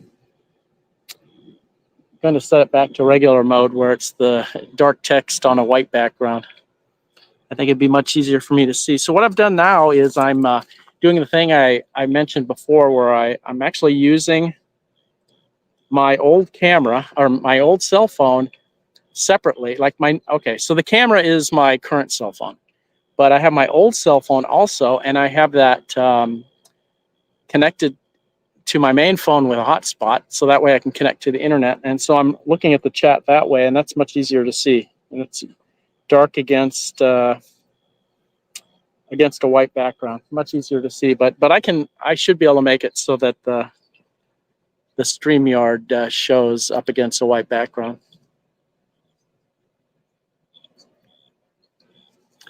So the only other empty, well, it would be interesting if they take an empty one down there, because the empty one I see is this one here, right in front of the camera. That would be cool if they take another one down there.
This is actually kind of a pretty shot, at least I think so, with the barge in the foreground and then Sir Larry J in the background.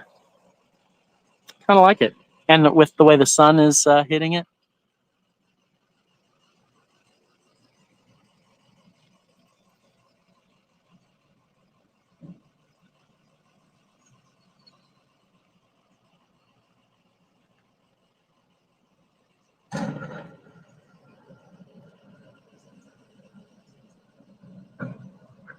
I'm hearing noises. I'm seeing propeller thrust. So I'm not sure exactly what is happening right now, but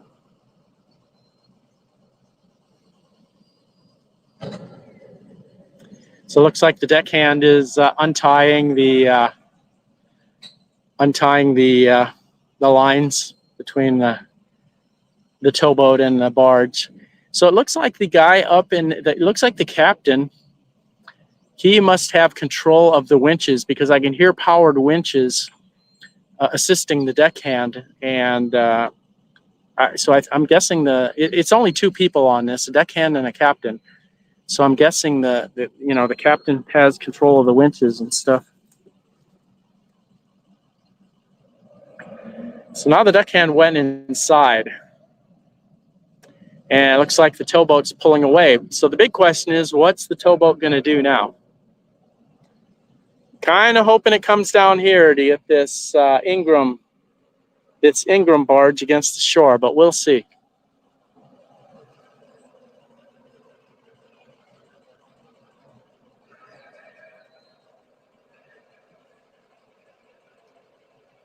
Doesn't really look like he's coming down here. There is another barge up a ways. It's almost out of view.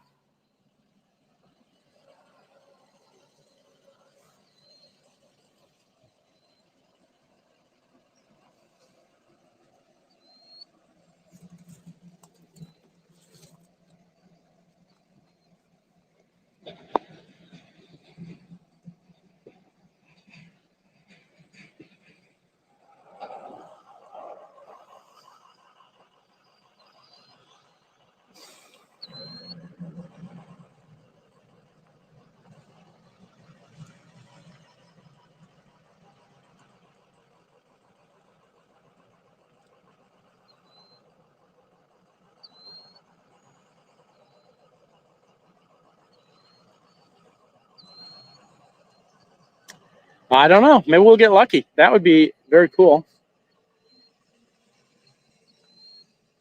Nah, it doesn't look like that's what he's doing.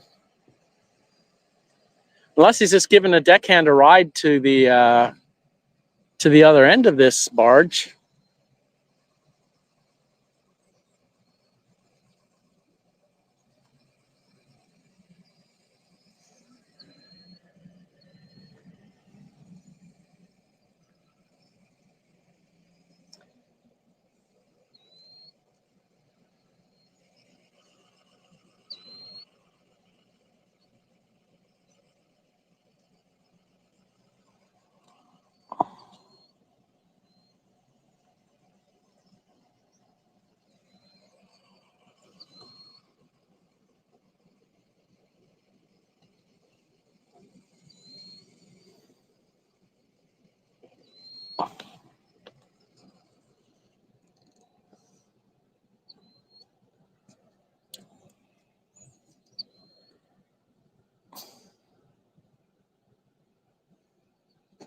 Well, I don't know. To me, it looks like the action is centered around this barge right in front of us, which would be very, very cool.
So it's hard for me to tell exactly what's going on. Oh, it looks like he's the deckhand is doing some work over on that barge that they just brought up from Warsaw.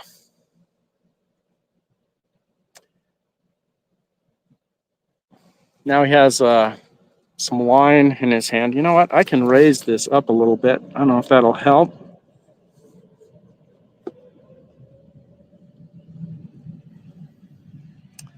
I'll give a little bit better view, I think.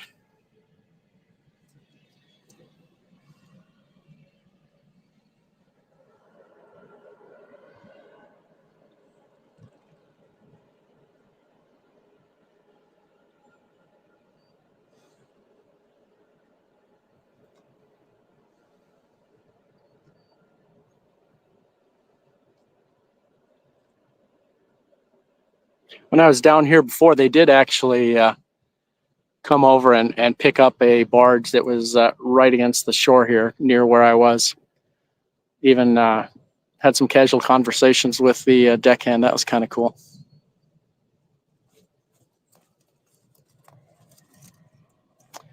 So what's going on here? They heading back to the barn?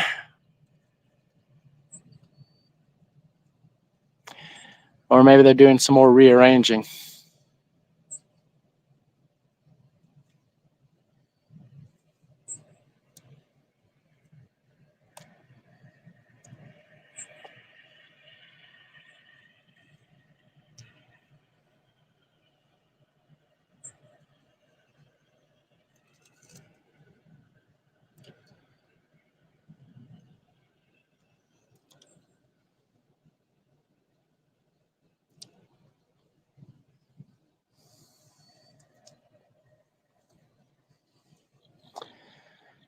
So it kind of looks like Sir Larry J. Is that what it is? I keep on forgetting. But I think it's Sir Larry J. It looks like it may be heading back to the barn and back to where they moor, which is a place we can't really go. It's between it's between the farthest up we can go from the bottom end here and the and the lowest we can go from the other end. So basically you have to go into the Roquette secure area or whatever you would call it to get to where they're going. So we'll let it go a little ways out.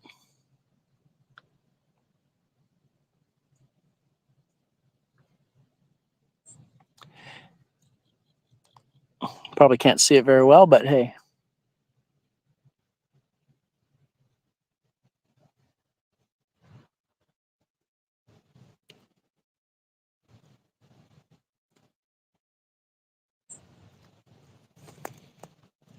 After he disappears, I'm going to rotate the camera around just a little bit to take a look back towards Warsaw. And since the lighting maybe is a little different than when we were here before and looked that way, maybe it'll look a little bit different. I don't know. Yeah, it looks like they're going. I wonder if, so I'm not looking at Fine Ship or anything. I wonder if there's anything coming down. Maybe they have to get back and hop in and assist with a downbound. I don't know. Let me look, see what I see on Fine Ship.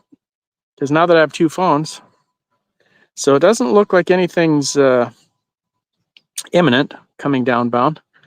But interestingly, James Brennan is up there. It looks like it may be going through the Fort Madison Bridge right now. So that's the they do construction and stuff on the locks and that type of thing. But okay, so it's gone now. Let me just rotate the camera around, just take a look down. It's kind of too bad we weren't here when it's too bad we weren't here when the tow was coming from Warsaw, because it's kind of cool seeing it come. The first time I came here, I could see it. You could see it coming from Warsaw, and that was kind of neat. Going through you probably can't see, but there's a bunch of buoys, and the channel is actually fairly narrow between here and Warsaw. So even though the river's very wide, the navigable channel is fairly narrow. So anyway, so let me pick things up and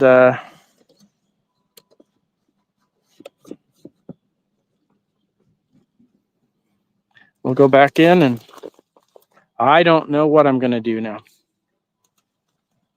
But this is the fleet area, so if anybody wondered.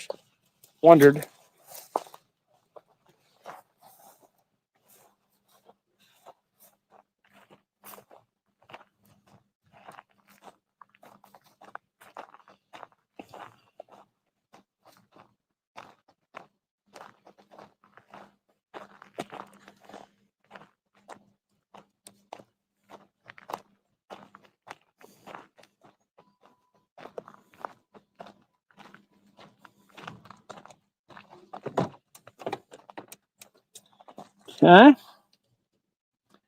I figure might as well just drive around some more.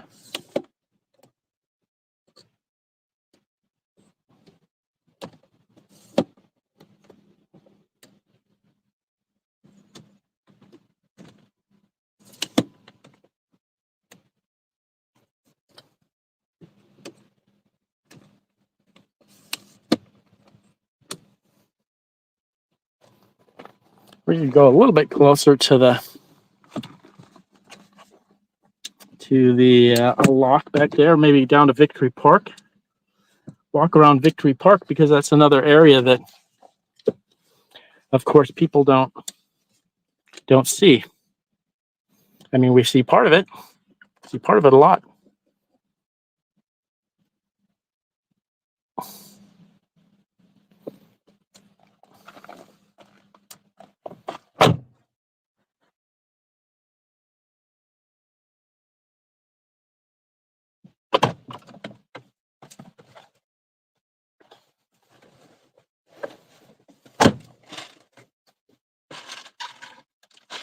Might even stop at Casey's, get something to drink. But then, yeah, we could head down to Victory Park, and I can get out and walk around and kind of show you what Victory Park looks like from the other end, as well as show what the bridge and camera area look like from down below.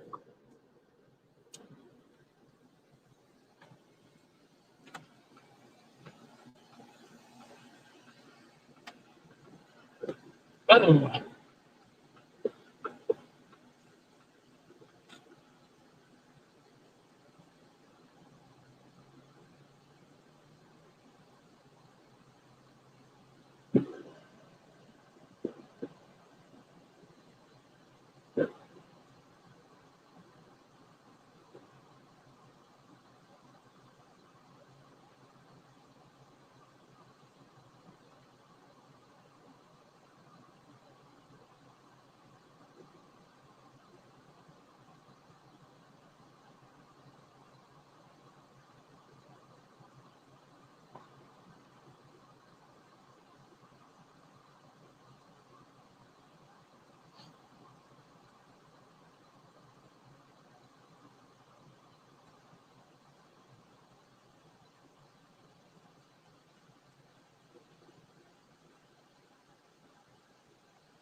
Truck was dragging one of its hoses. That probably won't be good.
Oh, sorry, I'm not saying anything. I'm not being very talkative right now.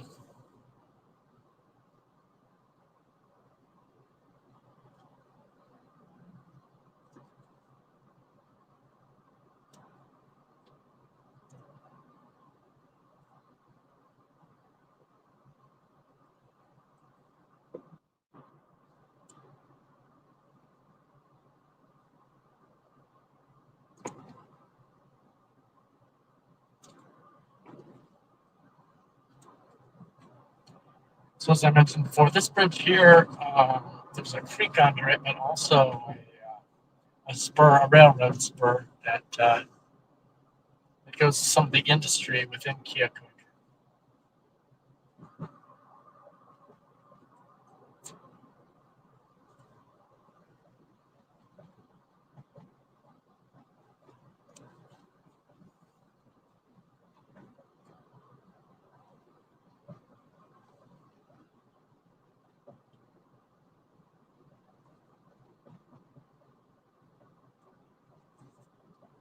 That little convenience store back there on the left was called Kmart.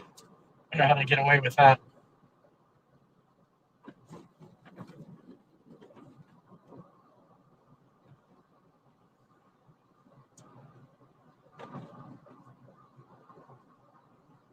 Okay, coming back to downtown now.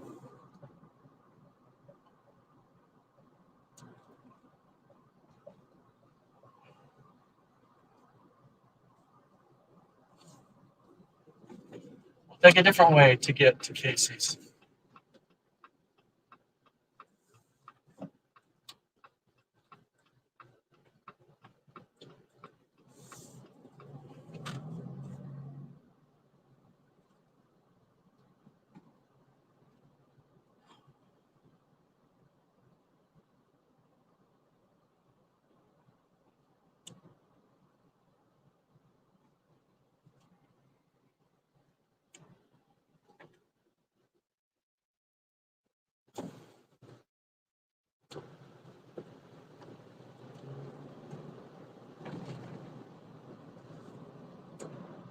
So this is the mall up here ahead.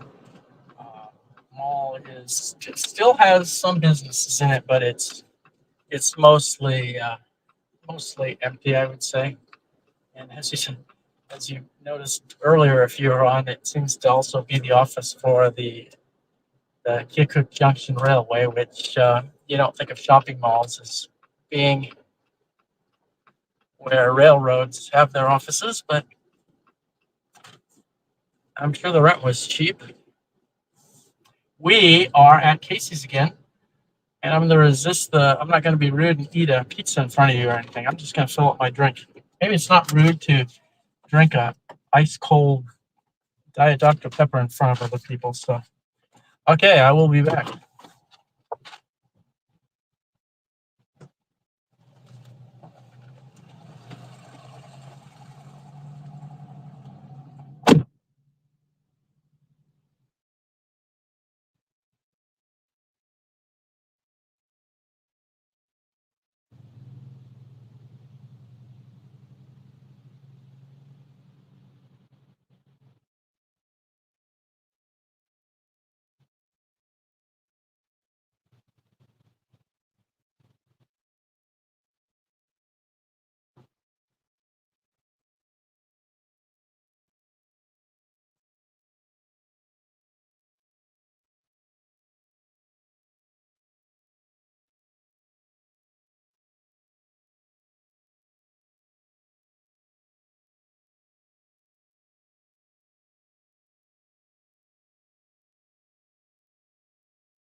I always forget to buy stock in Casey's before I come out here because I'm sure I'd make lots of money given all my.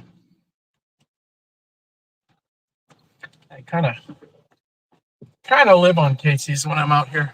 Although I do eat other places, but lots of Casey's though.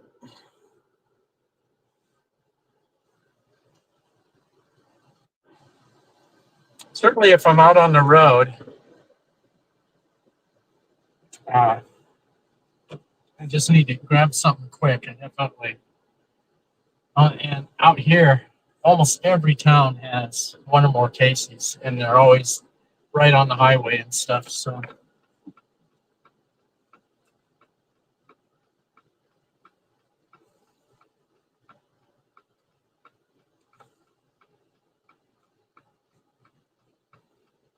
There's a couple ways we can get there, but I'm going to go across.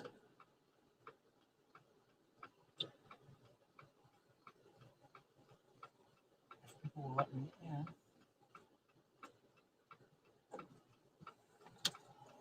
Good.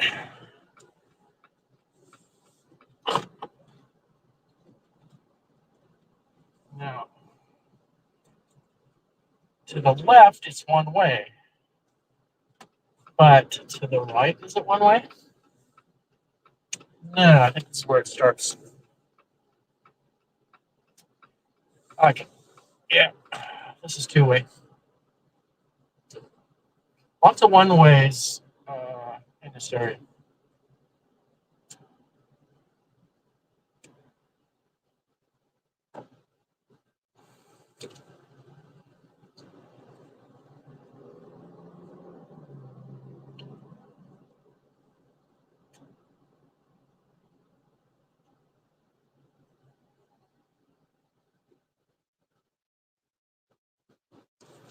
Oh, we'll go this way.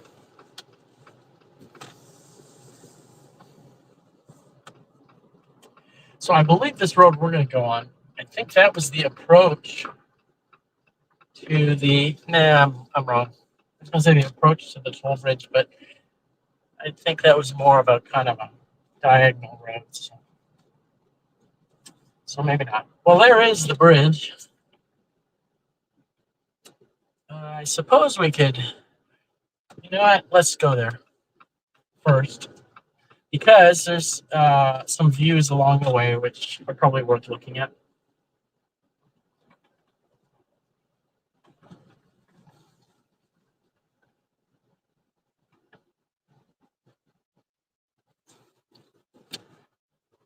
And, of course, a few people have seen what it's like walking along it. So right now, I'm going to have a couple sips of this.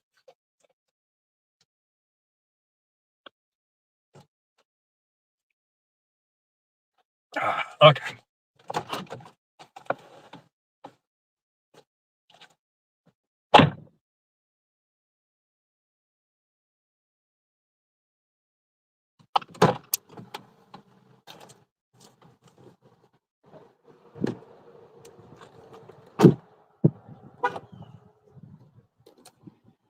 Okay. So, I guess let's just take it all in here.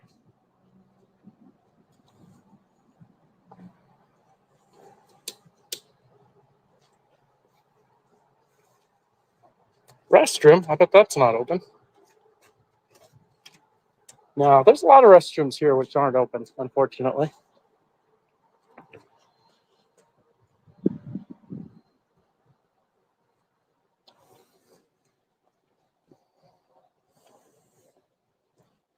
I'll show some of these signs and stuff. Park curfew, 11:30 p.m. Well, of course, we know that sometimes we see people out on the bridge outside those hours. Oh, and in fact, for the observation deck, it says till 10:30. Well, we've definitely seen people on the bridge after 10:30, and probably before 7:30. Though I wouldn't know because I'm not usually on the cam then. And here is our, which the first time we see it from the camera, sometimes we wonder whether it's real or not. And as you can see, It's not real.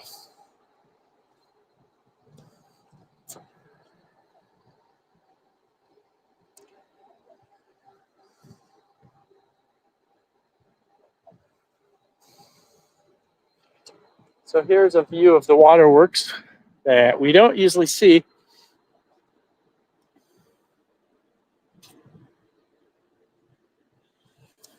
You know, I've seen photos of the inside of that.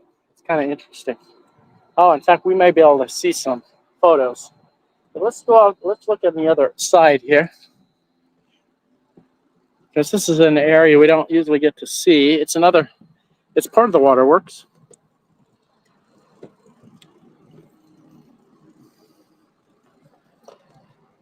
It's related. As you can see, the K line down there in the yard and the depot over there.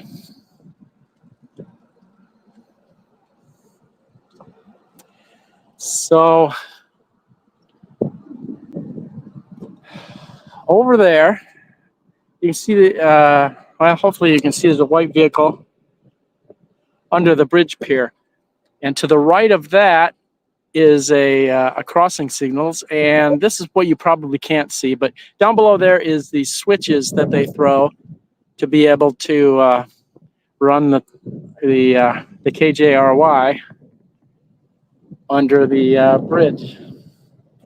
Oh, that's what we'll have to do is we'll drive down there by the tracks under the bridge. Oh, wait, there's some stuff here. I meant to show some of this stuff. Okay. Now, gosh, with the shadows and stuff, it'd be hard to even freeze it and read it, but let me see. There are some cool things here. I have still photos of this that I can show sometime to be able to read it. But here's a description of the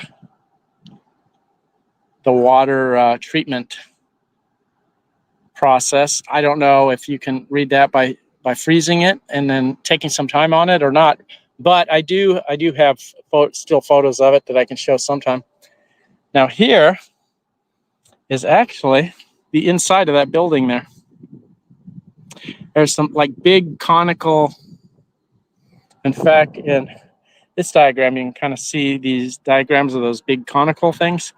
That's what those, that's what you can see in this photo. It's kind of cool.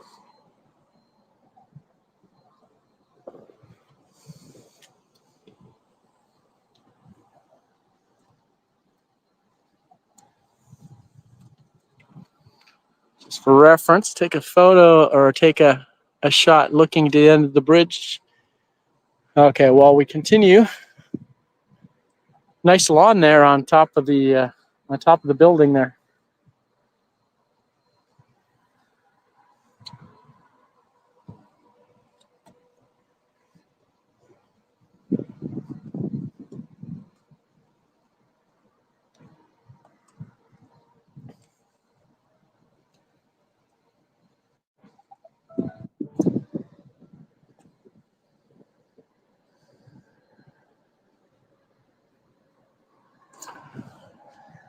So here's kind of a view. You can kind of see the tracks approaching the bridge, and you can kind of see the gate that we often can see from above where they open the gate to let the trains through. But I'm thinking we may be able to, it may make sense to drive down there and show that whole area more closely. Let's go over to this side and look. Gosh, getting all sorts of spider webs on my camera.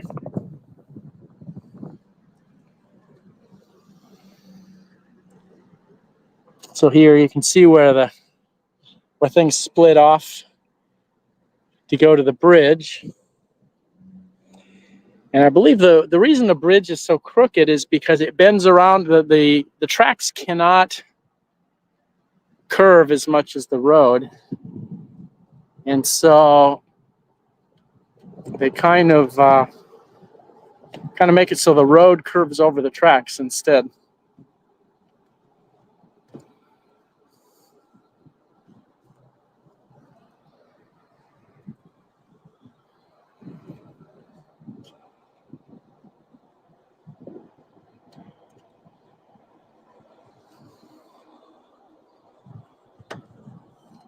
Yeah, we're working our way down to the other camera.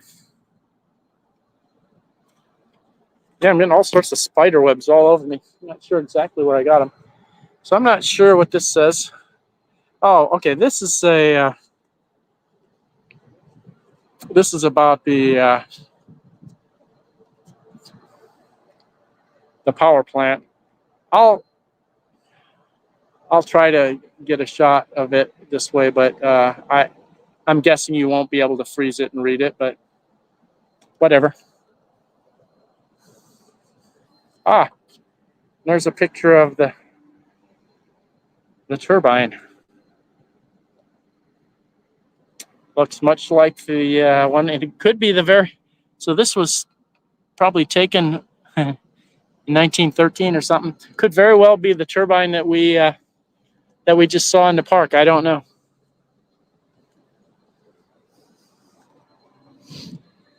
Interestingly, I never noticed this this red light here. Oh, so I guess this is for. Oh, I see someone. There's someone playing in the playground, and she's looking at her phone. And she may look up here soon. She's waving, but she doesn't know where we are. Oh well.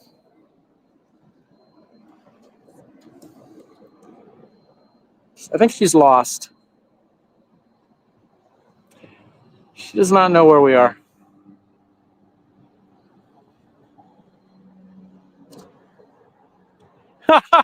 We saw you look in the wrong direction.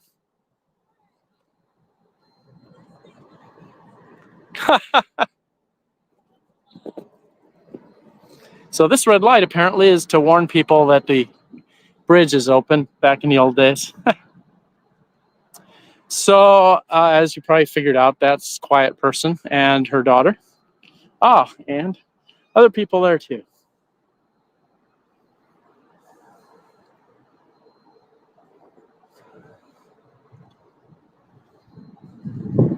There's the cannon.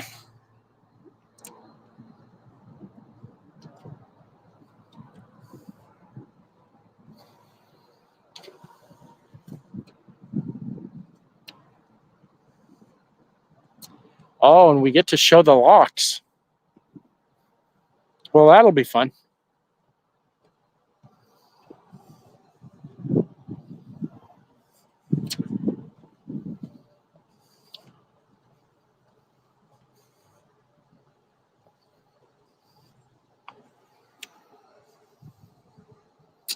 It's kind of pretty with the clouds and stuff.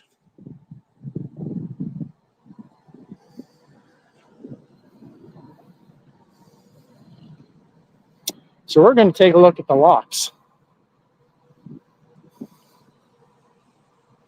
Let me, so I can get my camera lower, I'm going to put my legs in a little bit.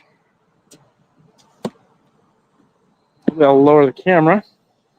Take a look at these locks that we can not really see very well from the other camera.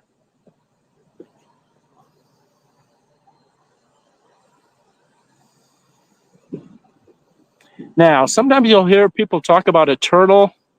You'll hear people talk about a fish. We'll see if any of those are still here. Some of them, I think, sometimes they get removed. Oh, there's the turtle. So I've heard a couple people talk about the turtle lock on the main cam. Actually, the first two times I said, oh, look, a turtle. And I thought they were seeing it in the water. I was looking with the camera to see if I could see a turtle, and I couldn't see a turtle. After a couple times, I finally got smart enough to realize they were talking about it. Wow, that's quite a padlock. That thing's huge. Now, this is new, I think. I don't remember seeing this turtle before. But let's see if any of the fish are here. There were some cool fish locks that I've seen before. And I don't know if they're going to be still here or not. Geez, there seem to be a lot more locks than I remember. They also look kind of newer than I remember, so maybe some old ones got removed. I don't know.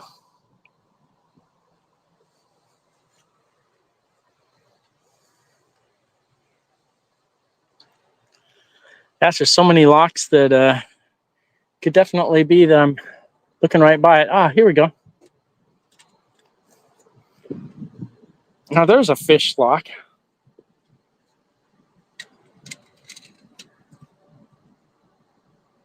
So that's pretty cool. Seemed like there were a couple of them. Ooh, see, I've never seen this. Look at this, an owl lock.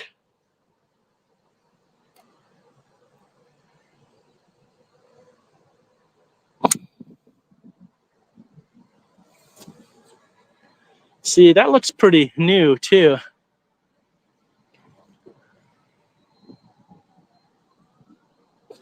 Now this isn't an animal, but it looks like quite an interesting lock. Kind of old school. Yeah, I like that owl. That's the owl and the turtle and the fish. Let's see, anything else noteworthy to look at here?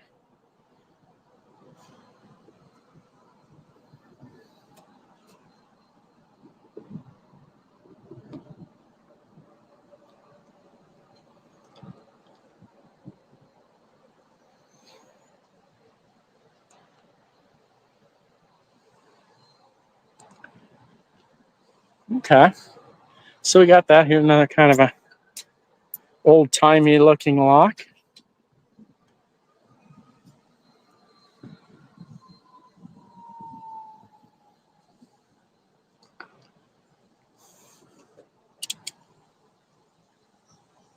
A heart lock.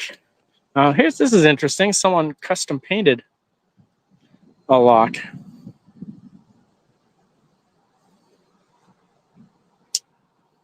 Okay. So I guess one thing I haven't done yet is looked up. And sorry, I'm not reading the comments because it's kind of a little bit of work. But so the camera is way up there. It is way up there, I will tell you. That camera is up there pretty high. And you can see right next to it is that light that attracts spiders. I'm hearing some kind of train from somewhere. So the camera really is way up there, and it's maybe even hard to tell from this view. Maybe it's something you have to see it in person, but yeah, the camera is way up there. And then above that, above the camera, you need some old wires stuff that went across.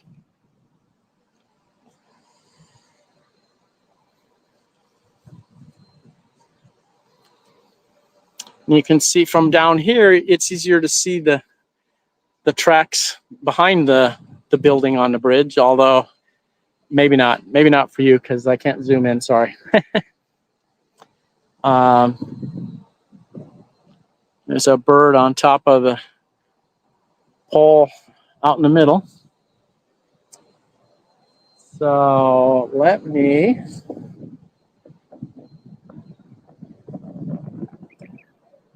look down over the side here. Some people fishing down there. There's often people fishing. Now you can kind of sometimes see down along the edge there where the people are fishing from the other cam, but it's mostly blocked by that big pole there with the Visit Iowa's Only National Cemetery. Oh man, gosh, I wonder if I should go there sometime with the live cam. I don't know. Maybe I may go there, but maybe I don't know if I feel comfortable doing a live cam. I think people whose relatives are buried there may be a little bit disappointed that it kind of gets the tourist attraction aspect to it. So I probably won't go there with the live cam, but I may go there and visit it just to see what it's all about.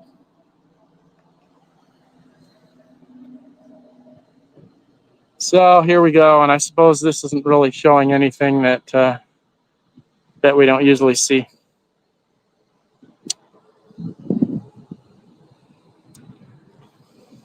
So we may go down below, and especially at the where the tracks enter the bridge and stuff. It's kind of an interesting area.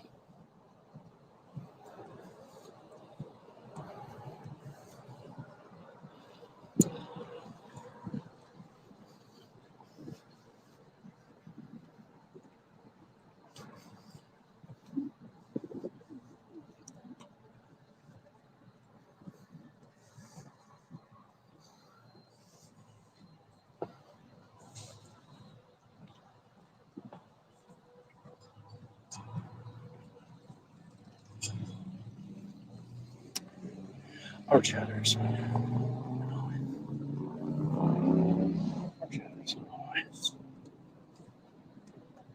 I'm sure all our chatters are always pointing at the camera. Wave at the camera rather than something else.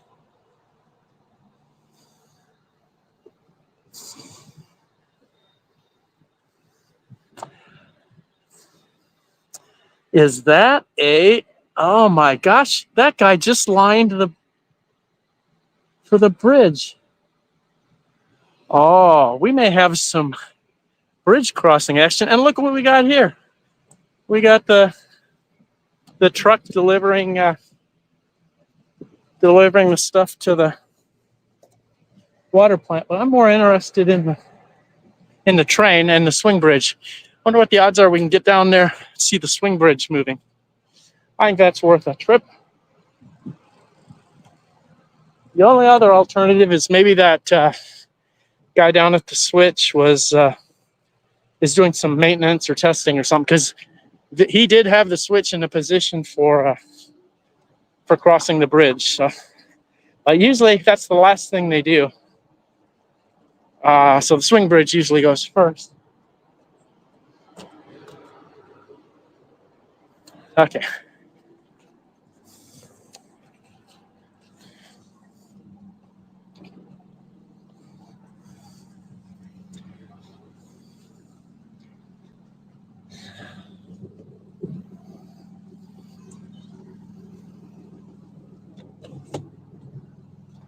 Put this in its travel position.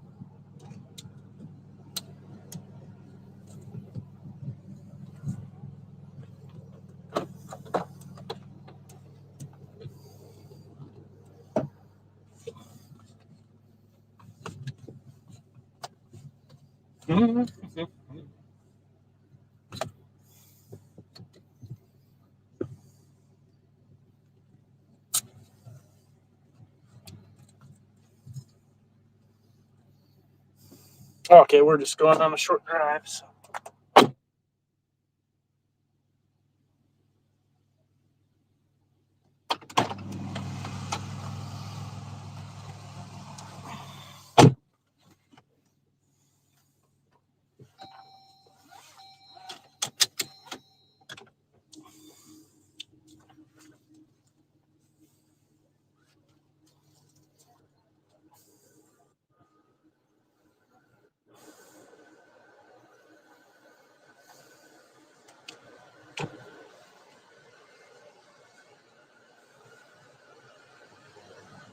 Okay.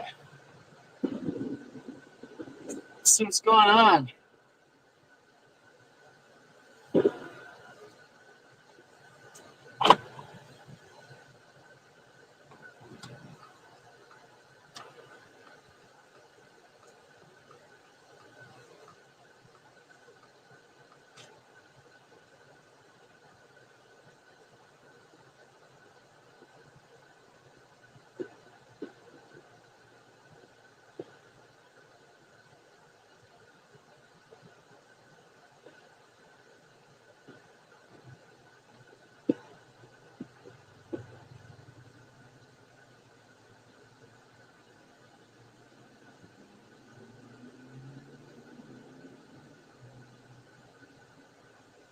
We can always hang out down here for the car shows.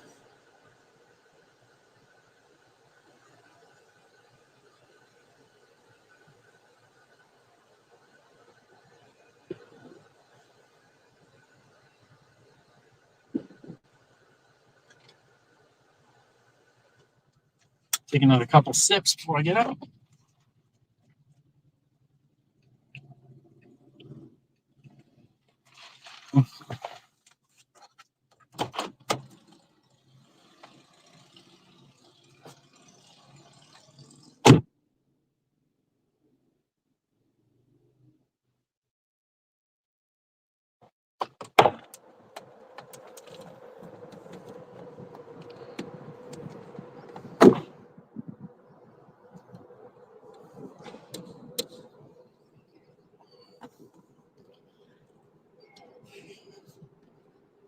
Guess we can go to the horse's mouth, find out if a train's coming.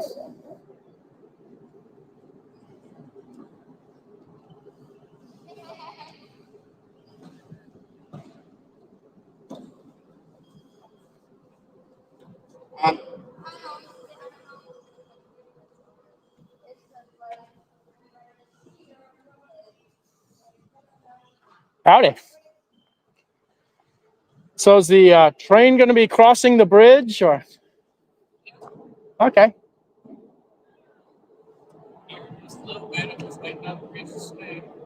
Cool. Okay, thank you. Okay. Really? Okay. Oh, I see the train. It's one car, apparently. I see the light for the train to cross the bridge. So we've actually got plenty of time.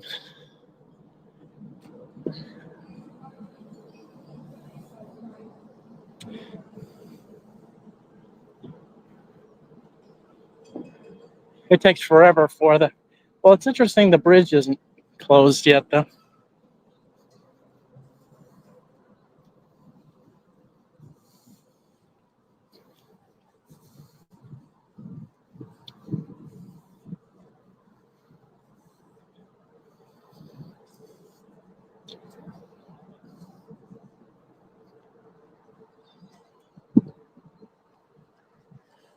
Train ought to be coming soon. Bridge should be moving.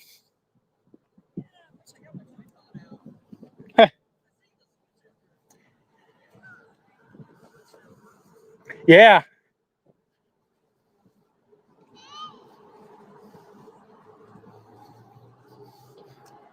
Here's the cannon. So I'm really surprised that the bridge isn't already closed, because that's usually happens way before the switch gets thrown.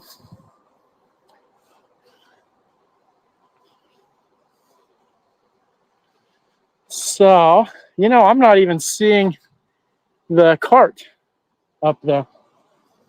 A lot of times, oh, so here's something we don't see from the regular camera. Is there's actually a little tunnel through here. Now it's closed off. It didn't used to be, because that other side used to be open to the public. And so I guess when they made it not open to the public, they put the fence there. But here you can see the gate up there. And if we look up there, well, you might not be able to make out where the camera is. I know where it is, and I can see that. But let's... I'll show the bridge from below. It's kind of cool.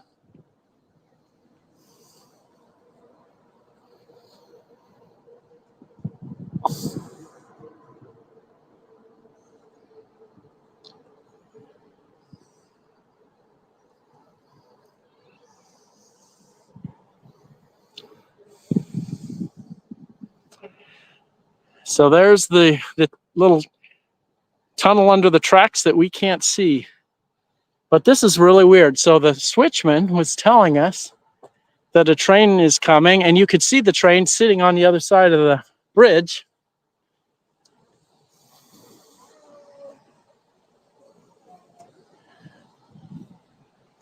So that's kind of weird.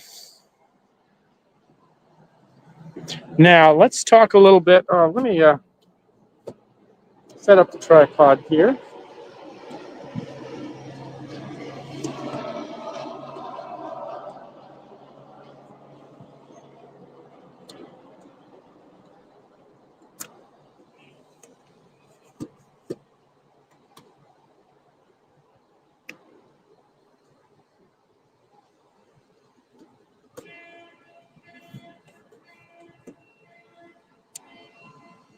Hello, we're good.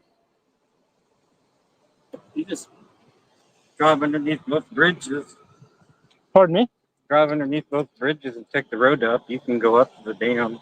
Oh, yeah, I've been up there before but I'm gonna catch the train.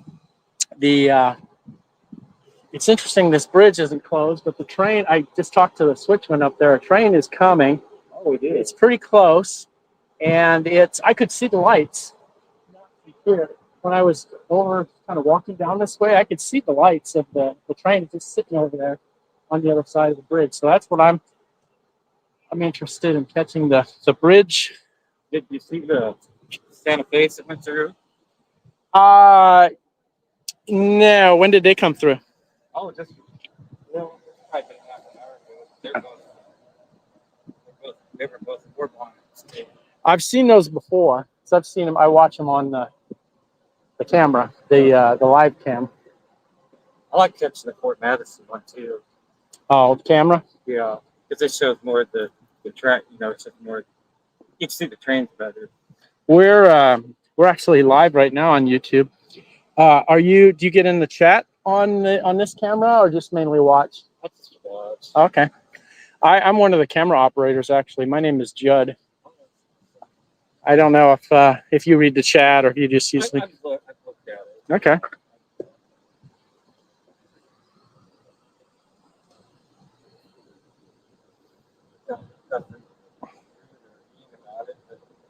I just come down here if I want to see it.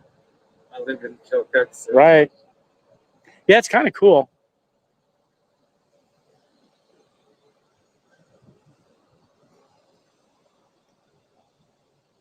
Well, it's kind of odd to come close to you. Yeah, and the cart, the bridge tender usually drives the cart to up there. What's that? Is there something in the dam? Oh, not that I'm aware of. I don't think so. But that would explain it why the bridge wasn't moving. But let me look at find ship and see. Yeah, that's what I'm doing right now.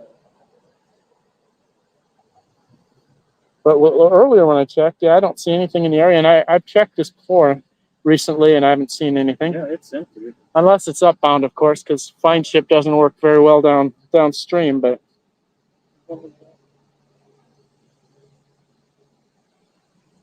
They don't even have the restraint off the bridge yet. right, still tied down. Yeah, that's weird. Before, but I wasn't sure where it was coming from. Yeah, I mean, you could see the train. It's sitting right over, on this side of the highway between like when I was up there, because I had asked the guy if the train was coming. He said, yeah. He said it's almost here, but like I say, I looked over. I could see the headlights, from up there ways. So that's weird. I don't know what the deal is. I love those Keokuk Junction blue engines. Oh yeah, Beautiful. yep.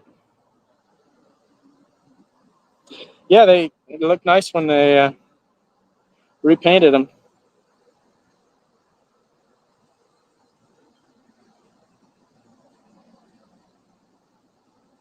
Oh, one thing I should mention is there's only one car on the train that's coming, so it's not a very long train.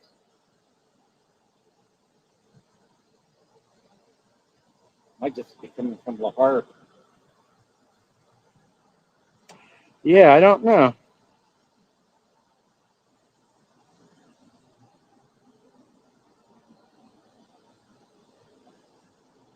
Did you get down over the weekend? Or Oh, I came in last Wednesday.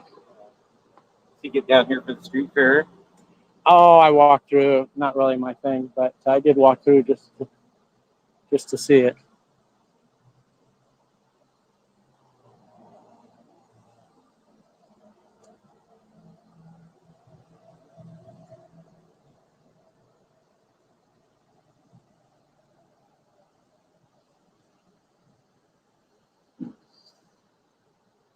I like to go right over there on the other side, that parking lot. You have pictures of it coming right across the bridge. I've seen that. I've seen it from that perspective. That's pretty. Yeah. Yeah. My main goal for being right here is to watch the bridge move. But yeah, there's a lot of different cool views that you can get for sure. Because right here, it looks like it's going to hit you. Yeah. I was here once before, and it was getting it when it was opening. And of all the odds, there was someone standing here, so I couldn't get it the way I wanted to get it. But yeah, it does come pretty close. I remember that.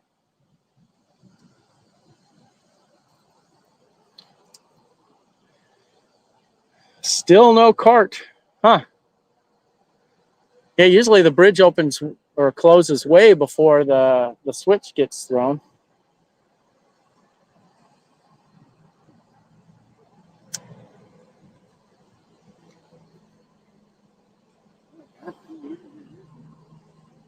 Usually the guy on the switch gets here right at the last minute, but he's ready, and maybe the bridge guy is finishing dinner or something.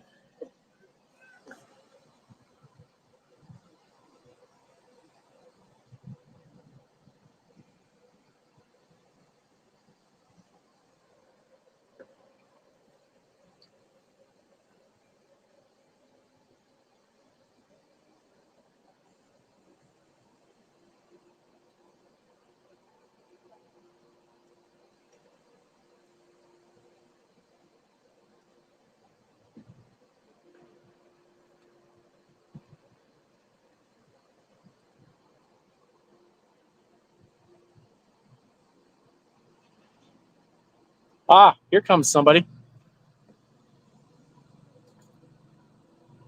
Somebody in a cart is coming down the path, and they are going to park.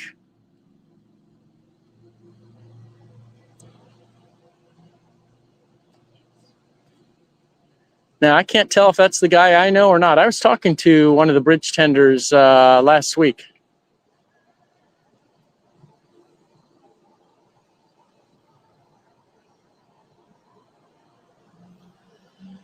So what he's going to do first, I'm talking into the live cam here.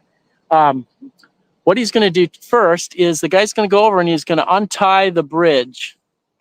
And so right now I can see it. I don't know how easy for you to see it, but he untied a cable, and it seems like it wasn't tightened down very much to begin with. Actually, usually they have to kind of do a ratchet thing to get it off.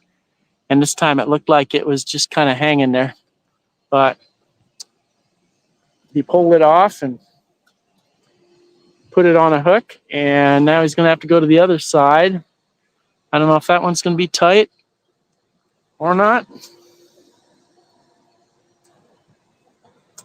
And I don't know if you'll be able to see anything, but he's going to be kind of near the center of the camera. He's going to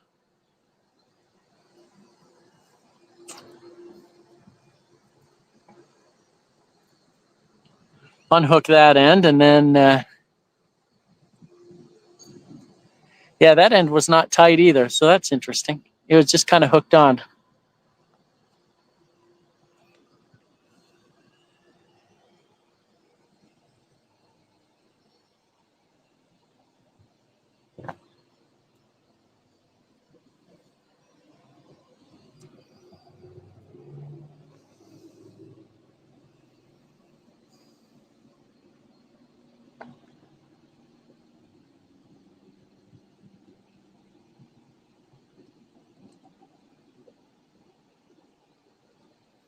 Okay, now he's going climbing up, going up to his place.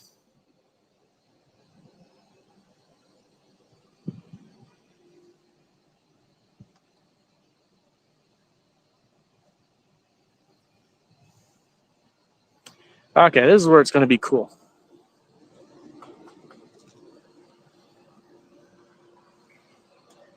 I might even hand hold it for this.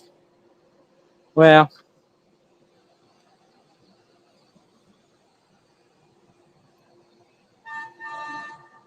here we go.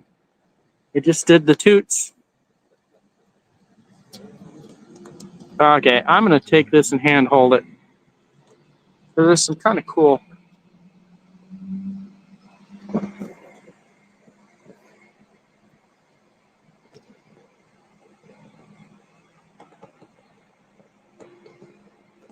Something cool I want to do.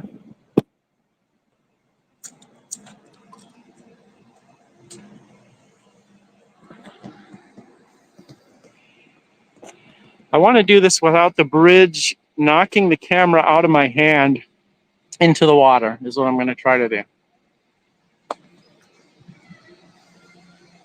Because that would be bad.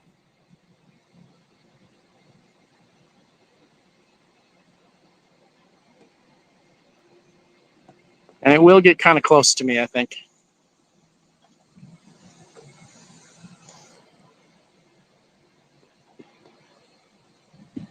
Now you can see some kind of rollers down below and kind of a mechanism. That's not kind of a jack. What'll happen is when it gets into place, they will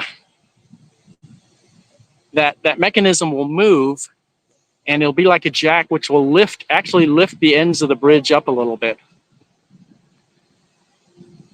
Now I don't want to be looking through the camera. I want to be looking at the bridge because I do not want to get whacked.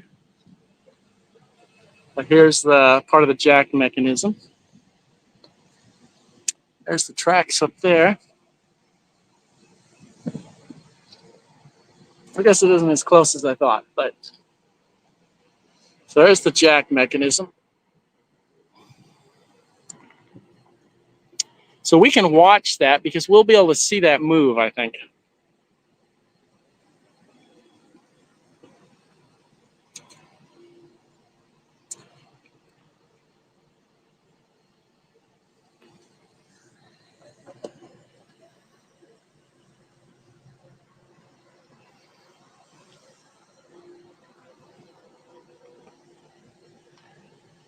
So it goes, it's kind of in place, but watch those jacks, watch those rollers underneath.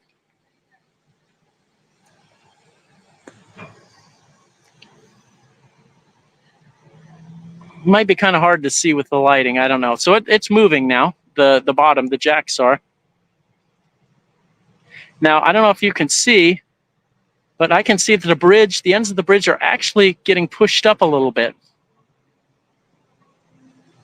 So that gives it a good solid base for holding the train up as it passes by. I think it might be up all the way. Okay, now I just heard an air rush. So that was the rails coming down into place. So now our next step,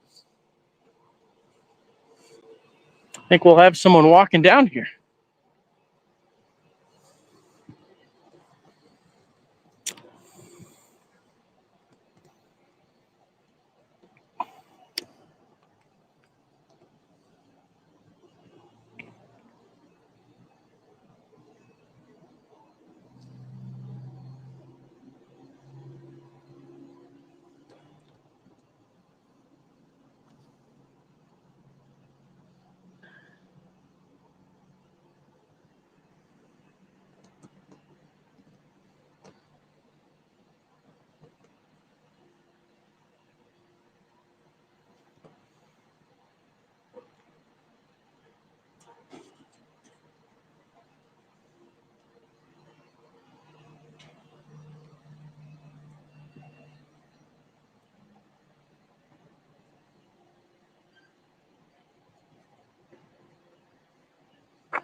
I might put the camera back on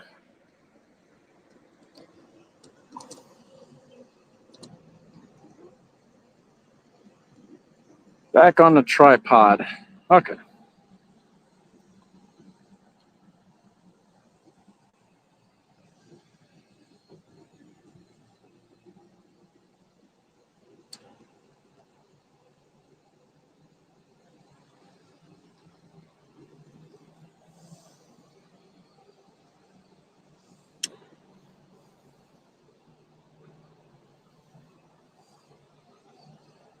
You might be able to see the yellow hook hanging off the bridge. It's painted bright yellow. Roughly, it's hanging below. That's what they tie off when they're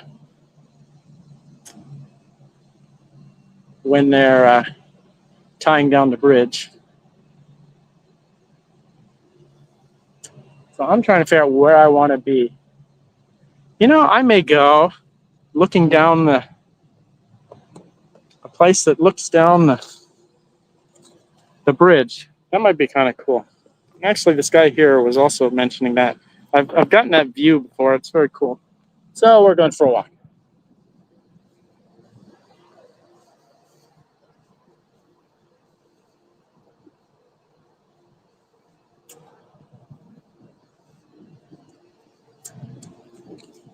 So the train is probably crossing the bridge right now, actually. But it goes very slow. It goes about 5 miles an hour. So it takes a while. But we're going to try to get a cool view of it.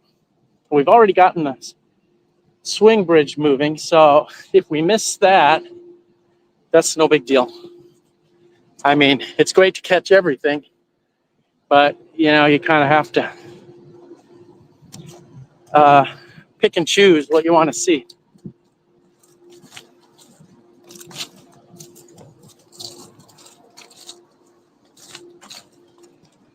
And so we'll see the train coming down the bridge. I'm pretty sure I can get to where I need to get before the train gets here.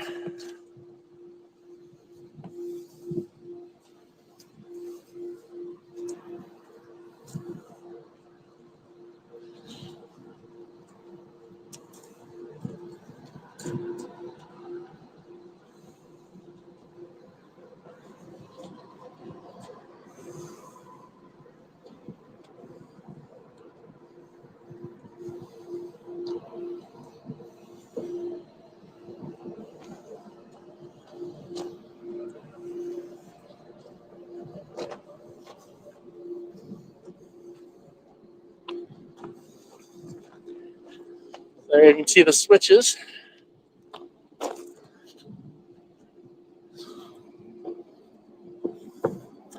And the switch line for the bridge. And you can see that they're unloading lime at the water plant.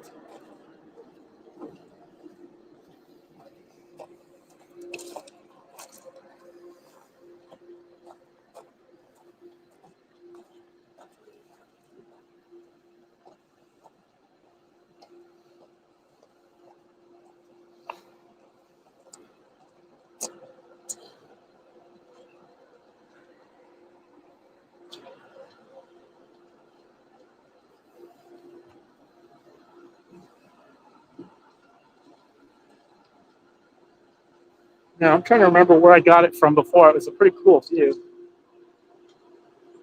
The problem is we got this building here and stuff. I see the lights to the train down there.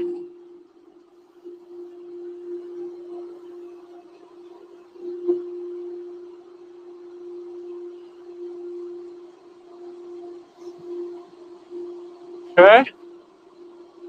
Try to get across here.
There you have it, folks, the KJRY.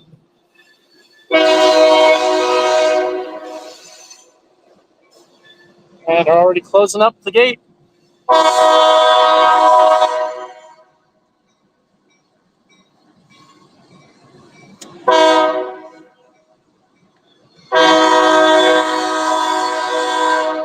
don't know that I'd be able to get back there in time to watch it from down below like we did before. So I'm going to see what it looks like from here,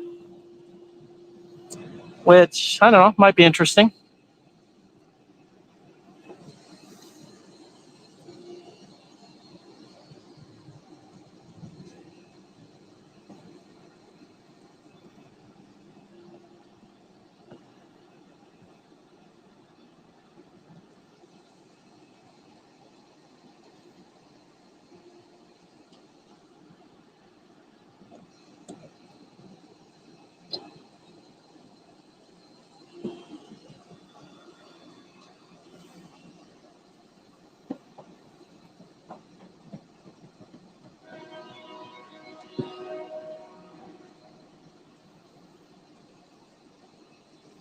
So now the first thing that'll have to happen is they'll have to lower the jacks so that the ends of the bridge are just kind of hanging there, and then they'll be able to swing it open.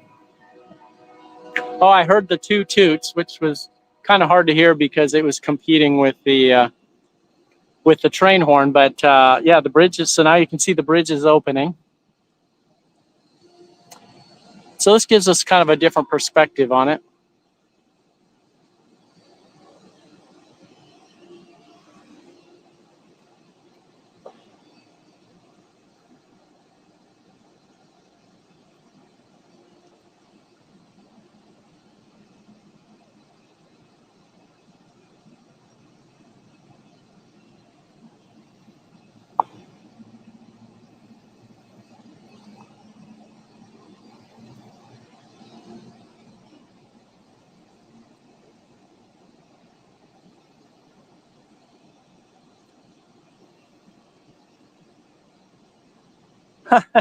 No, I didn't actually plan it out, but it did work out rather well. In fact, the very first part of it was a failure, because what I was trying to do, I was trying to go over to where Sir Jonathan was. I was trying to get there before it pulled away to go help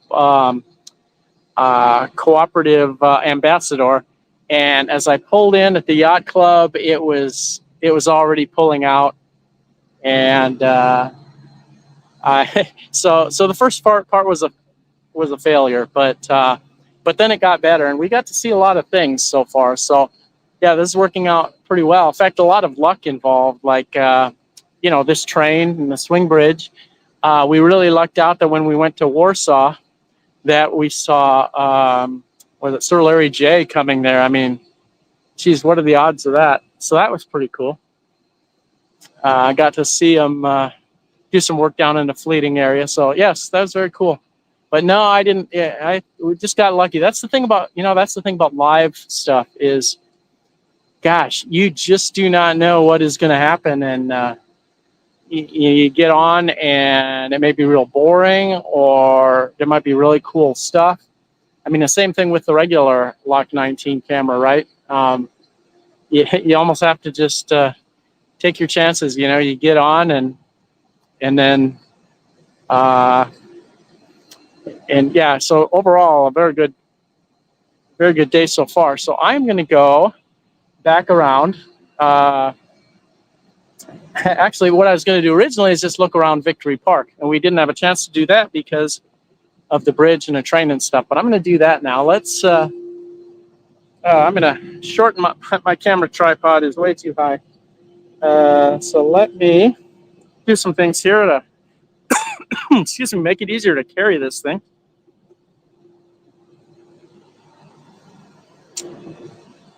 So that should be good enough. Oh, but first let's show some other things around here. Why not, right?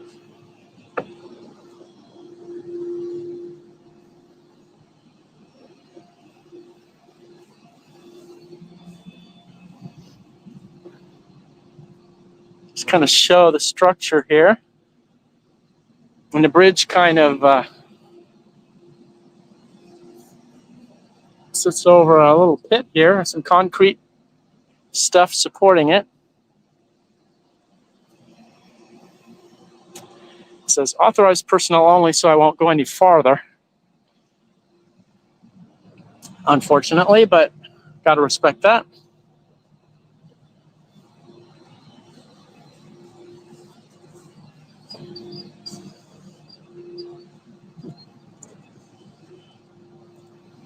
So got some signs here.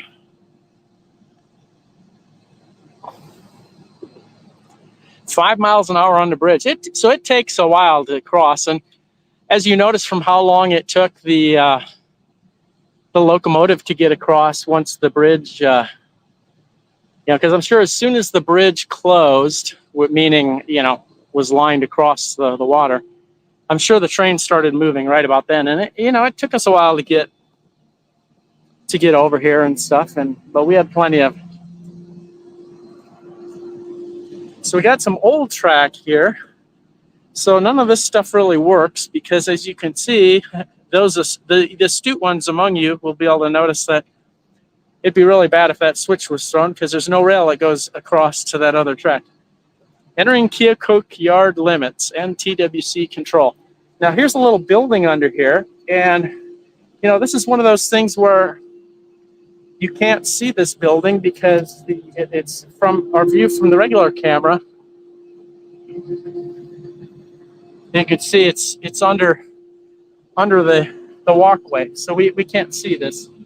Like, we can't see this kind of cool structure here, and also we can't see that Keokuk sign over there because that's also blocked the same way.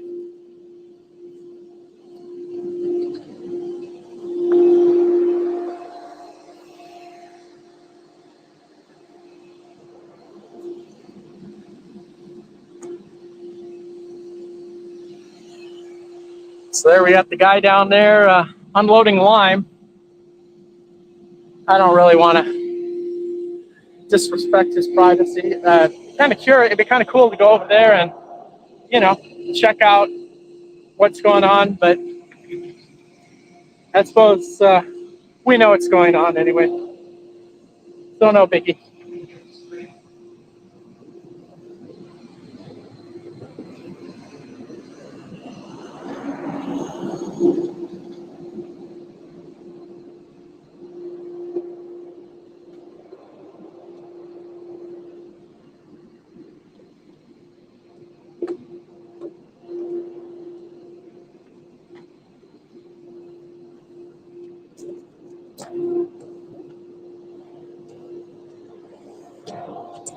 Oh, there's that sign. We can check it out a little closer because there's lots of animals on it.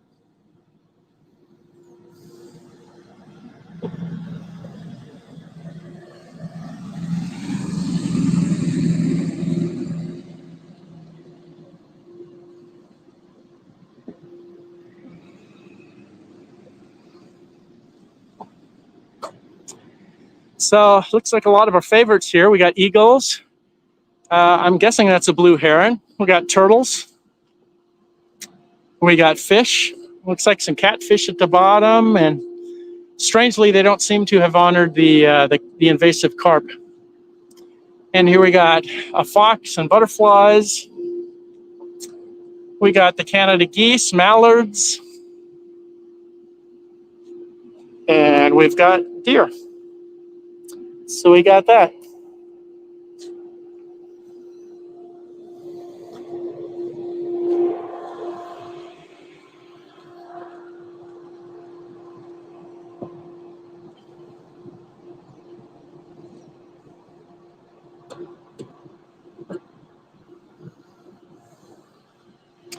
I'm going to pull up some of my tripods to make it easier to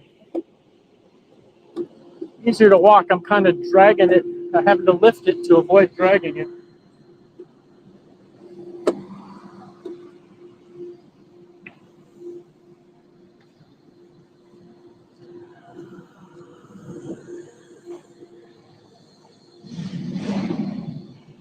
Oh, it sounds like some motor vehicle action in Victory Park. Who would have thunk?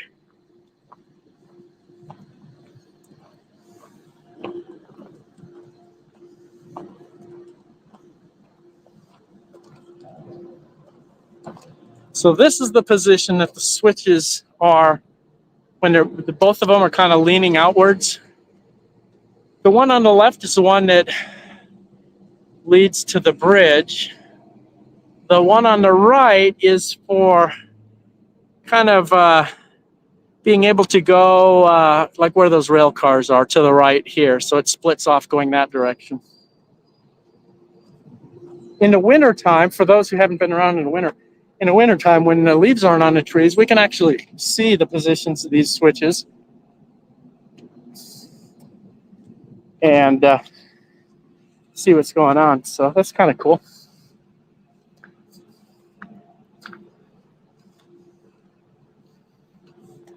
Let's see some stuff over here that we can't usually see in the park on this end. It's a lot of stuff that's blocked from the camera that we can't see.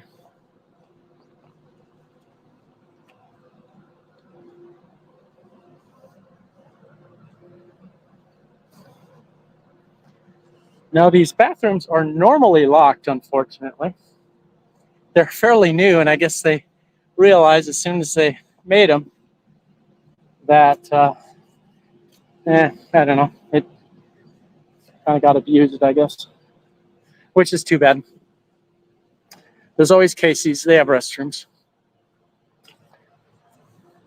So now this whole deal here, this is definitely one of those things that we cannot see at all from the camera. And it is some kind of tribute to a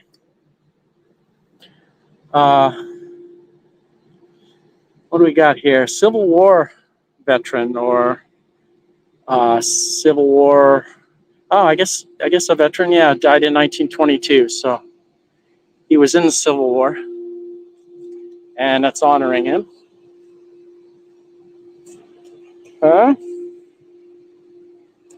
Take a look back up at the bridge. There are some kind of pretty views of the bridge, especially this time of the evening or time of the day.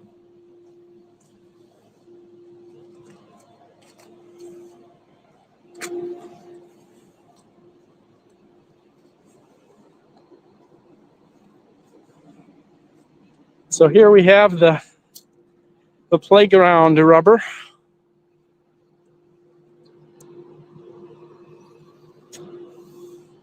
This stuff is really bouncy, really fluffy. I mean, if you were on a swing and were trying to jump off and kind of messed up and it ended up on your hands and feet or whatever and face, this stuff, you probably wouldn't even be hurt. This stuff is so bouncy. I was surprised, much more bouncy and fluffy than I was expecting. Now let's go over to the cannon. So it's interesting, there is a plaque for the cannon. And the plaque is maybe about what you'd expect. I don't know if it'll be legible. Maybe it will be if you freeze it and look at it. I don't know if I'll leave it here the whole time.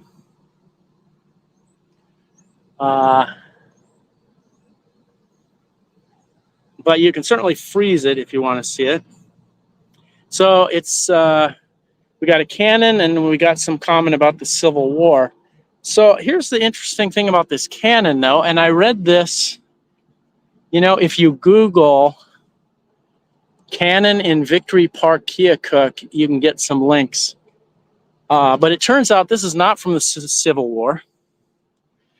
This cannon was designed by Germany, and the design was licensed to Japan. And this was a long time ago. I mean, it was before World War II and stuff like that. And so this was actually made in Japan. And I think what happened is maybe would do at the time of the World War II or something. They essentially afterwards they confiscated it or whatever, and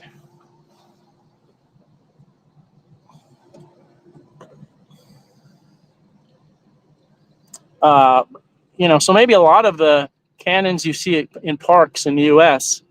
were the same type of deal, where they were, you can see the Japanese characters and stuff. But the stuff I saw online is how I knew that this was designed in Germany and made in Japan and brought to the U.S. to prevent further aggressive activities or whatever at the end of the war. So it's just kind of funny that the plaque for it is honoring Civil War or Civil War veterans or whatever. And a lot of people probably assume it's a Civil War cannon. Now, what they did is the wheels were falling apart.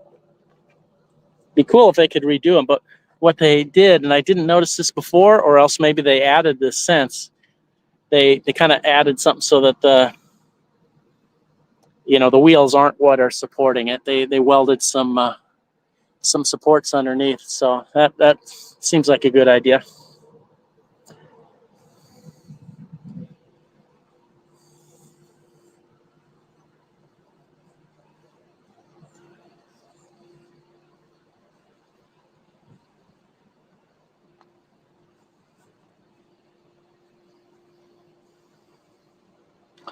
Some pretty views down here in this area.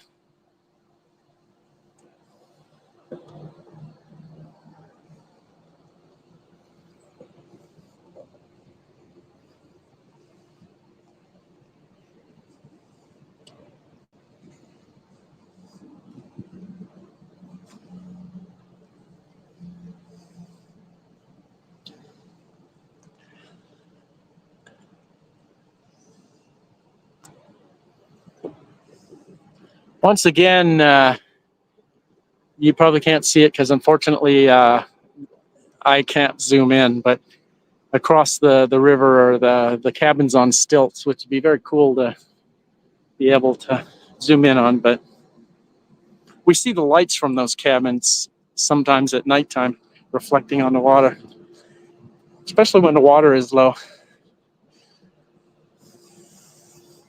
Howdy. Getting any fish? Oh, cool. So a lot of people fishing along here. That guy caught something.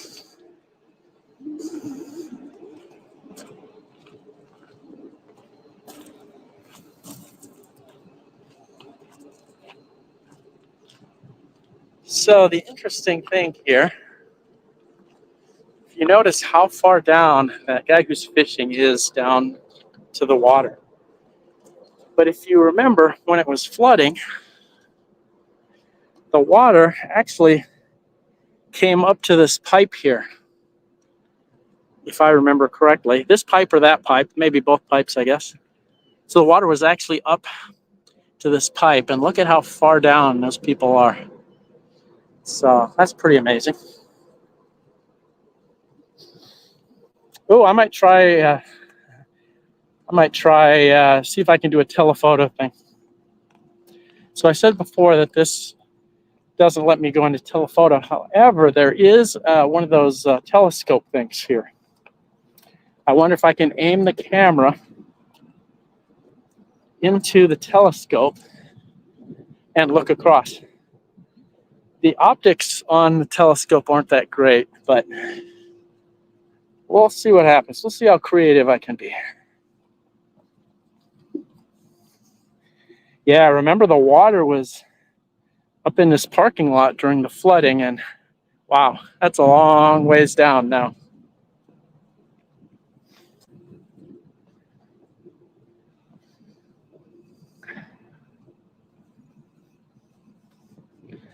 Okay, so I don't know if this is going to work or not, but here's what we're dealing with.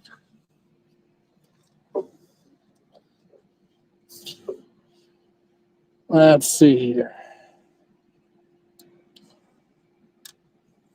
I need to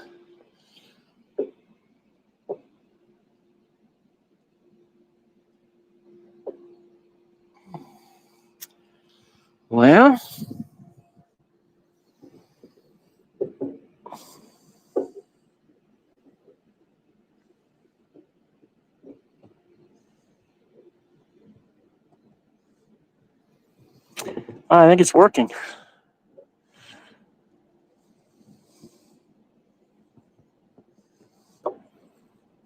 I just need to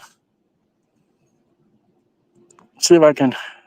I'd love to be able to swing it along the shore. I'm not sure how successful that will be. You know what? Let me take the camera off the tripod because that's kind of inconvenient now, I guess. All right, let's see.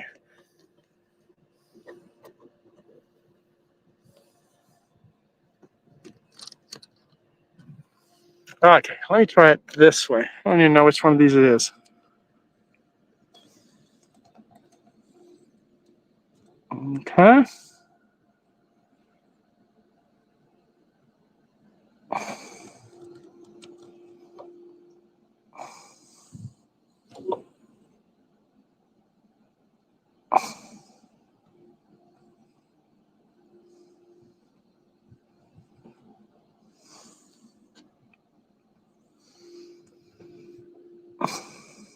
So these are the cabins up on stilts that we often see the lights from at night.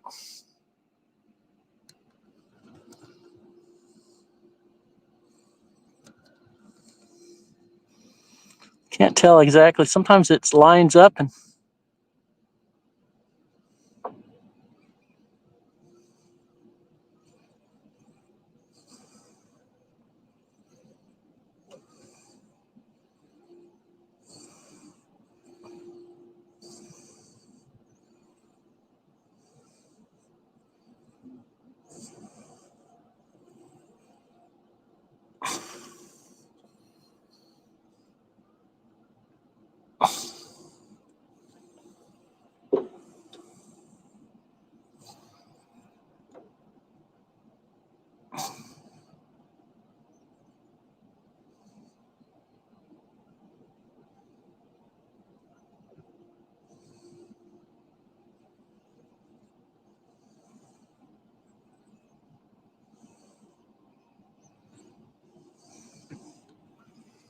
alrighty then. Hey, that was pretty cool. That worked.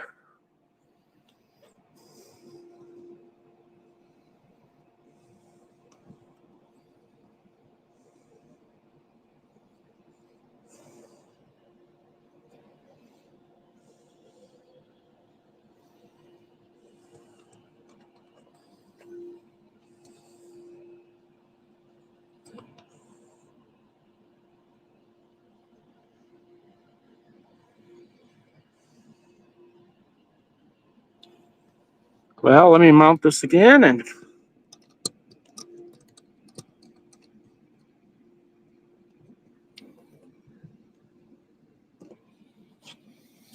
well, that was cool. I'm glad I thought of it.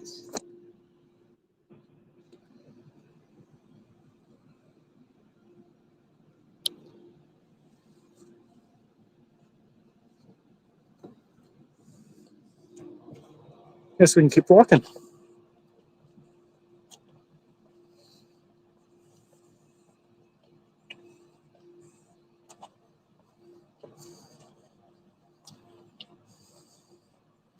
I'm gonna put my sunglasses on. Hold on. Or adjusting glasses. Self-darkening. I don't know what you call them. Okay.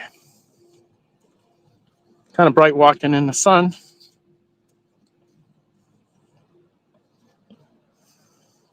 We're gonna go down to the cells here.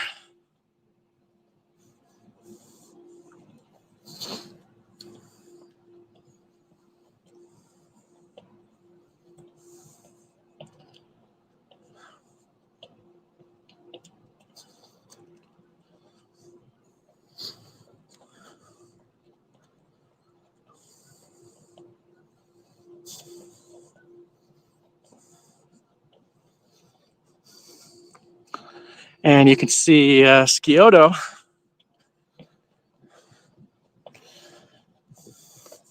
or however you pronounce it. That's what that is down there.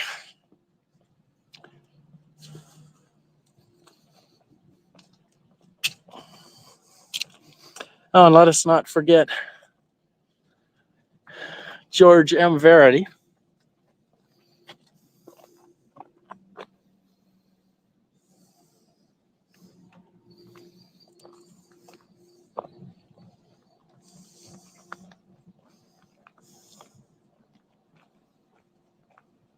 There's a train, I think, coming. Yeah, it's a light. Light on a building, I can't tell. But for now, let's check out the cell. So this is the cell that we can see that has the equipment on it from the camera. And I think a lot of that may be like water.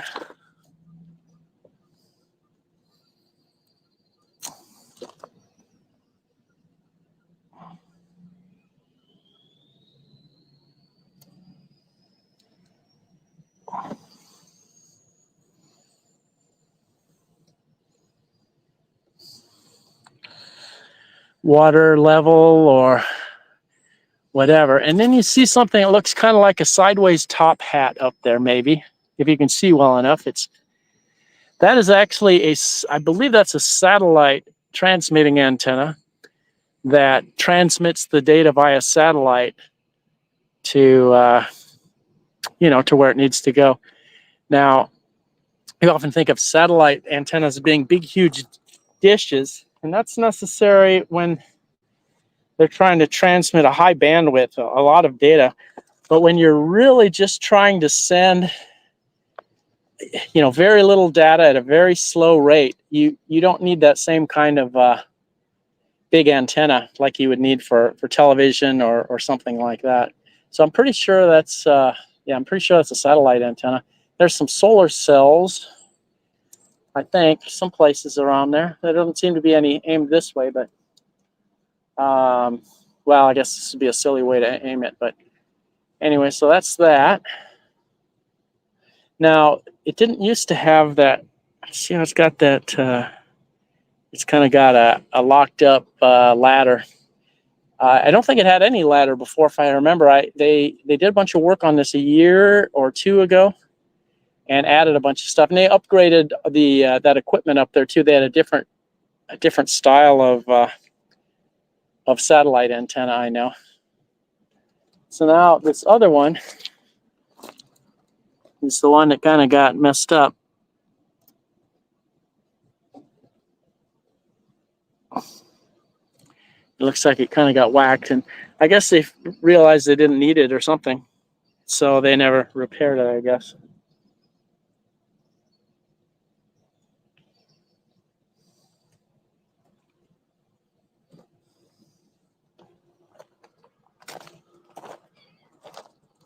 Well, I guess we can keep walking.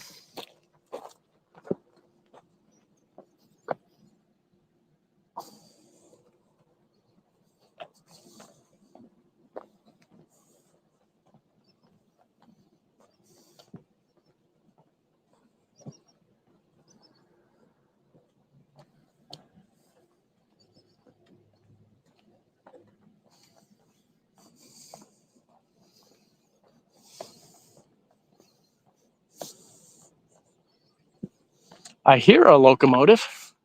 Sounds like it's a locomotive that's idling. Basically, where I'm heading is I'm kind of going over towards the Scioto. There's some RV parking spots over there too. I can kind of show those. Those have 30 amp electric power.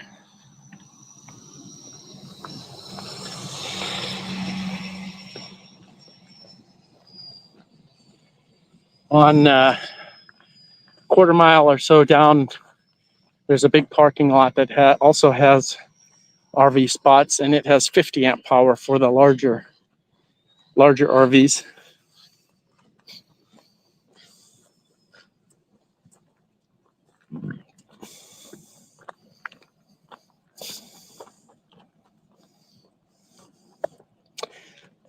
We got some geese down by the water. Apologize if you're not able to see them. Hopefully they won't attack. They won't.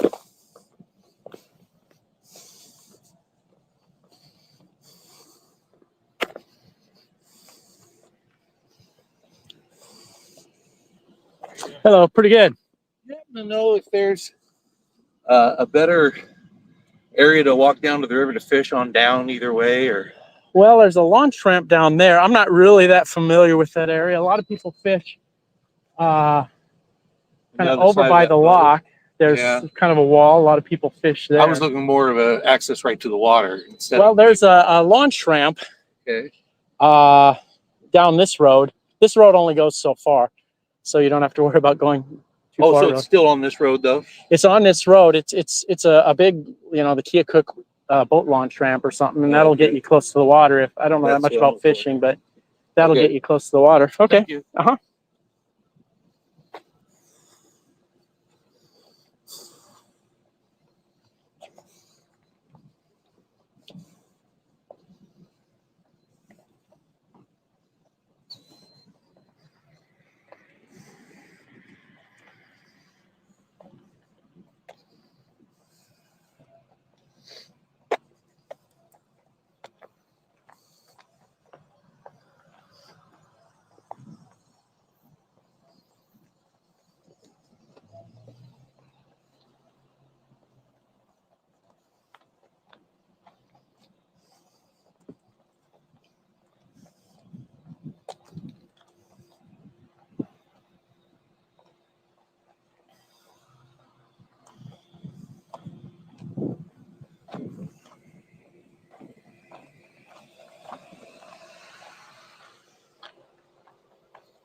So behind that fence is actually the U.S. Coast Guard. And this is actually an RV parking spot right here, right next to the water. Like I say, it's a 30 amp spot. Yeah, this would be a heck of a view, I think. You'd back it in here, set a couple chairs here, and this would be your view.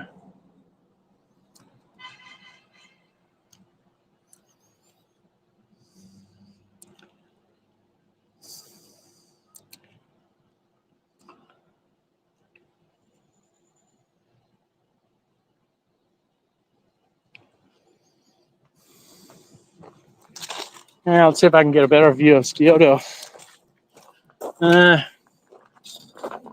over here.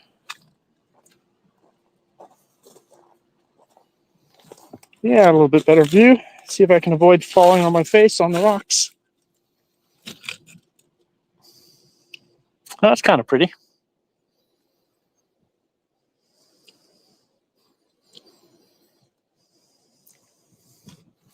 So yeah, there's a few, what do I see? I see 3 power and water things for RVs. So we got 3 here, but like I said, there's a whole lot more of the RV spots just farther down the road, including some 50 amp spots. So we can walk by on the other side of the depot. Before we do that, so there's the locomotives I was hearing are down there. They're just idling. In fact, we got the a Santa Fe one. That's kind of cool.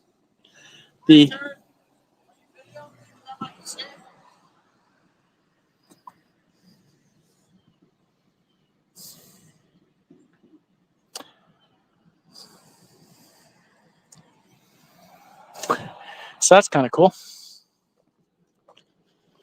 But let's head down this way. Because of course I wanted to go down there and see those locomotives, but at some point you just gotta say enough is enough. So okay, this whole area down here, this road, the only 2 ways to get out are the one that we can see from the camera, that crossing, which is down there, which we walked by earlier, and this one, which isn't that far away. It's just, you know, the one road we see from the main camera is just on that side of the depot, and this one's just on this side of the depot. So when a train stops, as sometimes they do, and just sit there for a while because of whatever, reasons they can't go forward. That actually completely traps people down here. So there's down that way.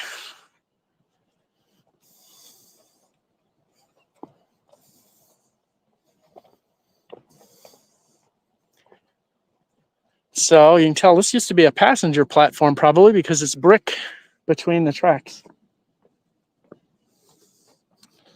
Looks like a KJRY, that black one with the gold stripes on front.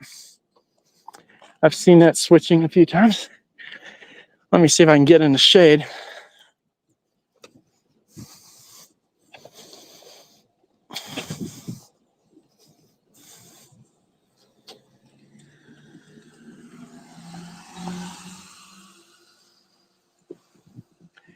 So there's quite a few yard tracks here.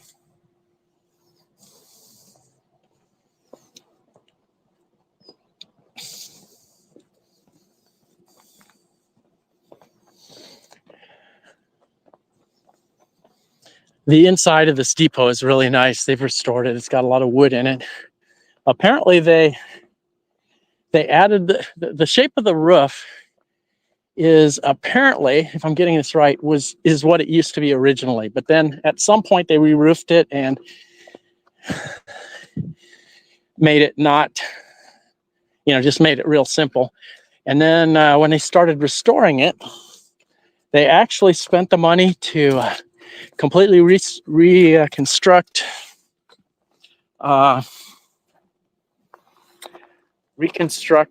the original shape.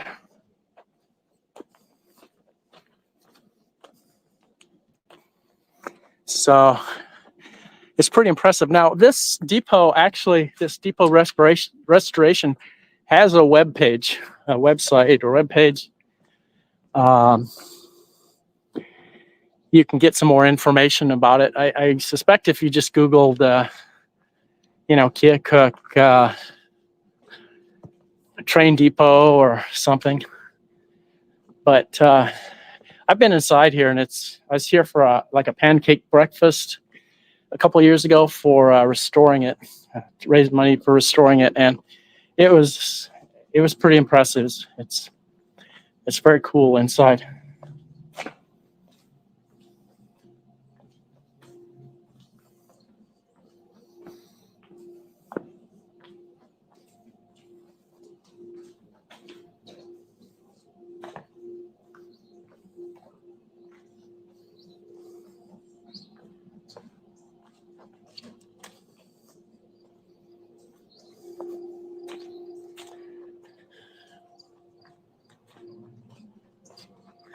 Now, if I recall correctly, we can see this plaque from the camera, unless right now maybe there's possibly a container blocking it,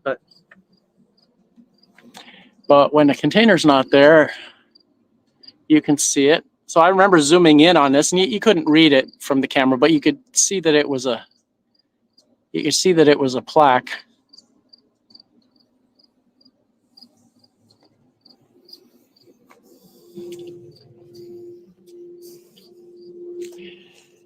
So it looks like they might be redoing those windows or something in the process. Oh, well, here's a sign. Let's so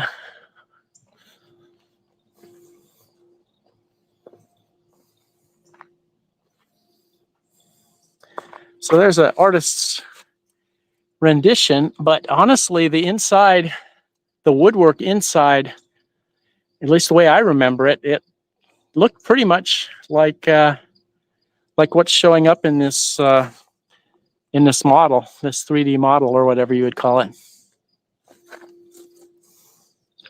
I'll pause here for a second, but if you really want to read it, you'll probably need to rewind and read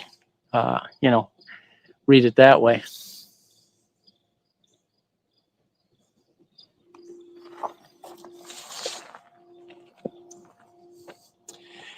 So far, I've been live for 6 hours, 42 minutes. Huh, that's pretty amazing.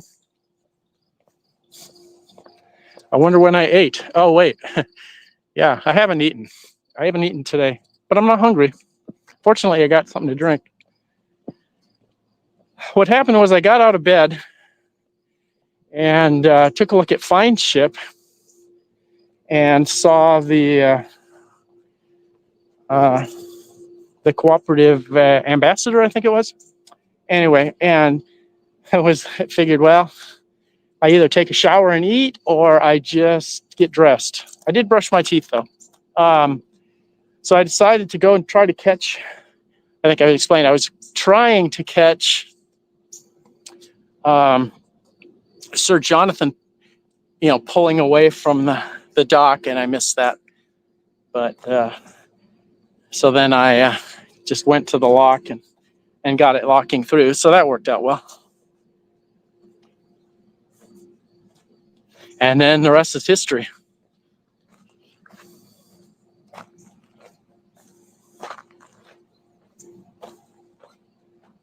So just to give you an idea of where we are, well, of course, you saw we just went through by the depot. But so here we can see that when we look up this street, we see a couple things that we're familiar with, which is the church that sometimes when the light is coming through it at the right angle, it looks like a missile launcher. And then we also have that senior housing facility, which, from our camera, it's not necessarily apparent that building is curved, but you should be able to see from this view that building is kind of a curved building. So it's kind of interesting. I'd be really curious what kind of view it has of the river. There's a place to eat and drink brought up earlier called the Cellar. And you look up the street, and on the left side, you see the senior housing development. On the right side, you see I don't know what you can tell from that far away on this camera, but on the right is the Cellar. And so if you can see that there's windows on this side, there's like a tabletop across. I'd say like a bar, but it's not a bar that you would order drinks at. It's just kind of a bar type of thing that you would sit behind. You can look out the window and see the river, which I thought was pretty cool. And in the back there, way in the back, you see where this road tees off. That's the shopping center. The one that the Cases is in the parking lot, and the UFO Bank and the Keokuk Junction Railway office is on the back side of it to the left. So that's kind of give you an idea where we are.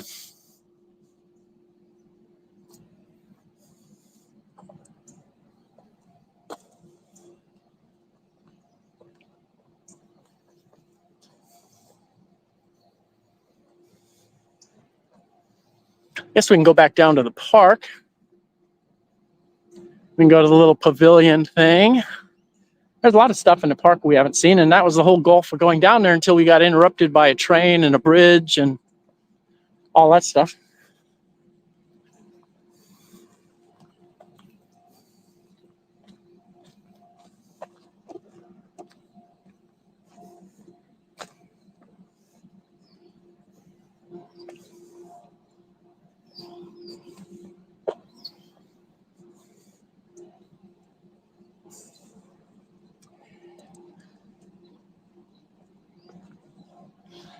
And here, some of you can probably remember when they were building some of these temporary structures underneath the bridge to as part of supporting the construction project.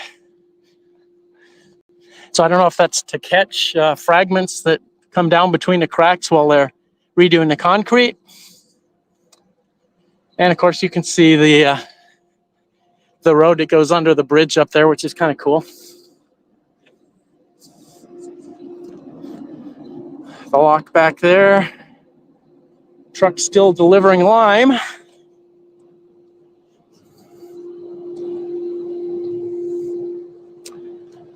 Okay.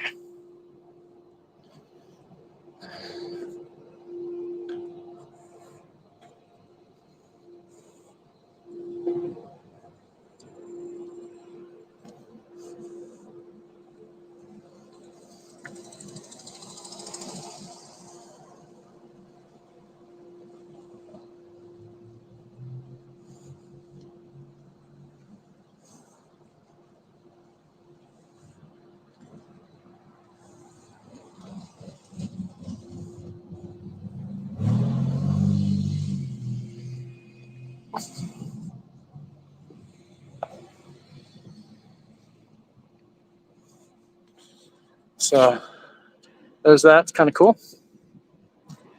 Now this, some people have said on the camera that they never really noticed this. This does show up. This little covered area does show up on our camera, but some people have said they just never noticed it.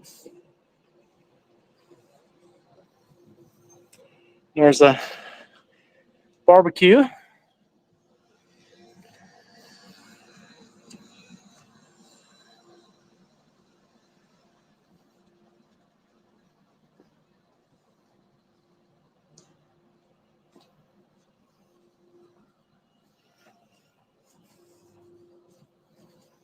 Little climbing type deal. Looks kind of cool.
I'll get a close-up of the sign for the Verity. Just, it shows the hours and stuff. I've been through it once. I definitely consider it worthwhile.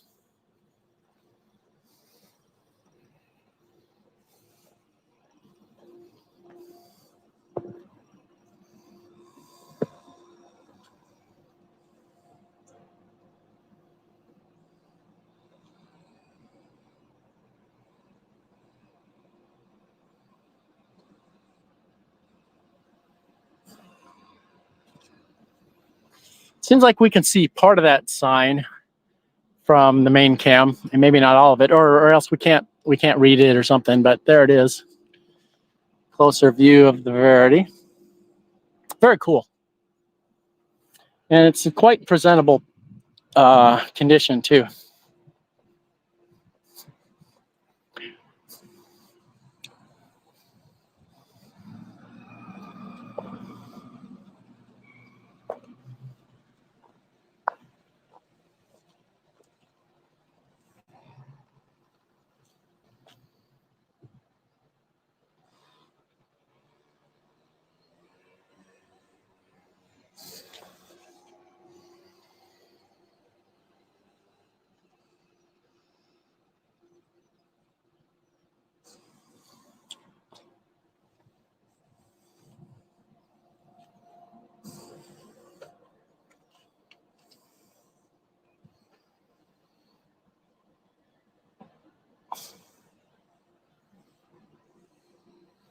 Perhaps these are some of the musicians that is honoring.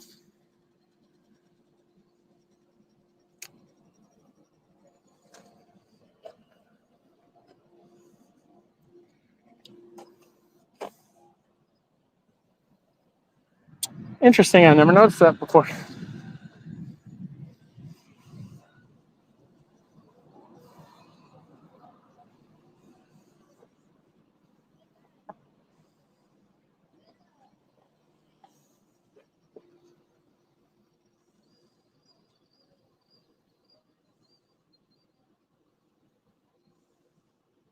Cooper.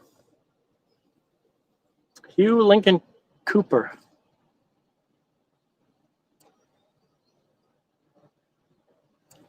So that is the engineer, I believe, who designed the dam and power plant and stuff. And actually behind it, they call Lake Cooper, the water behind the dam. I don't know if this rock has anything on it.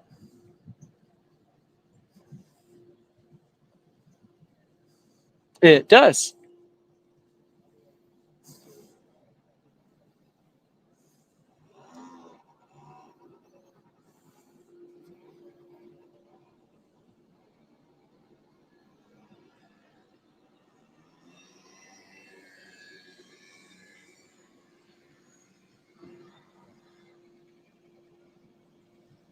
Okay.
Video surveillance in use.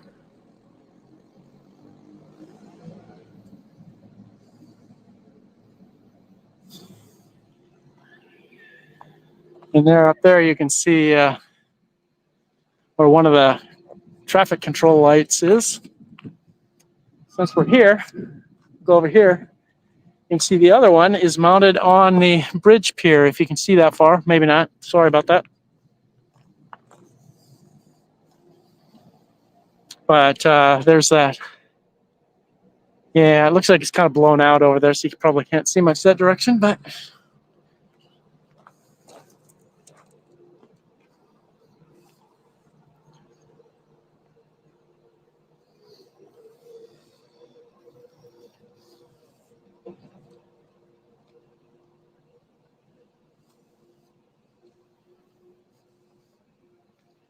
well, I'm afraid I'm about ready to wrap it up. How long have we gone? Almost 7 hours, but I think it's about time. So let me, I guess I will end it here, and I will talk to you guys later. It's been a long day.